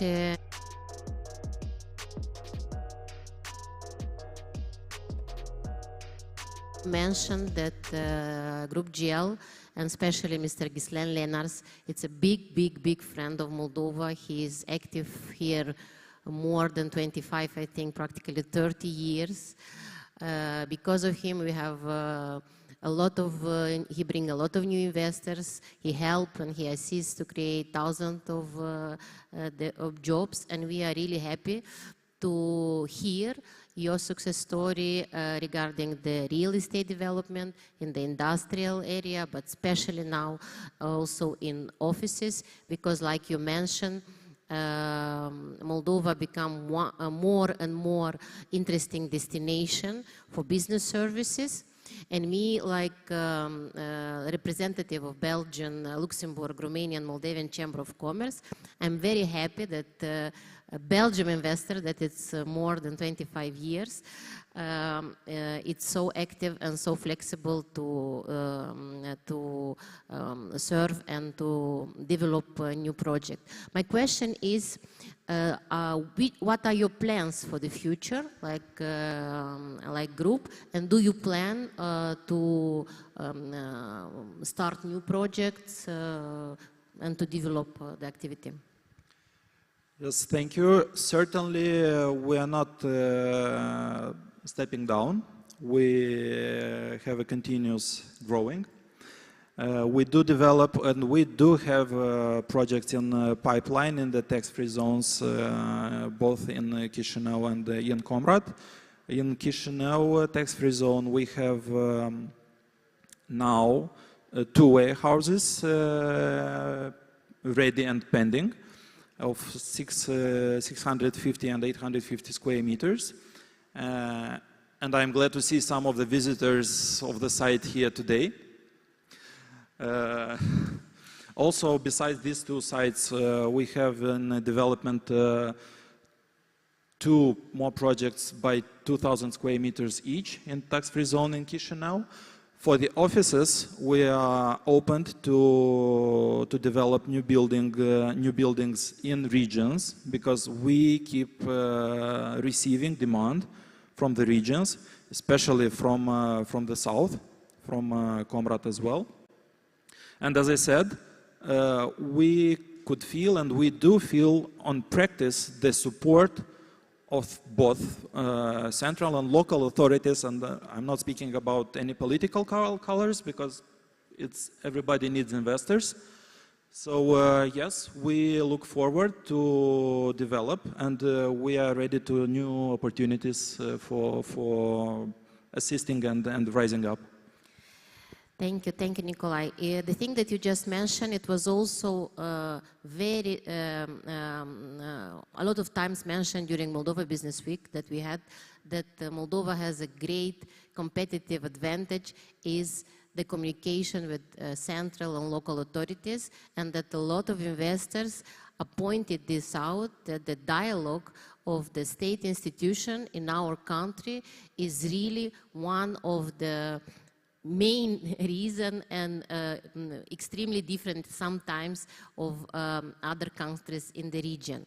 I'm very proud, also like to Belgian Chamber, to present our next speaker, a Belgian investor from Romania, Mr. Didier Balcan, the founder and the CEO of Speedwell, one of the most successful developer of office spaces, but not only office spaces in Romania. And he will share with us a theme with adding value to the hidden urban location by giving them a new meaning. Mr. Balcan, the floor is yours. He will share, he will be with us online. Okay, you did that. I hope you can hear me clearly. Sorry for not being there we see physically. You very well. Thank you for having me on the panel. We see you and we hear you very well. Okay. So thanks for allowing me to have the stage here to talk a bit about our brownfield developments. Just a few words about Speedwell itself. So we have been active, me personally, for the last 18 years, and as Speedwell for the last 7 years in Romania. We currently have 10 projects ongoing, concentrated in Bucharest, but also in Cluj, Timișoara, and Râmnică Vâlcea, and still actively looking to buy more land in regional cities such as Iași, and also across the border in Moldova. We have different projects which are completed in a stage of construction and under permitting, but I want to focus on what we prefer to do, and that's make mixed-use projects with a historical core on old factory sites. And let me start off by showing what we don't want to do. This is not an example from Romania. For clarity, I don't want to offend any other developers, but what we often see is that when you have an existing industrial site, developers start with a tabula rasa, and in best case, they leave 1 or 2 buildings on the outskirts because they have to, without any integration into a project. And we prefer to do something completely different, and we're not the first there. There are many good examples in, for instance, Poland, or also Western Europe, but there Romania and Moldova, I think, are lagging behind, and we can do better. So we want to contribute in doing so. And the first project we have taken on was our Record Park project in Cluj. In the meantime, fully completed, and it basically stands for what we want to do. That's really creating a city within the city. So the project site is only less than 1 kilometer from the historical city center, and actually contains all the functionalities that somebody needs to live and work. So we have together 13,000 square meters of commercial spaces, A-class offices, co-working, a restaurant, an outdoor pool, which can be closed in winter with a sports club, and the 236 residential units with a mega image. So before we bought the site, there was a textile factory, so really a brownfield, which was still operational at the time. Sometimes as a developer, you need to be able to see through what you buy. So we demolished part of the buildings and we kept the oldest building of the factory. When we bought it, it looked like the picture on the upper left. So hard to see the hidden gem that was there after we removed 200 years of plasterwork and painting. It was the same for the inside. So they were making actually lingerie on the left side. And after we stripped the walls and the columns, actually that's how it looked on the right. So really the potential is often hidden, and in the end it's our tenants that make it really live. So we have both the restaurant and the co-working, which are hugely attractive. We've leased all the offices before it was completed. We've sold all the apartments before it was completed. So it was a commercial success. But what gives us most satisfaction is to see it live. And it lives around these older buildings, which were part of the old factory. And you see it on social media, you see events being organized. So it's really alive. So, and that's what we aim to get in all our developments. We are repeating the same principle, the same recipe in Timișoara, with a slightly larger site of 15,000 square meters along the river, and again, just across the central park of Timișoara, again, less than 1 kilometer from the historical center.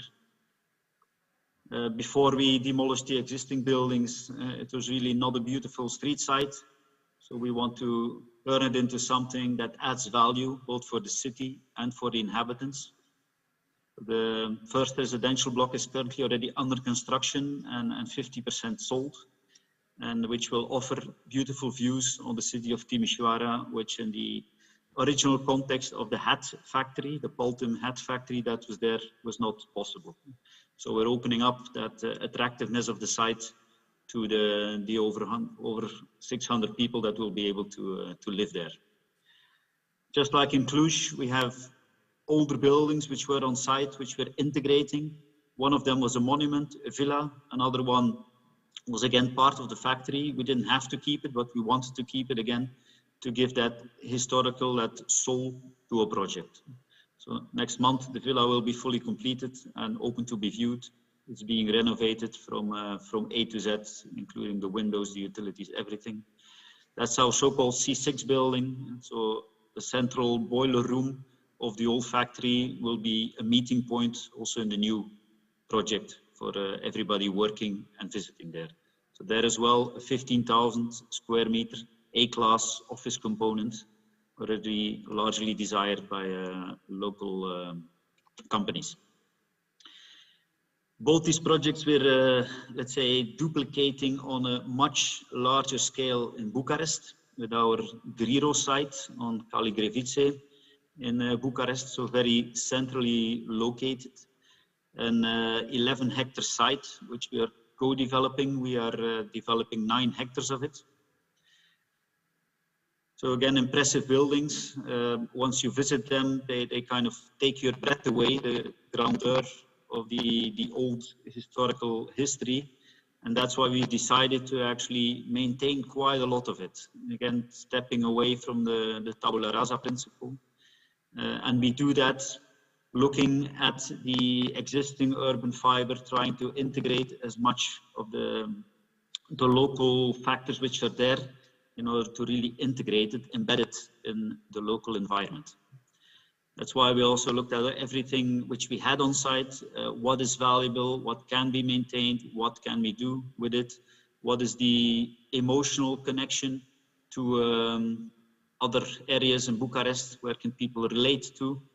And we really took it a step further here. We had the entire site, so every building, and it's roughly 90% covered with buildings. We had a total digital twin made. So everything was scanned from beginning to end for our own architects to be able to really integrate what they had in mind with the existing buildings and see how they could implement old and new and overlap it. Since it's a very big site, the main thing is to draw people in from the front, from Caligarivice all the way, have lots of open spaces where an ambience can be created. So not just the front part and a back part, but everybody has to be drawn into the project. And we did that maintaining the axis, the vertical and horizontal axis, which today you can find in the factory. We're actually maintaining these axes and just integrating different functions, office, hotel, leisure, residential, and retail functions in the project. Of course, with an abundant part of green, also, and actually a railroad park along the railroad as well of several hectares.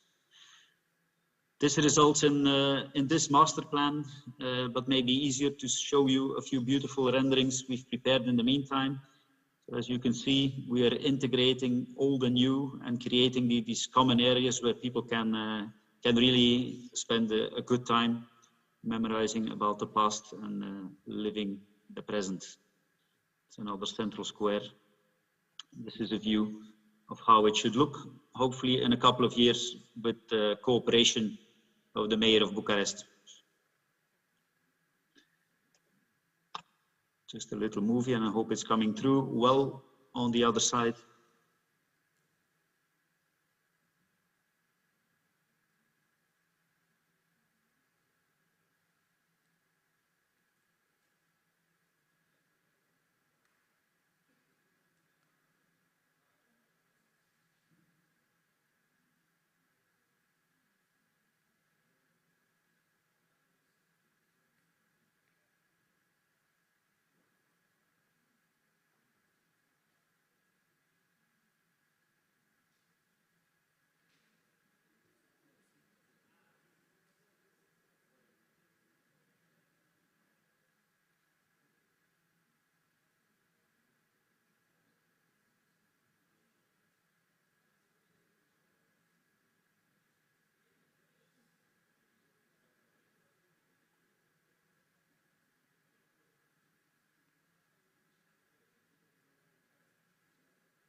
I would like to thank you, Didier, for a nice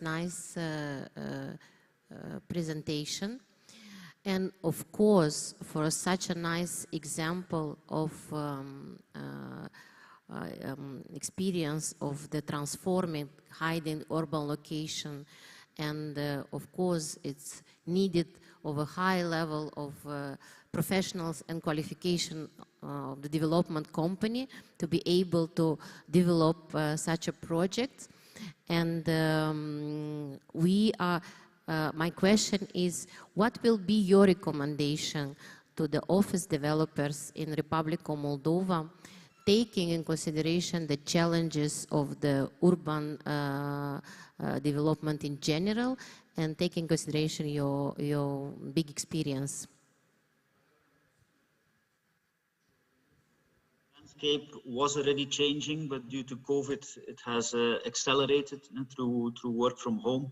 So the use of offices is completely different now. And being in an office is part of organizing your life, actually.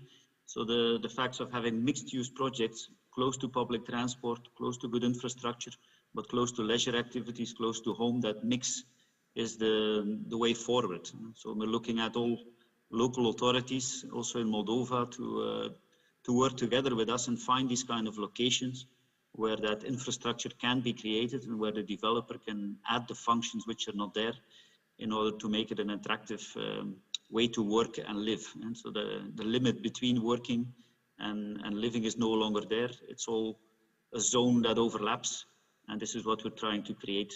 And if we can do that by not tapping into green fields, but by reconverting old industrial sites, then I think everybody can only win from that.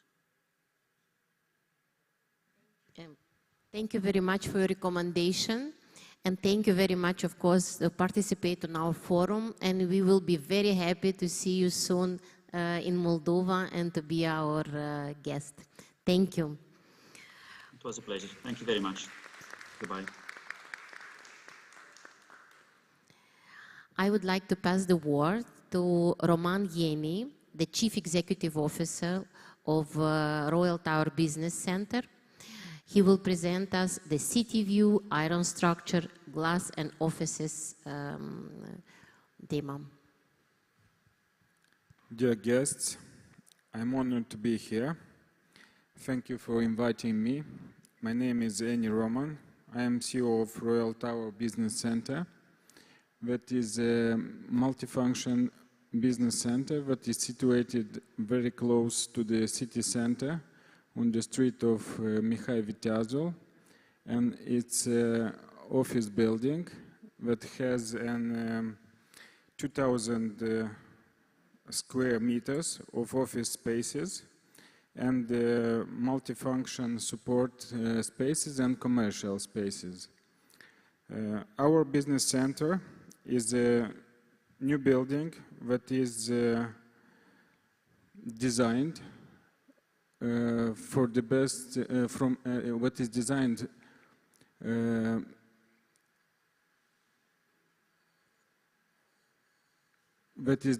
for our tenants and for the companies that choose our building. And the main idea of this office center is the quality of the materials, the modern design, that is a glass facade, for example, that is made from best materials, for the top materials, which is one of the most massive glass facade that is made before here in Chisinau, that has 9,200 square meters of aluminum and glass. It is a Schuko product, a German product, and the glass is a Saint-Gobain product, a very high 4S control system that is created for the comfort and for the ergonomic of the spaces, and it has a very high efficiency. In our business center, we have a very large spectrum of companies. For example, it's a notary, a lawyer, accounting company, bank or financial institution, a restaurant that is a very special object that is situated on the 17th floor, and it's a 360 view. It's a rooftop restaurant, and it's a unique object in Chisinau. We have also conference halls and 2 floors of underground parking.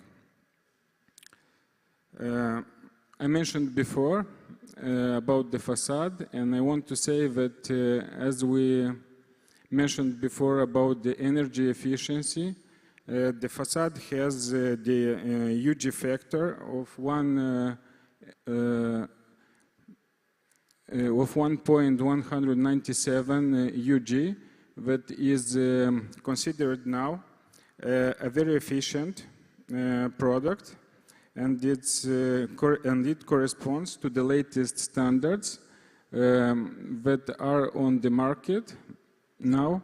And for example, designing this type of product, we used the Thermix spacer, that is also a very new and very efficient solution for the glass facades, that makes the facade on 15% more ergonomic, more efficient, and more low cost on entertaining. The next point is that we used the top quality materials in our business center, and all materials that we have inside correspond to the latest inquiries and to the latest category of the products, which is placed very rationally, and that makes our building very attractive. We have all the solutions that keeps and correspond to the latest security terms and conditions in the building. For example, the high quality security system, control access with face recognition, fire extinguishing system according to the latest standards, and much more systems that are designed to the safety of the people that choose our spaces for rent. We have inside 3 high performance elevators that has the speed with 2 and 5 meters per second, and these elevators are the top of the brand. It's Schindler, it's a Swiss brand, and it's a top of the line. It's 5,050 mark, and which are provided to maintain the right traffic on the building. The next points that we provided for these buildings are climate control systems by our MEC, produced in Italy, ventilation system with the recuperation system also designed in Italy by company Loran, heating system that is SWEP from Finland, heating and coiling pumps by Biral, Germany. And I want to mention that this business center is connected to the public heating system that is very efficient, because we provided a special heating equipment, and we are connected to the first source, and in this case we have the possibility to minimize costs in this situation, in this complicated situation with all the prices and all the costs on entertaining this kind of buildings. The main idea are the materials that are used for finishing, because our offices are turnkey offices. We provided only European quality products as well, like, for example, the floor tile produced in Netherlands, the sailing system that is produced in Germany, that has a lot of opportunities and ergonomics and makes more simple and more efficient the work in these spaces. The business center also has a very important point that is located, is near to the city center, and one of the main ideas that one floor in our business center has 1,000 square meters. So its ergonomics is very good, and when we have special requests, for example, from our colleagues for spaces that are about 1,000 square meters in open space, we can easily respond to this inquiry. And the colleagues from the real estate, for example, can confirm that On the market, we have a very small purpose of the spaces that are more than 1,500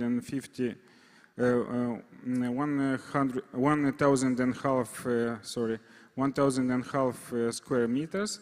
So in this case, we can provide this type of spaces that are designed for the comfort and for the commodity of our tenants. Thank you very much.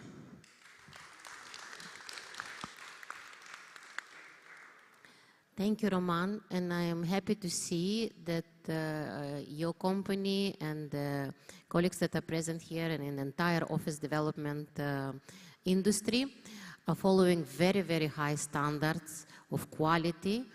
Of course, because your clients are also clients from that request all this quality, comfort, and safety standards, and we are very happy to see that also the industrial and the logistic developers are going in that direction, and that make Moldova a very nice destination for investment. And we hope using this opportunity, forum like that. First of all, I want to thank you also the organizer, Invest Moldova, and all the strategic partners, and also the audience to be present here, and the people that are looking us online. And of course, we are waiting investors in Moldova in office spaces, especially because we have a very interesting destination, but of course also in industrial, logistic, and residential area, because all these employed people in the business services and other service, another industry, that was a theme actually during our last forum, they also need residential spaces.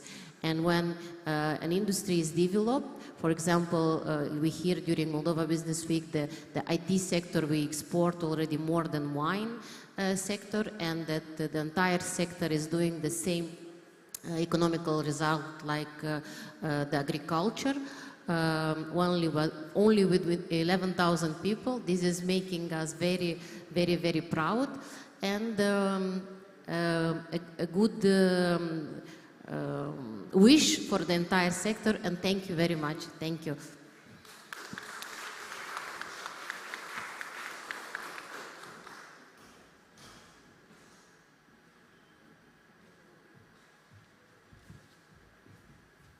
We came to an end with our forum this year.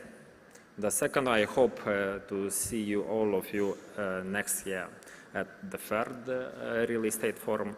I would like to thank a lot the Invest Moldova agency team and for the support of all our colleagues that we have managed to organize after Moldova Business Week, also the real estate forum. Also, I would like to thank to the strategic partner GIZ and the international partner Belgium, Luxembourg, Romanian Chamber of Commerce.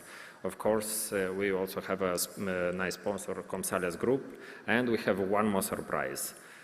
We have a networking partner and sponsor. It's Divus Winery and Luca Winery. I will invite Mr. Ion Luca to the scene.